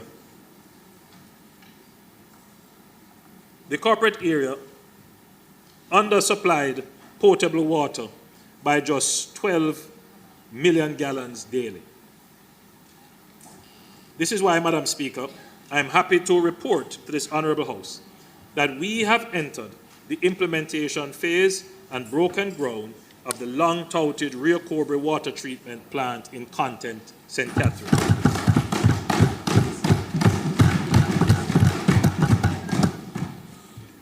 When completed, in 2 years, this plant will provide 15.5 million gallons daily, supporting distribution in the KSA, Portmore, and Spanish Town. This US $78 million PPP project will move us closer to our 2030 goal. Madam Speaker, this is a major project.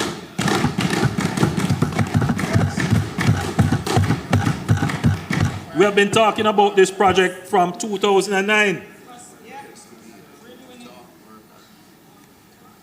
Project developed when our now Deputy Prime Minister was Minister of Water. It has gone through several iterations, several starts and stops. But you know what, Madam Speaker? We get things done.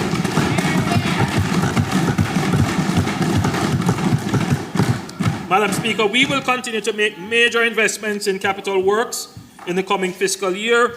Over $5 billion is expected to be spent this fiscal year, benefiting more than 165,000 Jamaicans. Additionally, more than $2.5 billion will be invested in sewage infrastructure work. Madam Speaker, outside of this massive portfolio just outlined, let me mention a few other strategic projects. Madam Speaker, the CDB-funded projects, which have been long in coming, over 20 years in some cases, this project targets upgrading the water supply system in 5 parishes and has been added to the public sector investment program. This will benefit from a US $30 million loan from the CDB, with the government of Jamaica providing $6 million US. And this will be executed over 4 years. The projects include the Agualta Vale Jordan Run Water Scheme for Southeast St. Mary, the Mason Hall Scheme in Western St. Mary, Albert Town to Ulster Spring Scheme in Southern Trelawney, Union Balaclava Scheme in Northeastern St. Elizabeth, the Port Morant Erie Castle Scheme in Eastern St. Thomas, and the Green Park Higginstown Bamboo Scheme in Southeastern and Northwestern St. Anne.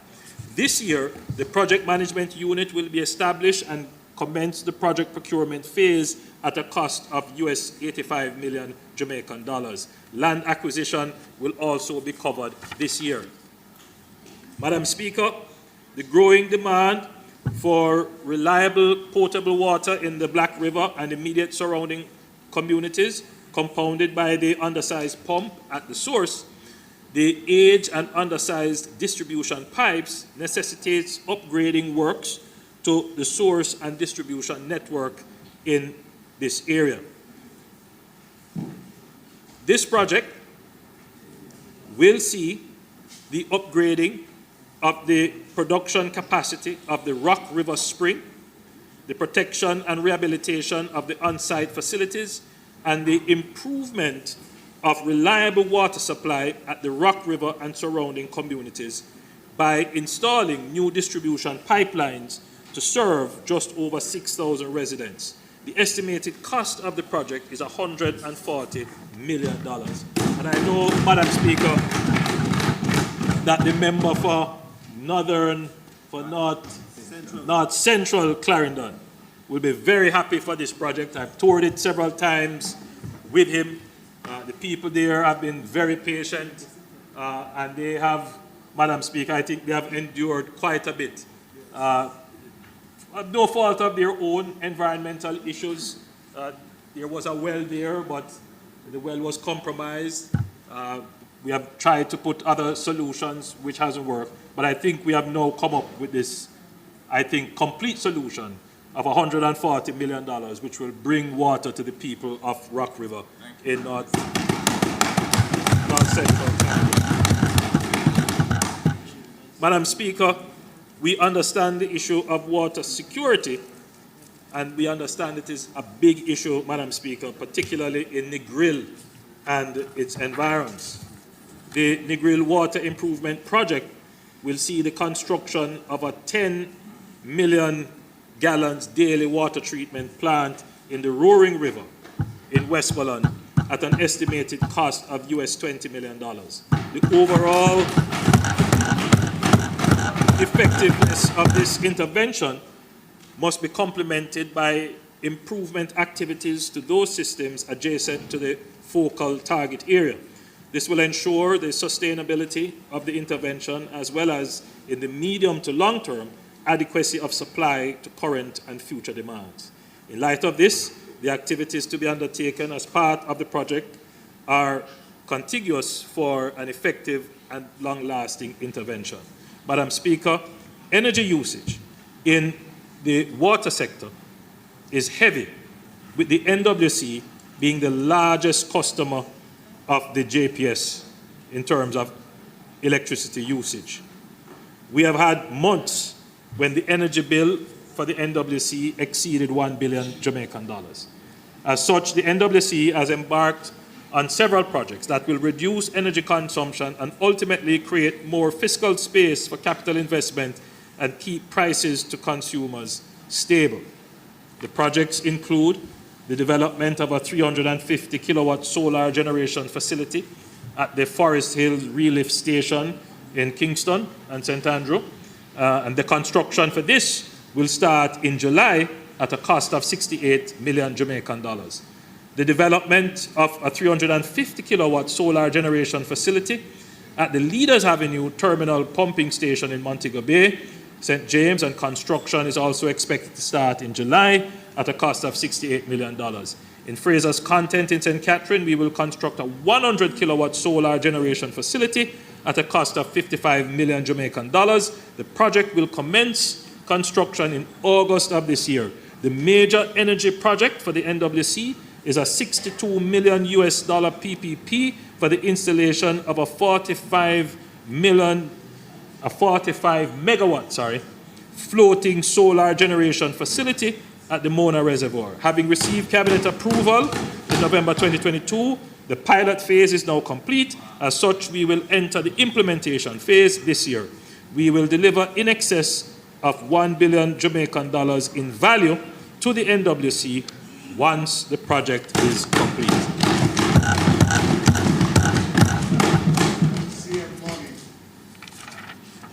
Madam Speaker, I'm skipping out some of the water projects because they're really a lot. But I want to go to rural water.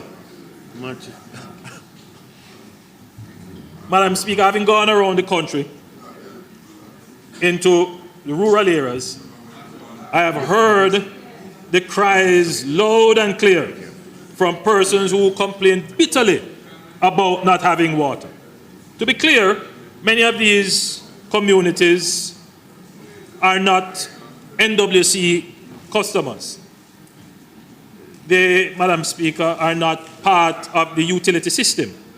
They rely on natural sources, springs and rivers, or local supply systems, such as catchment tanks and entombments. I want to announce, Madam Speaker, that the rural water supply, that rural water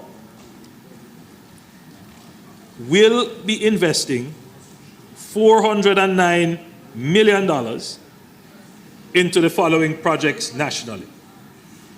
They will be doing Riversdale in northeastern St. Catherine for $53 million. They will be doing Spring Gardens in southern St. James, $19 million. They will be doing Maroon Town in southern St. James, $53.2 million. They will be doing Stepney. I hope that is how it is pronounced. Stepney. Stettin.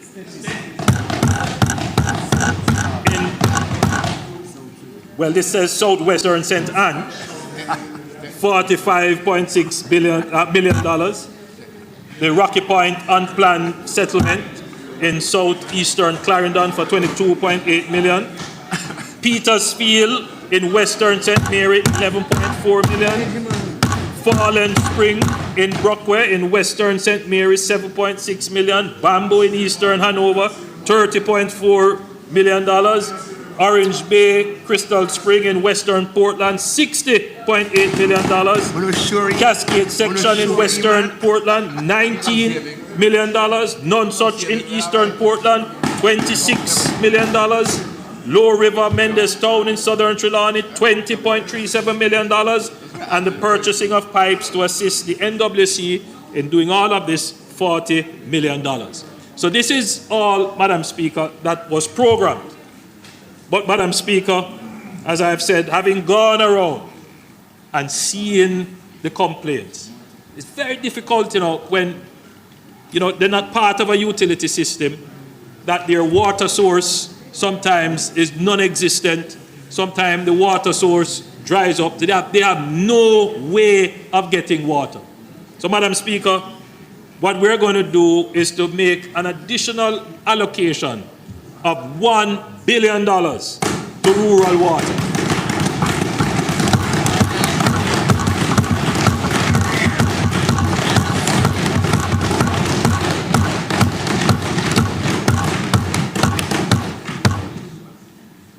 I know, Madam Speaker, that they have several projects on the books, but not funded. So they have developed projects, but because it's not financed, they have put it in File 13. What we're going to say to Rural Water now is bring up those projects. We have $1 billion which we're going to reserve under capital. Get those projects in and let's get water to the people. Madam Speaker, I'm thinking of a community called Chesnook in Cessnock in Western Hanover, where, you know, a lady who is a returning resident tackled me about her water situation and how long she hasn't had water, and it really was touching, Madam Speaker. You know, as the Prime Minister, I am in a position to make allocative decisions that are responsive to the people's needs. And, Madam Speaker, one thing is clear, is that we are doing the investments in water. There's no question about that. But when a 70-year-old lady says, Prime Minister, I can't carry water anymore, you have to respond to that. And so, Madam Speaker, we are responding.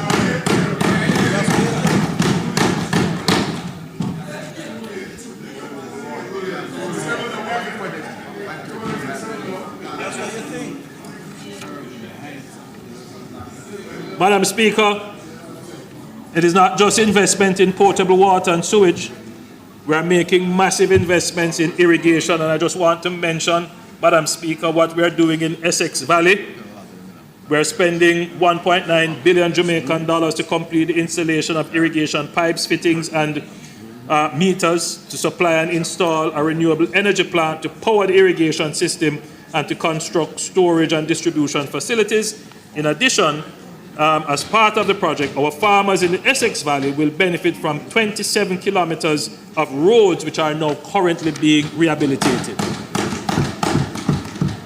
In the Southern Plains Irrigation Scheme, in Parnassus in Clarendon and both Amity Hall and Bridgepen in St. Catherine, we are investing over $1.5 billion to provide access to irrigation water on the fallow sugar lands to increase agricultural productivity. And Madam Speaker, last year I announced that after 5 decades of announcement, the Pedro Plains Irrigation Scheme would finally become a reality. We have committed to its designation as a national strategic project. This life-changing initiative will use water from the Black River to irrigate the plains and farmlands in the parish. Thousands of farmers across communities such as Flagaman, Greenfield, Barbary Hall, Southfield, and Top Hill will benefit from the project. Madam Speaker, we have now entered the implementation phase. So this is not just announcements because it's been announced and announced and announced. We have started.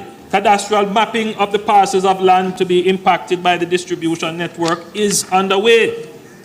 A direct result of this work is that over 1,000 titles will be produced this year under the project. Madam Speaker, we are getting things done.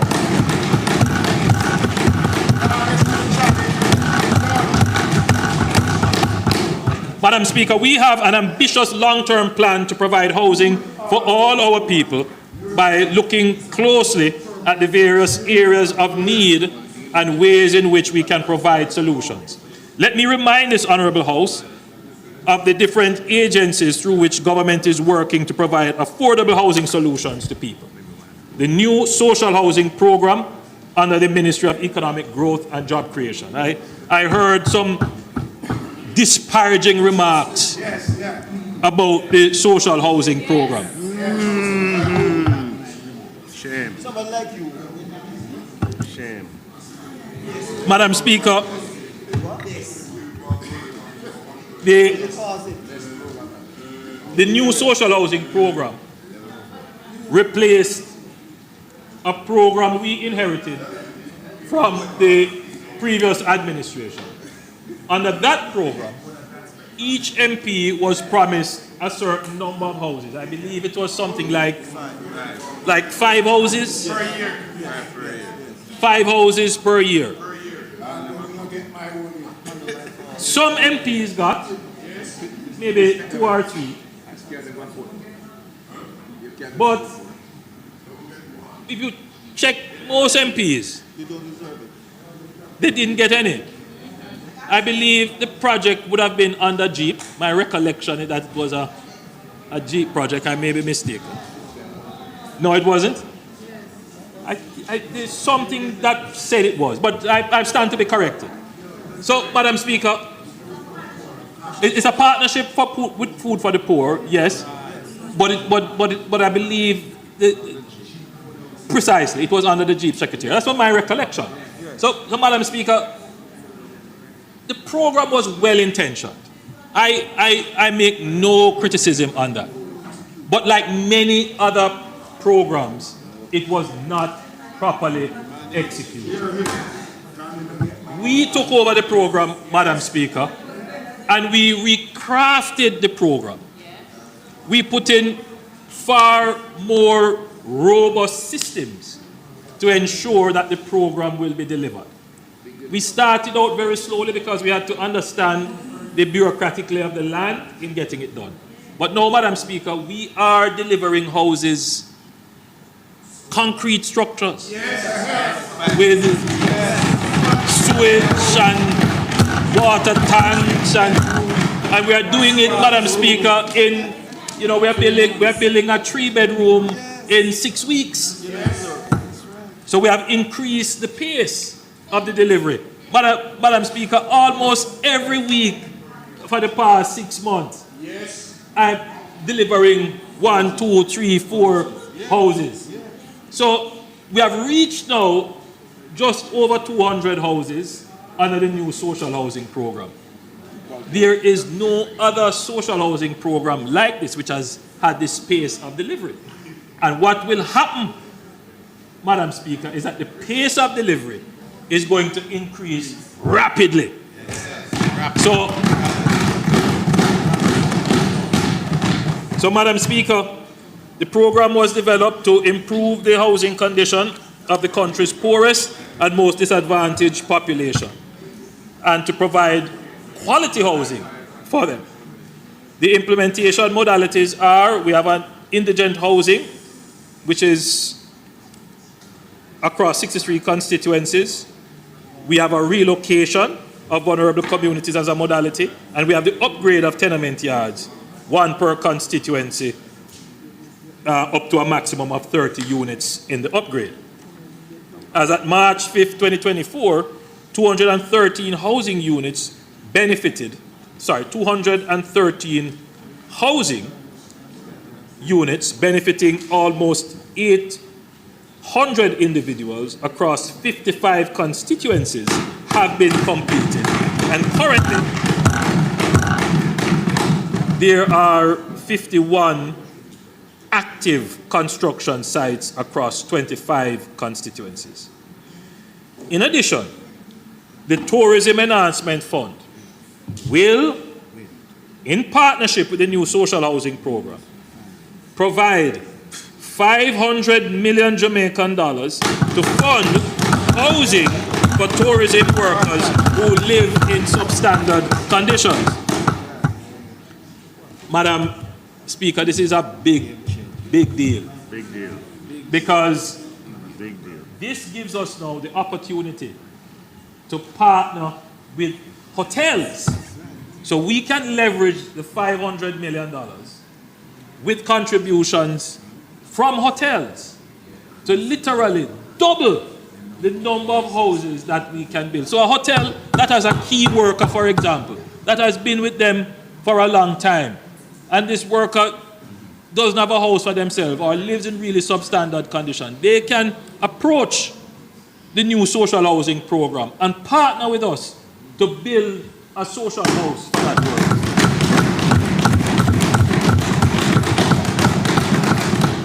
So don't worry when you kind of disparage 200 houses. You're going to get thousands of these social houses soon. So only go uptown, that's why. When you want downtown, people get a house. Madam Speaker, The HAJ continues to provide affordable housing solutions for low and middle income earning Jamaicans, as well as provide for the regulation of informal settlements. Of the 14,000 housing solutions the HAJ has committed to start, I'm pleased to announce that approximately 4,000 of them have been achieved. Over the next 4 years, the HAJ is projecting approximately 10,000 housing starts and just over 6,000 deliveries. In 2024-2025, construction will commence at the Bay Farm Road project, where 72 housing solutions will be built. Madam Speaker, again, Clarkstown in Trelawney was disparaged when I said, Madam Speaker, that we're going to turn Clarkstown into a modern township. And there are persons who, look down on some years and say, "Chow, it can't happen." That's him. But Madam Speaker, 721 housing solutions are slated for Clarkstown.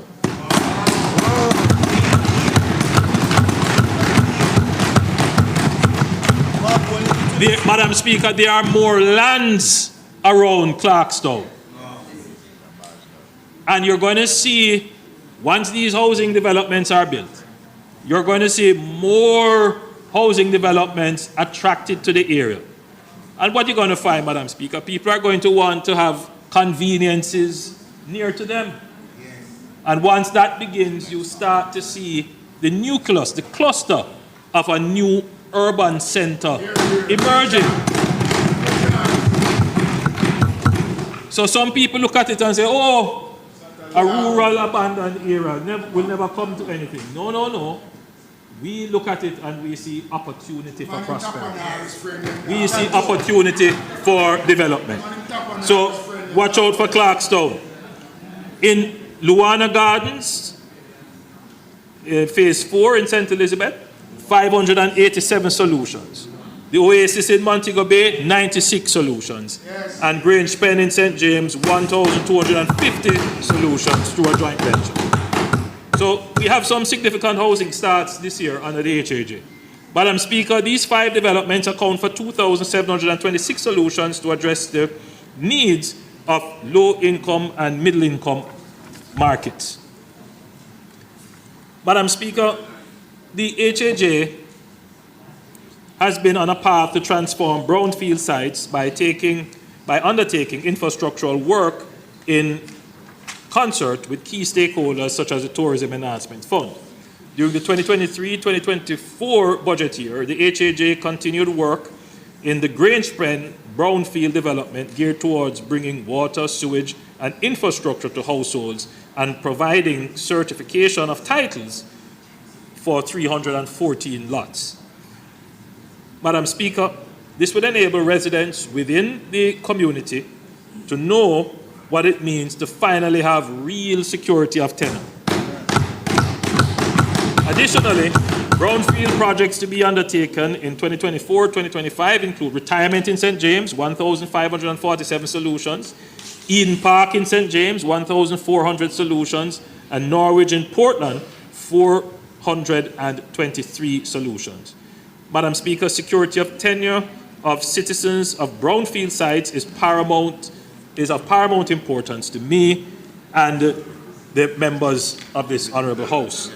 Over the 4-year period, the HAJ will be intensifying title issuance and the projection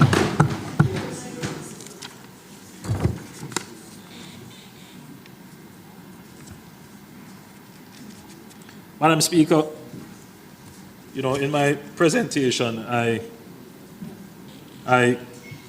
in the rush to try to get through this extensive presentation, I neglected to acknowledge, very important that I do this, a beneficiary of one of the new social housing program. Very important that this acknowledgement happened. I want to acknowledge Kayla Hilton from Rock River, who received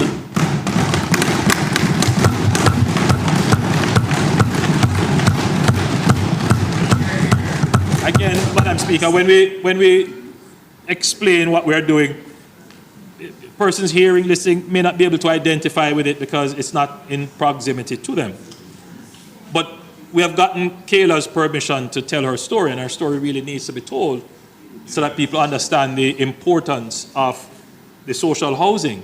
Kayla resided in a small, you could only describe it as a storeroom, which is less than a 10 by 10, with her 2 children, one of whom was stung by a scorpion, which left him paralyzed and speechless for a period of time.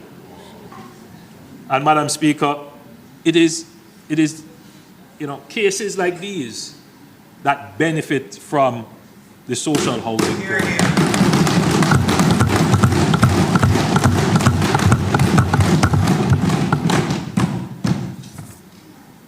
It has been transformational to the lives of the people who benefit. Transformational. It comes from a place, Madam Speaker, of social equity. That's what it is.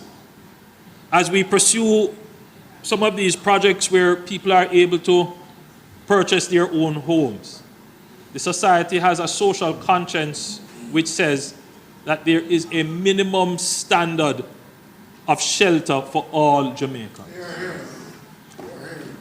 By virtue of the demands that MPs face and report, we don't have the census data yet, the new census data, but you can estimate that there are 6,000 Jamaicans, roughly, who live in the worst shelter conditions, such as what Kayla suffered. And the government must put in place programs, to address that, because that is the only way you're going to break the inequality in the society. That's the only way you're going to break the intergenerational poverty. And that's the only way you're going to engender hope in the people of Jamaica that their needs will be addressed. Madam Speaker, in my presentation last year, I introduced the development of the St. Paul's Lane project in West Central St. Andrew, in my constituency, comprising 24 units to benefit families who live in that area and whose houses were devastated by fire. You will recall that I mentioned that this project is being done as a pilot, given the various dynamics involved and the extent to which informal settlement is prevalent in Jamaica. Today, I'm pleased to report that the project has been almost 90% complete, as you can see, Madam Speaker, and in short order, the families will benefit from this.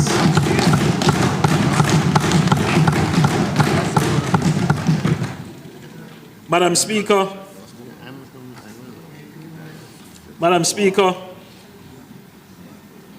I want you to, if you are able to see it, Madam Speaker, to look at the buildings and to see the design and see the construction. And it's a pity we don't have what existed before.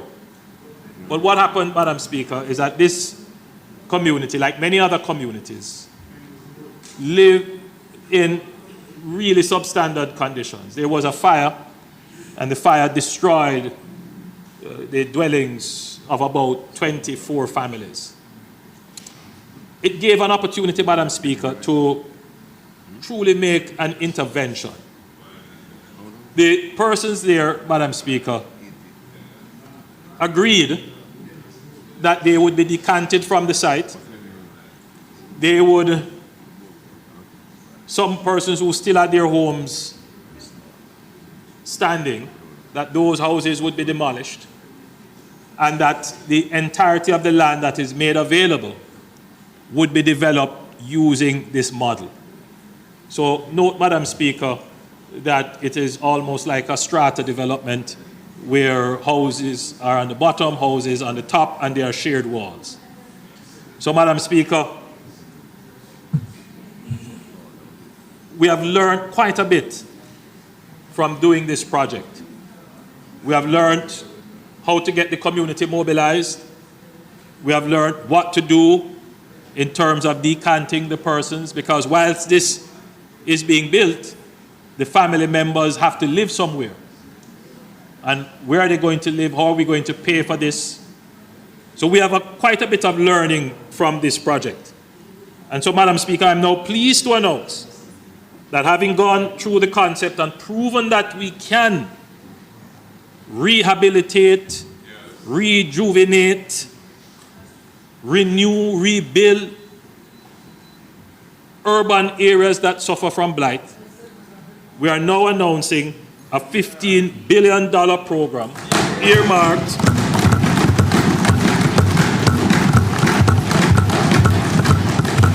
over the next 3 years that will focus, 3 years, 15 billion over 3 years, that will focus on the renewal, redevelopment, reconstruction, whatever term you want to use, of small inner city communities. So this $15 billion, Swallowfield might be a little bit too big, but if you have like a lane, like a little lane. So what we want to do, because the issues that are involved here, Madam Speaker, require the decanting and accommodating persons who live there. You really couldn't take large communities. So this is going to be under the HAJ. So what would happen is, the way in which we intend it to work is that you would apply to the HAJ, MPs, because it'll be MP driven. So you bring the small project to the HAJ. The HAJ now has a team that will go, yes, the Housing Agency of Jamaica, that will come assess, do the social survey. What we found, Madam Speaker, is that the social survey was so crucial, because what you find is that families tend to want to split up when they hear about an intervention. So you might have a household which had 10 people in it before. All of a sudden now everybody wants. And so all of these complexities that go into making sure that the project doesn't become unmanageable, so that you don't do it.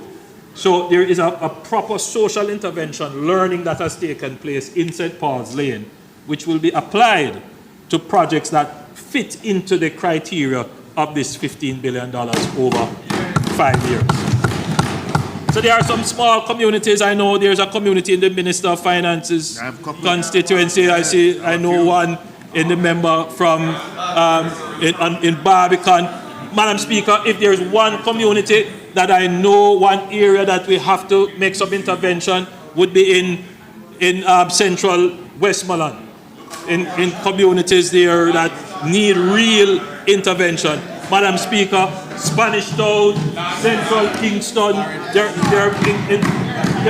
all over. So they're constantly, Madam Speaker, in the constituency of the leader of the opposition, in the constituency of my adjoining neighbor for Southwest. I mean, you can in southern, in your southeast St. Andrew, there are small communities. They pop up, Madam Speaker. Madam Speaker, we toured a community in Portmore. What's the name of it? Land. In Land. And these are communities that fit that criteria. So we now have this program of intervention slated for that. Madam Speaker, Spanish Town, definitely.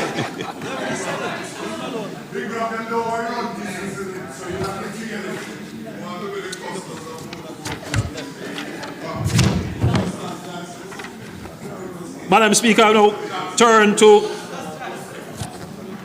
the NHD. Madam Speaker, the NHD continues to find innovative ways to increase access and affordability for housing for contributors. In 2024-2025, the NHD is projecting to commence construction of 15,000 housing solutions with more than 96% of these housing solutions geared towards lower middle income to low income contributors. I want to make a point here, Madam Speaker. I want to make a point here. It is said from the opposition that the NHT is not concentrating on producing housing for low income and middle income contributors. That is not the case. The government 3 years ago gave a policy directive to the board of the NHT for the NHT to redirect its resources to focus on lower middle income to low income earners who are NHT contributors. And therefore, Madam Speaker, for the houses that the NHT is involved in its development, we are not taking on houses, Madam Speaker, where the price point is in middle and high. Madam Speaker, there are a few legacy projects which we were committed to, which we can't come out of, and those projects will continue. But we are not taking on any new project that is outside of the policy guideline for low income to lower middle income.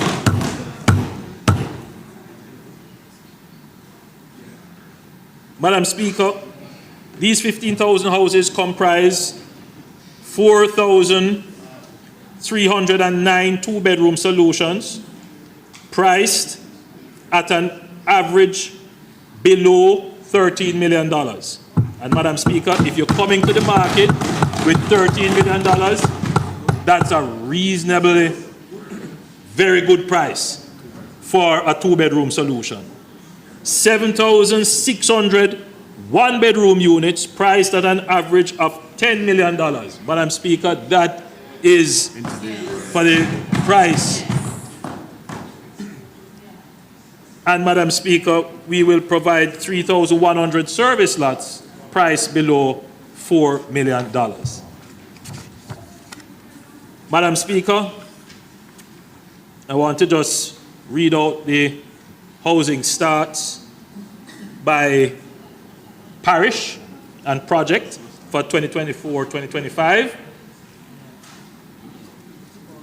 For Kingston, we have JDF Housing, Rasta City, now Royal Estates, and Bay Farm Road, that's 9,666 housing solutions.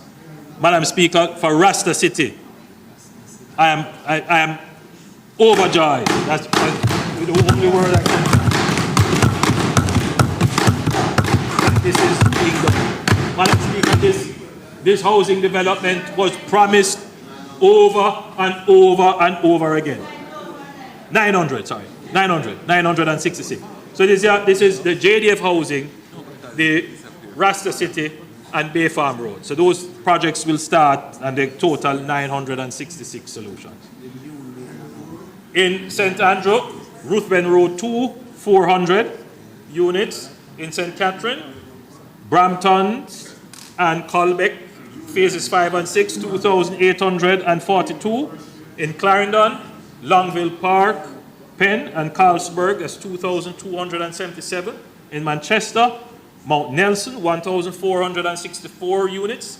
In St. Elizabeth, Friendship 2 and Brampton Manor 2, that's 543 units. In Westmoreland, we have Negril Spot and Chantilly, making up 1,175 units. In Hanover, we have Point, 365 units. In Trelawney, we have Dry Valley, 1,040 units. In St. James, there is Barrett Hall and Spot Valley, 1,983. In St. Mary, we have Galena, Highgate and Industry Pen, 580. In St. Thomas, there is Roselle, 660. And in all parishes, which includes build and own land, construction loan and homeowners projects, 710. So that is, Madam Speaker, when we talk about building houses, yes, it's good to have houses concentrated in one area. We are building houses all over Jamaica. All over Jamaica.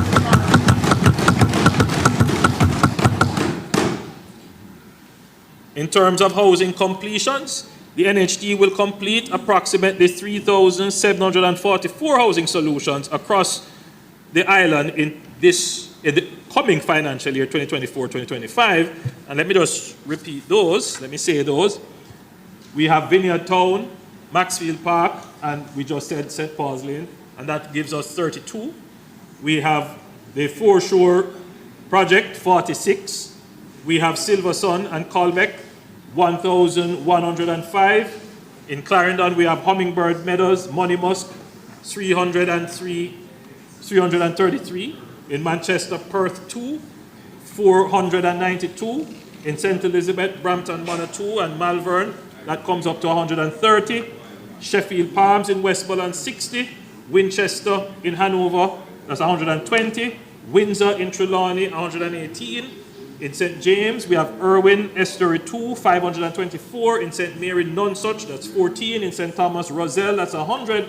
And in all parishes, build and own, construction loan, and open market purchases, 600, or home owners projects, 670 housing solutions, totaling 3,744. Housing completions continue to be challenged by supply chain disruptions, contractor delays, quality assurance issues, and approvals, and a big complaint, shortage of labor. Another significant challenge, as I've said, that has emerged. Therefore, in addition to the initiatives I mentioned under HEART, the NHD will provide the opportunity for their whole participants to develop their skills and experience and become certified in construction. So the NHD will build out this program in partnership with Heart Trust NSTA by creating an on-the-job training environment with their development partners, that is HEART, in provision of, and they will give them small tools and equipment, and these participants in 2 years will be certified in construction and project management. Another boost, Madam Speaker, for the labor supply of the construction sector is that the NHD will also expand its scholarship program to provide tuition at a maximum of $1 million per annum per student for up to 10 students at the tertiary level pursuing careers in civil engineering, construction management, construction technology, architecture, urban planning, and building technologies and other related fields.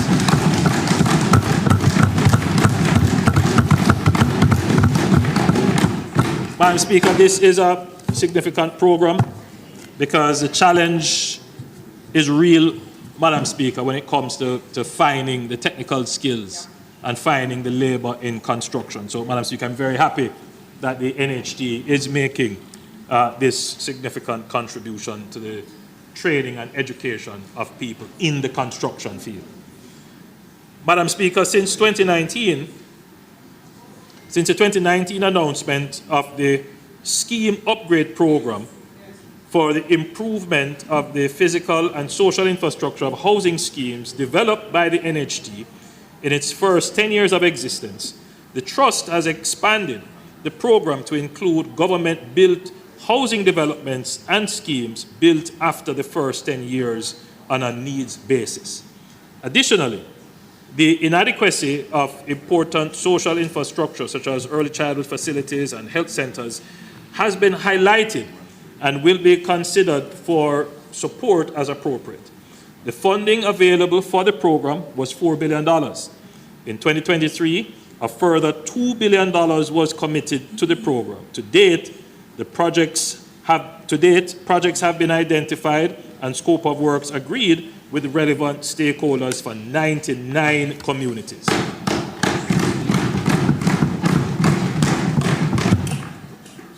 Madam Speaker, let me say that this is one of the most fulfilling projects that I have been associated with. I announced this project, Madam Speaker, because, well, Madam Speaker, as you would know, I grew up in an NHD house, in a housing scheme, and I'm well aware of which was built in the first 10 years of the NHD's inception. And many of these housing schemes, Madam Speaker, have fallen into disrepair. And so we made the allocation in 2019. And I'm pleased to say that the Grand Spend housing scheme in St. Andrew, yes, $80 million was spent on upgrading that housing scheme. The sewage will be done in phase 2. So that is done. The Charlie Mount housing scheme in St. Catherine, we rehabilitated, well, that wasn't done, anyway. Rehabilitation of roads and drains, $60 million was spent, completed. Arcadia, that's a Gale housing scheme in St. Mary. Rehabilitation of roads and drains, $60 million spent. Corville Gardens Phase 1 in St. Andrew, $56.2 million spent. Rehabilitation of roads and drains. Frontier in St. Mary, rehabilitation of roads and drains, $55.8 million. The Bushy Park housing scheme in Clarendon, rehabilitation of roads and drains, $54.2 million. Portsmouth housing scheme in St. Catherine, rehabilitation of roads and drains, $60 million. The Itobo Royal in St. Mary, rehabilitation of roads and drains, $51.7 million completed. Hulruth Court in St. Andrew, roof repairs and painting of exterior walls, $60 million, practical completion. Madam Speaker, Bellevue Heights in St. Catherine, rehabilitation of roads and drains. Hague Housing Scheme in Trelawney, rehabilitation of roads and drains. Corville Gardens Phase 2, rehabilitation of drains, $60 million. The Preddy Housing Scheme in Clarendon, rehabilitation of roads and drains, $49 million. Seville Housing Scheme in St. Anne, rehabilitation of roads and drains, $49 million. And Culloden Housing Scheme in Westmoreland, rehabilitation of drains, $49 million completed. Madam Speaker, it amazed me when people say nothing is happening. If I were to go through and really list everything, we would be here until, 2 or 3 days. So, Madam Speaker, the NHD in 2019 introduced a program to rehabilitate identified police stations within a 10-mile radius of NHD schemes, with the ultimate aim of improving security.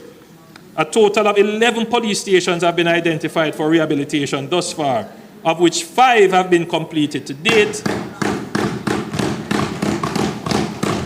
$835 million of the $2 billion allocated has been spent. Madam Speaker, through the NHD's work with upgrading of infirmaries, it has identified the need for more supporting shelter services for vulnerable persons in Jamaica. The NHD will, in partnership with the Ministry of Local Government and Community Development, construct 14 homeless shelters on government lands across Jamaica. 14 homeless shelters. These shelters will vary in size and design based on needs assessment carried out by social workers and housing specialists to properly address the unique needs of the homeless, as well as genuine social cases identified by the Ministry of Health and Wellness. Madam Speaker, we also recognize that our wards of the state on attaining age 18 need assistance with accommodation over a 2 to 3 year period, while mentoring continues for them to achieve personal and career goals to lead independent lives. An assessment will therefore be done to determine the need in particular parishes, and NHD will look at the provision of appropriate housing solutions.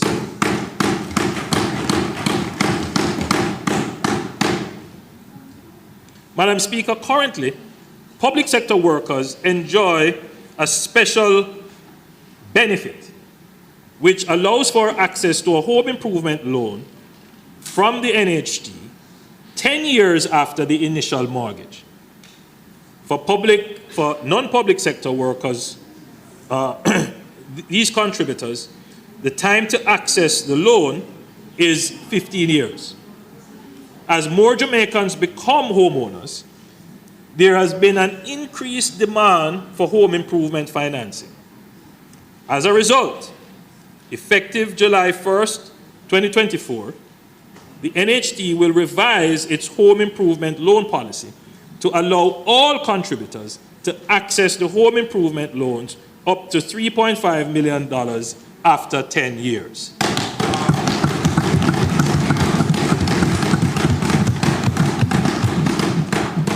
Madam Speaker, the NHT is developing a new green energy initiative to be responsive to the climate change effects on dwellings.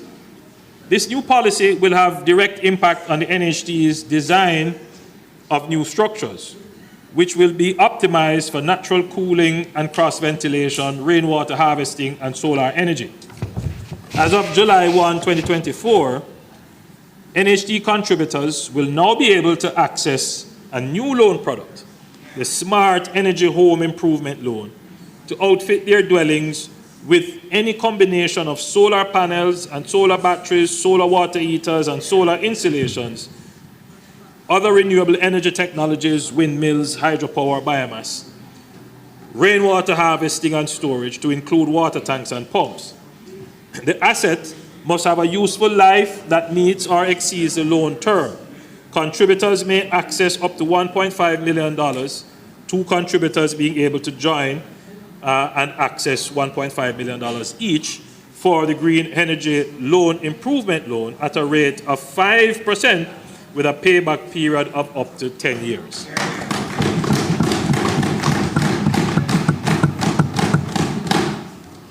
Madam Speaker, in the coming year, 2024 to 2025, the NHT will expand its home grants to include the installation of solar panel systems on the houses of public sector pensioners at a maximum of $1.5 million each. The program will target 30 of these pensioners per parish each year for the next 3 years. Beneficiaries will be selected at random after being stratified by the parish and after satisfaction of the following criteria. At the point of retirement, the pensioner was earning less than $30,000 per week at that time, must be a homeowner, and this includes owners of non-NHT constructed houses, must be 60 years and older, and must have already installed these items. Preference will be given to pensioners who live in areas with unreliable, irregular electricity supply, and this grant will enable them to reduce their utility bill and reduce environmental impact.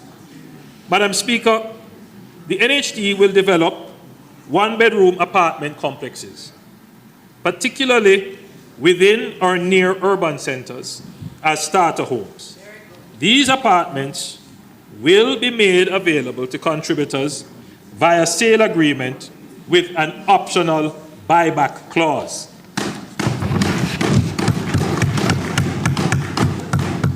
The buyback clause will give mortgagors the option to sell the property back to the NHT after a determined time.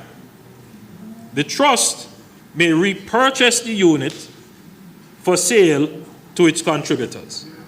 The mortgagors who sell their unit to the NHT under this arrangement will be allowed to access a new benefit from the NHT in full towards the acquisition of a new home.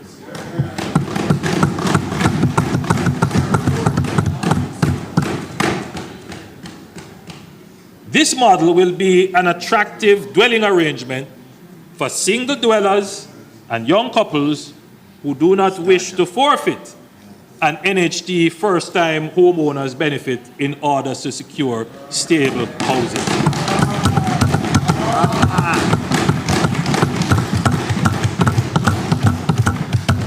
Units that are currently under construction at Vineyard Town and Howard Avenue in St. Andrew, that is 264 one-bedroom units, will be sold there's a construction there, I'll tell you. An additional 300 units at Barracks Road in Montego Bay are also earmarked and will be targeted to workers in the tourism, BPO, and security sectors. So, Madam Speaker, again, a government that is listening and finding creative solutions. So there are a lot of young people, Madam Speaker. And,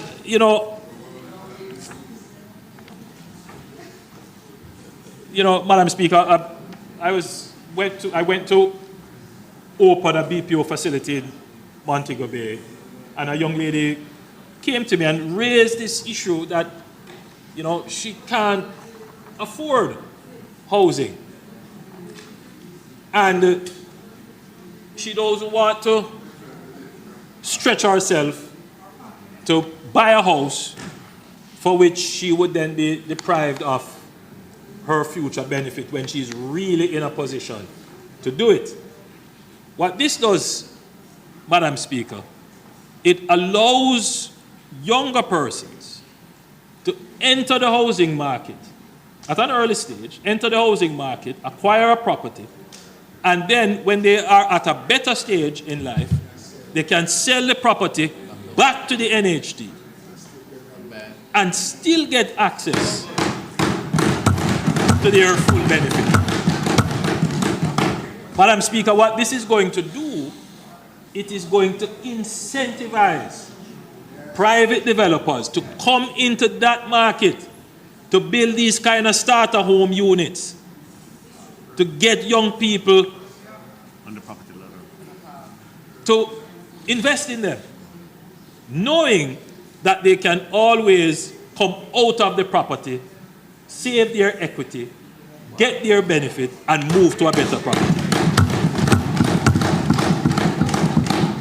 So we are targeting those, young people who are just starting out. A lot of young people getting work in the BPO sector, they are straddled with rent. They would really want to be able, instead of paying rent, to make that investment in a mortgage towards the equity in a property that they can then use to further improve their equity holding in another property. So, Madam Speaker, this is, I believe, a big move for home ownership for young people. It is a big move.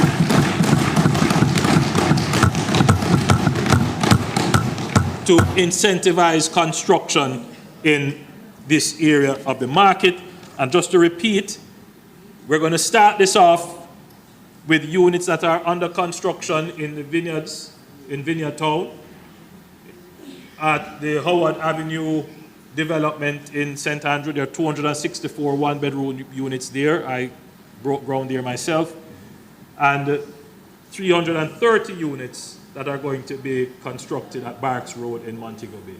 So, Madam Speaker, this is a big move for housing in Jamaica.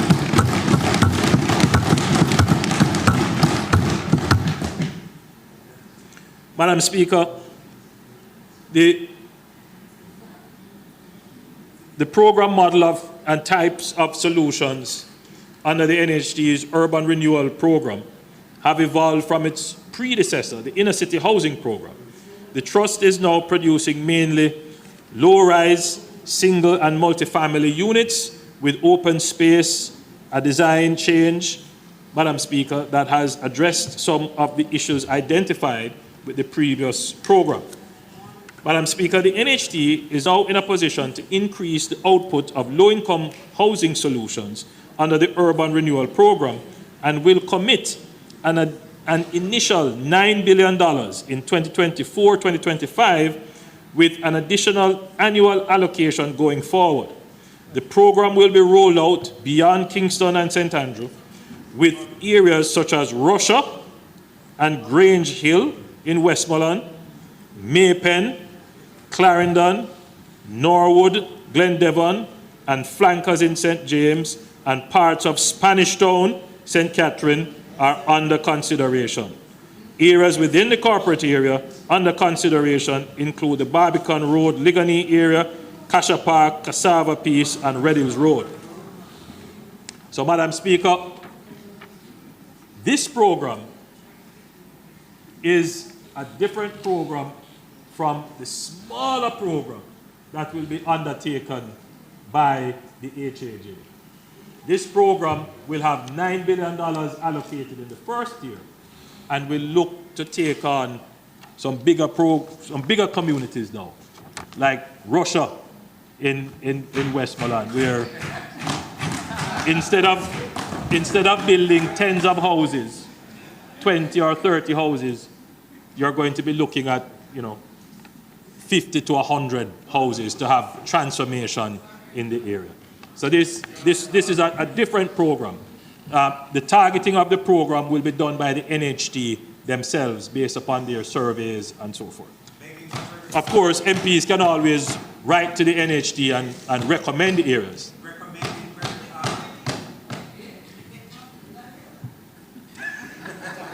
Madam Speaker, in recognition of the housing needs of various workers and to support national efforts to attract and retain talent in strategic fields, the NHT will develop housing targeted to workers in strategic areas in health, security, education, and tourism, where employers and companies in these sectors own lands in close proximity to their place of employment. The NHT will partner with them to construct housing. The NHT will also reserve units in these select housing developments for sale or lease directly to these companies, who will then make them available to their employees. So, Madam Speaker, the NHT has been directed to actually now seek out partnerships with hotels, with BPOs, with other companies that are having mass employment. In the same way that we have partnerships with some of the public sector unions, that we will now have partnerships with some of these large companies where employment for their work, where housing for their workers is a critical challenge.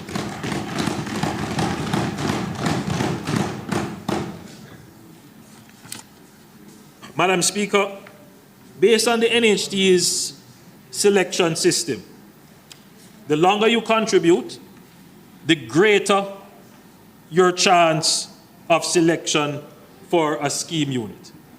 Consequently, older contributors are the ones mainly selected for NHT units. The Trust is cognizant of some of the indirect consequences of this policy and its direct impact on specific groups, particularly contributors below the age of 35. The Trust's data suggests that this group is underrepresented in a scheme selection, even when factoring for other affordability and accessibility levers such as intergenerational and parent-assisted mortgages, which take into account the points of the older applicants. To address this, the NHT will reserve up to 10% of the housing solutions in the current housing plan for under 35-year-old contributors. 10% of our current housing plans will go to under 35-year-old contributors. Over the next 5 years, this will result in approximately 4,300 housing solutions being available at 100% financing up to $15 million, subject to affordability levels.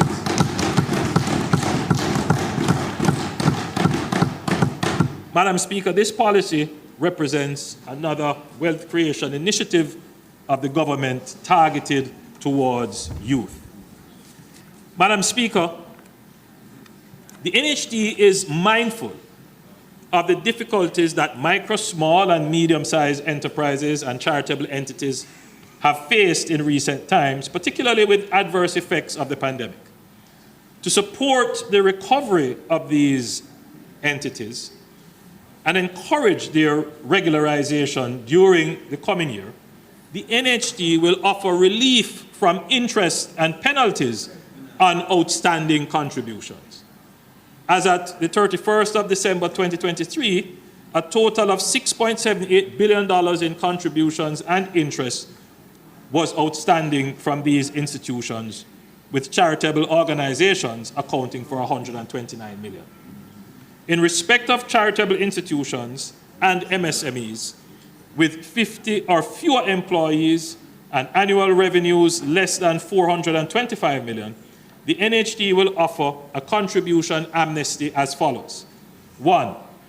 For all contributions settled by September 30th, 2024, the NHD will waive the penalty interest on employee and employer contributions, as well as offer a 20% discount on outstanding employer contribution sums.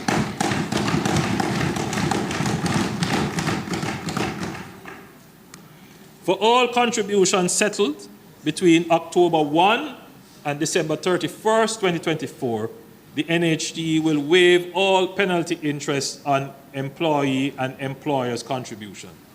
And for all contributions settled between January and March 2025, the NHD will only waive penalty interest on employer contributions only.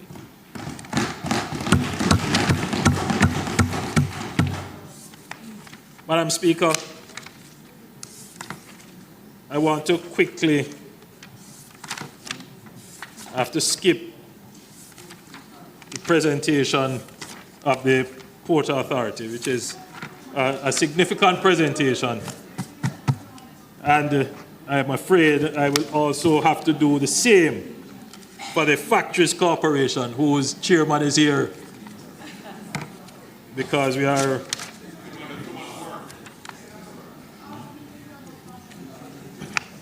Madam Speaker, I commit to making these presentations as statements to the House, because the presentation is substantial. There's a lot that the government is doing.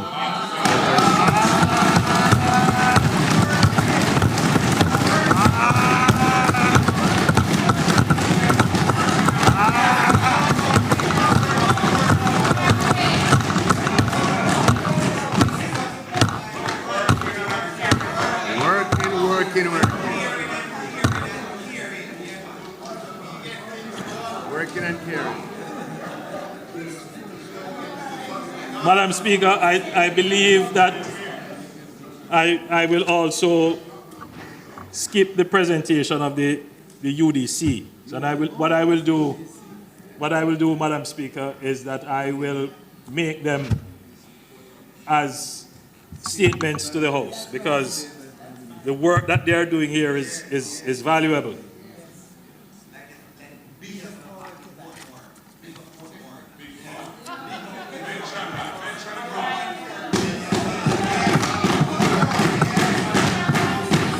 Madam Speaker, Madam Speaker, after 60 years of independence, too many of our fellow citizens are still trapped in a cycle of poverty, unable to break free from its suffocating grasp. For far too long, generations have endured the hardships of economic deprivation with little hope for improvement. The stark reality is that without intervention, this cycle will persist, condemning countless individuals and families to a life of struggle and despair. Madam Speaker, the globally used measure of inequality is the Gini index, or the Gini coefficient, which measures income distribution across a population. The coefficient ranges from 0% to 1 or 100%, with 0 representing perfect equality and 1 representing absolute inequality. The higher the GNI coefficient, the greater the gap between incomes of our country's richest and poorest people. The Jamaica Survey of Living Condition uses consumption expenditure to estimate the Gini coefficient. In 2021, the Gini coefficient was 0.3991, an increase from 0.3671 in 2009. For comparison, South Africa has the highest Gini coefficient globally of 0.63, while Norway has the lowest at 0.22. The last available figure for Trinidad was 0.43, and for Barbados, 0.47. So, Madam Speaker, step by step, this administration is creating a social safety net to protect the vulnerable, but also to create a more equal society.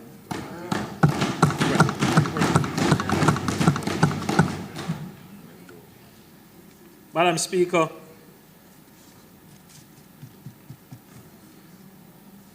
today,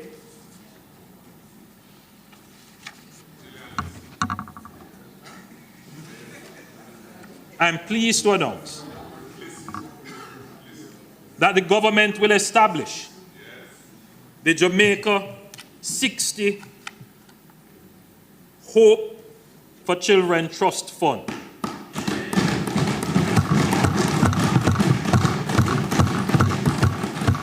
Madam Speaker, the purpose of the fund is to help to close the wealth gap and address the issue of intergenerational poverty by creating a trust account specifically catered to vulnerable children.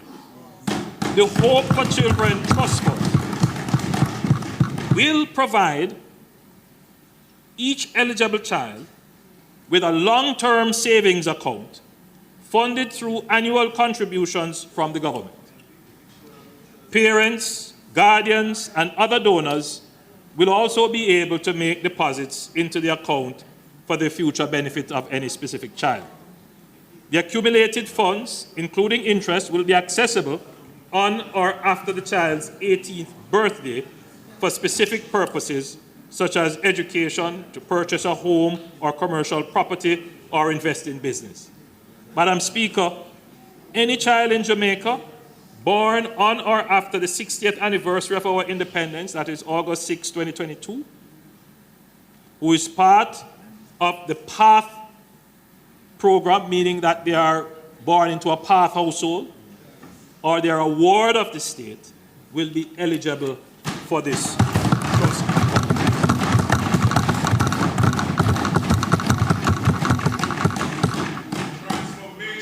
Madam Speaker, the central idea behind the program is to provide children with a lump sum to start them in life upon attaining adulthood.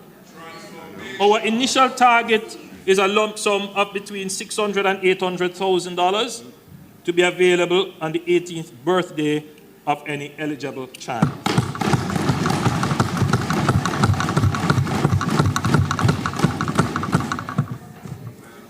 Madam Speaker, we will also explore alternatives to establish and manage this program. It could be part of the National Insurance Fund, or we may consider having private insurance companies administer the fund. Madam Speaker, this is, I believe, a groundbreaking initiative.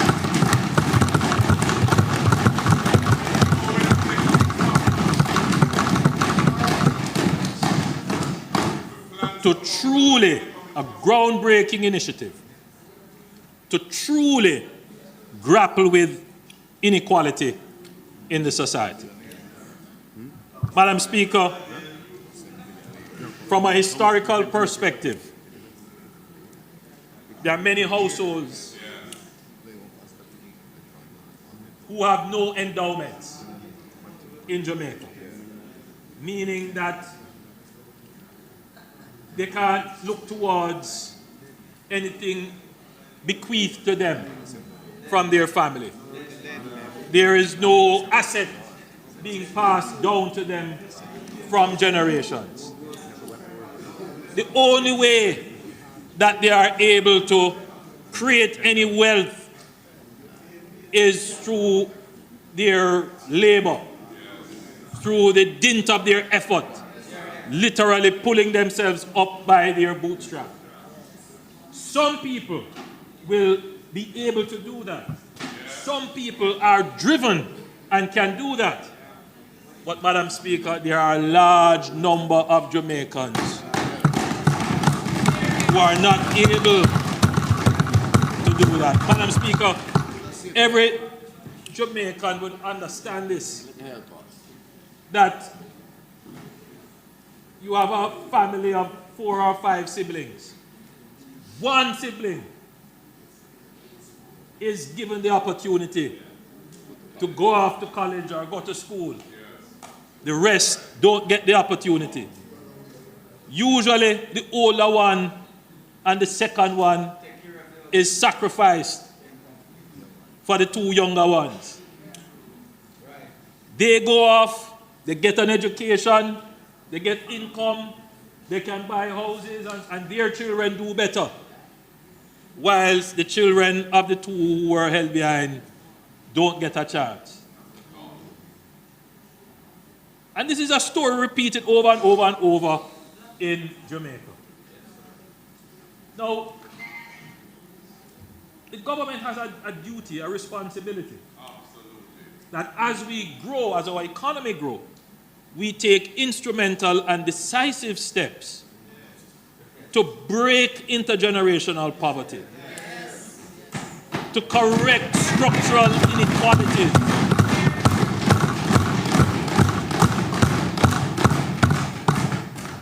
the intention here is great. The amount may be considered small, but it is the first step in the right direction to truly create a more equitable society. Consider what this will do. Now, there are children at 18, they have left high school now, they are going to transition, they're going to go to university. They don't need student loan. Their parents can draw a check and pay for their education. In fact, they will probably not go to university in Jamaica, they'll go overseas. All right, so they are going to get access to the best quality education there is. Their opportunities in life, their life chances are much better coming from those households. Now, there are a few children who are coming from poor households who will get scholarships because they're just naturally brilliant. And so they will transition. There are those who are coming from lower middle income households who will definitely have to depend on the student loan, which is why we have to make it so easy for kids to get the student loan. Their life chances will improve, but they will step into the world of work with some burden, student loan burden. But they're likely to do well in school, they will get a good job, and over time they will be able to clear that burden. But you have some really poor households, like kids who we have established on the Park household, and those that aren't on it, which we have to get on it, that even if they were to get into university, and even if they got a student loan, it is still a struggle, a real struggle. And their life chances are never going to compare to the life chances of households that have greater wealth. And if this is allowed to continue, in Jamaica, you will always have the 2 Jamaicas. You will have some who will just transition, a few transition. You will never create a middle class, right? And you will have a society where you have a few people up here who feel they are entitled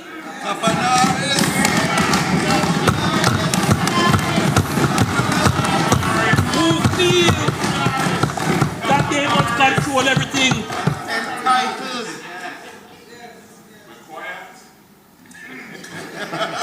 So, Madam Speaker, I couldn't come from the circumstance of a single mother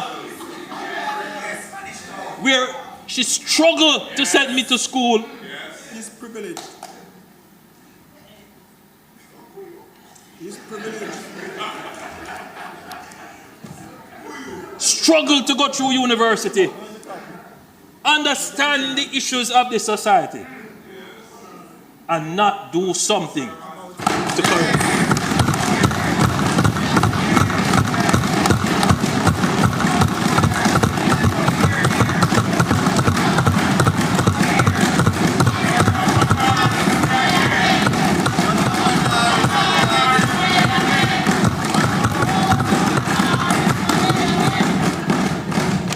So, Madam Speaker, to use a football analogy,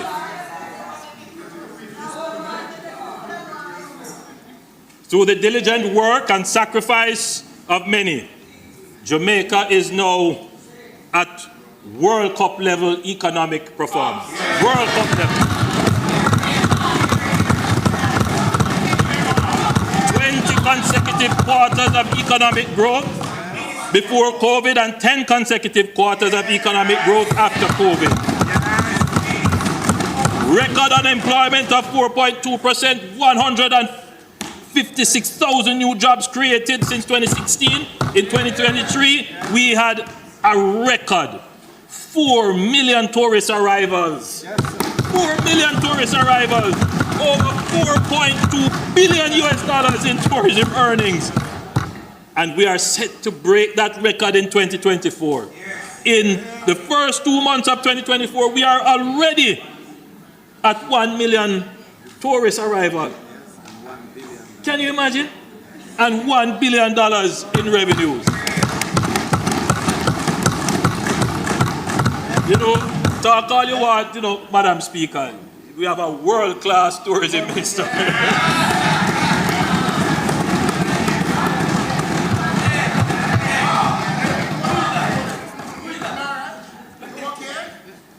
All three global rating agencies, Standard & Poor's, Moody's, and Fitch, have upgraded Jamaica's credit rating to the highest level in our history.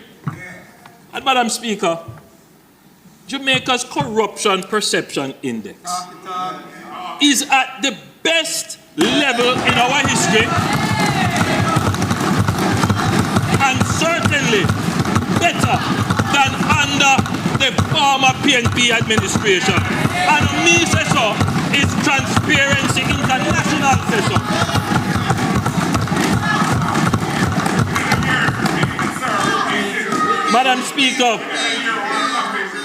Madam Speaker, a win for Jamaica is a win for everyone.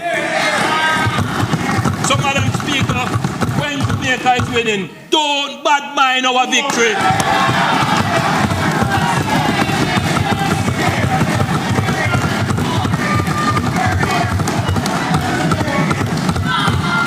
While this government is delivering tangible results,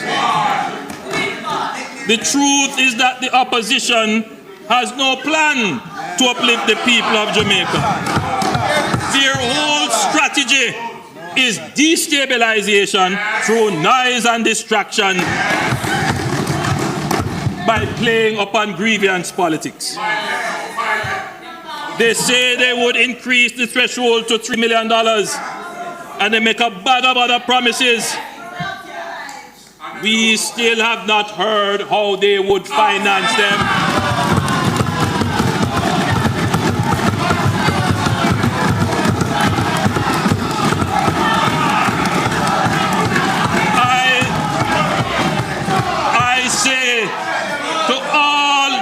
I say to all Jamaicans, take the budget speeches, go through them line by line.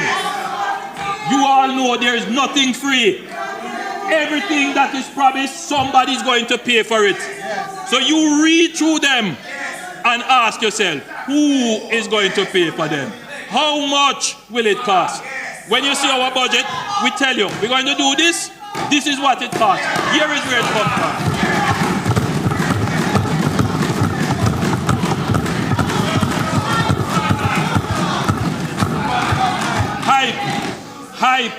Hype, no substance. Madam Speaker, I know that members on that side feel left out. It is a rough position to be in. I have been there, but they shouldn't allow bad mind and carry feelings to lead to desperation for power.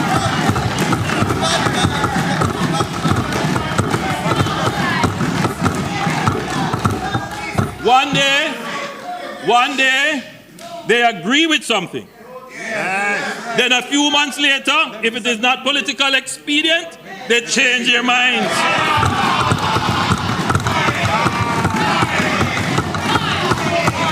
That is not leadership. We call that flip-flopping. The opposition supported and seconded the Speaker's nomination. Then they switched flip-floppers. The opposition initially proposed, and supported salary increases for politicians. Then they switched flip-floppers.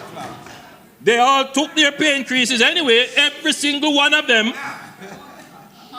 Just for the record, as Prime Minister, I did not take any salary increase.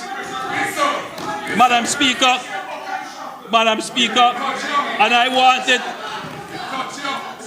want it to be absolutely clear.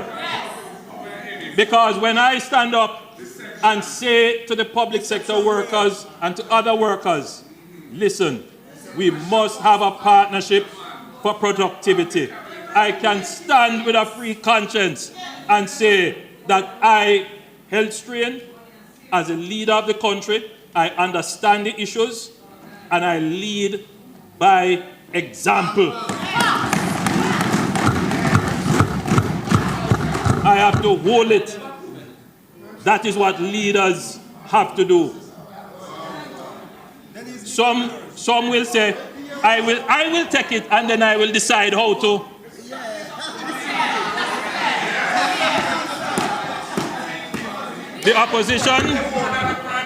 The opposition supported the states of public emergency, and then all of a sudden, they don't support it. How can Jamaica have any trust in people who will just sway with the wind, whose word means nothing?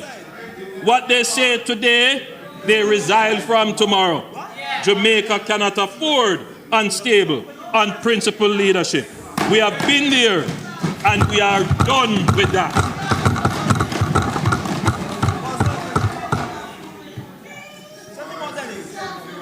Madam Speaker, Jamaicans want better lives. They need a team that has been winning for Jamaica. A team that is tried, tested, and has delivered tangible results. Madam Speaker, I think you would like to hear this one. Madam Speaker, a former Prime Minister of Jamaica said it takes cash to care. Another Prime Minister said, we put people first. For decades, the country has debated and oscillated between these two competing philosophies.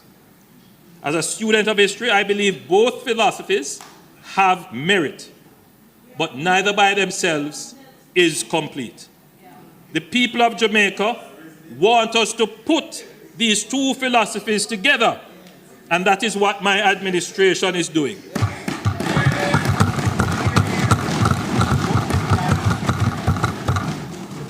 We are building a caring economy for all. We are generating the cash to care. We are generating the cash to put people first. Madam Speaker, we put people first. This is why we have invested in our public sector workers. This is why we have removed the hard fees.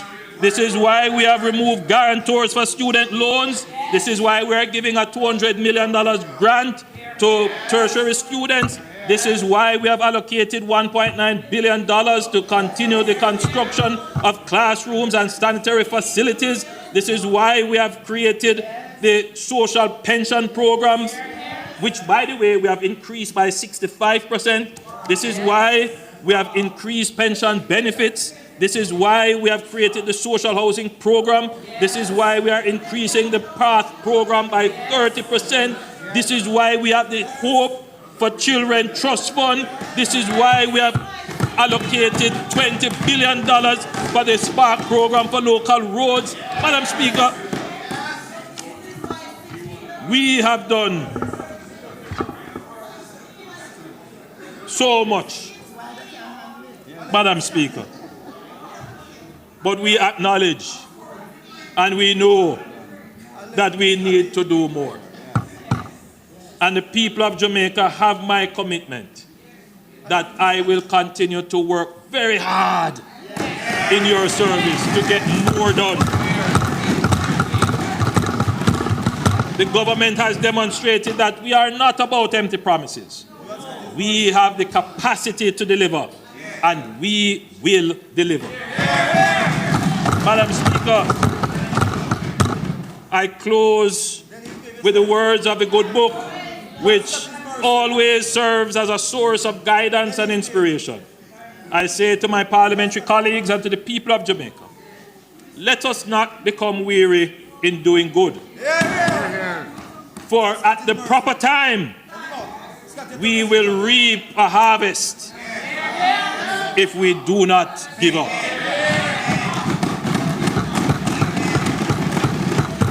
Jamaica has been involved in a long struggle.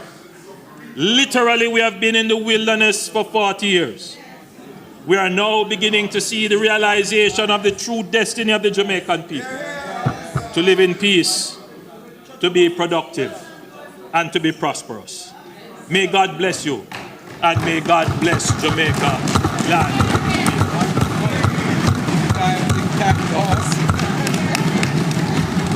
Yes. Big time. Brilliant. My friend.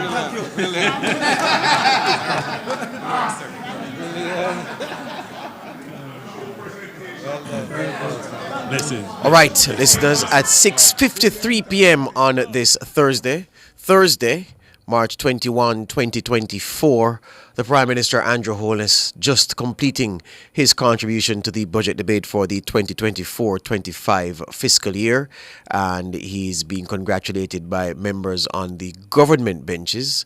I don't see anybody from the opposition benches standing to offer a congratulatory handshake to the Prime Minister, but this has been a marathon presentation in keeping with Andrew Holness's approach to budget debates, and he has not taken his seat yet. Is he to say something else? Let's go back to the Parliament to hear a little bit more from the Prime Minister. We thought he had finished, but the Speaker of the House is now on the floor. There is a very important part of the speech, Madam Speaker, which I neglected to present. And as I search through the presentation, Madam Speaker, I will make it. Madam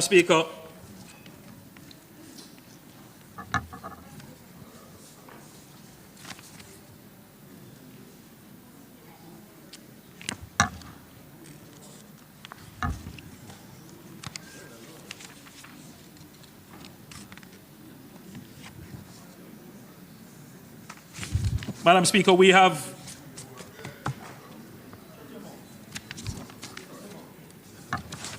last year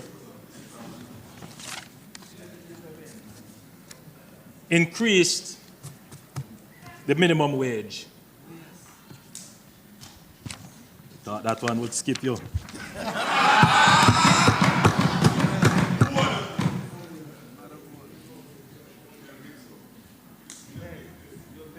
Madam Speaker, I'm pleased to announce a further increase to the minimum wage. Effective the 1st of June, the national minimum wage will increase from 13,000 per 40-hour week to 15,000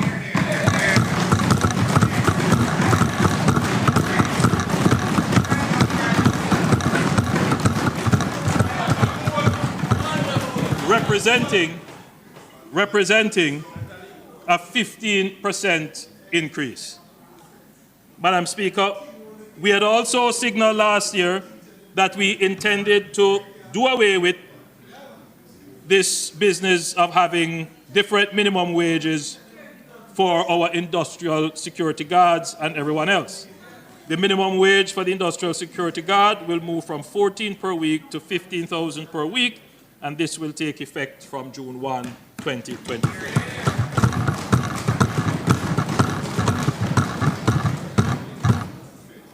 Madam Speaker, the increase in the minimum wage represents a 15% adjustment. We thought about it very carefully and thought it was necessary to do to keep the working class and our poorest abreast with inflation. Madam Speaker, we have to look out for the poor and most vulnerable in the society. And you know, Madam Speaker, as we campaigned and we moved around the island, it was clear that many of our working poor were having it really difficult. A young lady during the campaign, she stopped me. We were in Rosetown, and she said, "Prime Minister, you can't increase the minimum wage." And I said to her, "But we just increased the minimum wage by nearly 40%, 50%. And she said to me, "Prime Minister, when I get my pay, it just can't manage." So there is, and we must acknowledge it, certainly at the lower ends of the society, in terms of the working poor, real challenges with making ends meet. So as we present this national budget, we look at how we can support every sector of the society. And I believe, Madam Speaker, that the budget presented has touched almost every sector of the society. We have touched pensioners, we have touched public sector workers, we have touched people who want to own homes, we have touched the poor, we have touched the vulnerable. Madam Speaker, we have done as best as we could without being fiscally reckless. I believe we have presented to the people of Jamaica a good budget.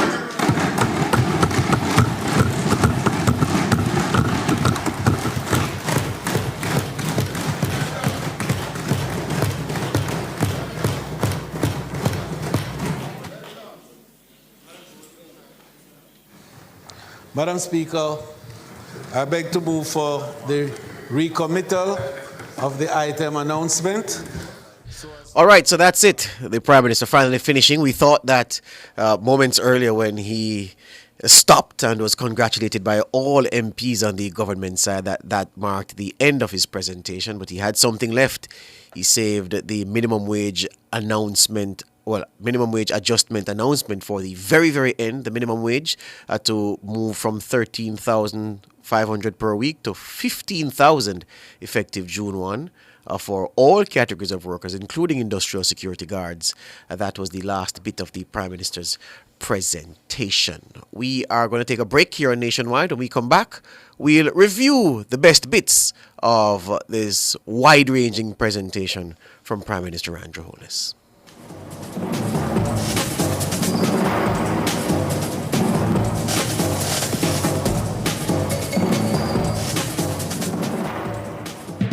The Leaders Conference of Choice is back on site at the Jamaica Pegasus Hotel and online. Register now for Middle Managers Leadership Conference. Call 876-978-6001-2 or visit www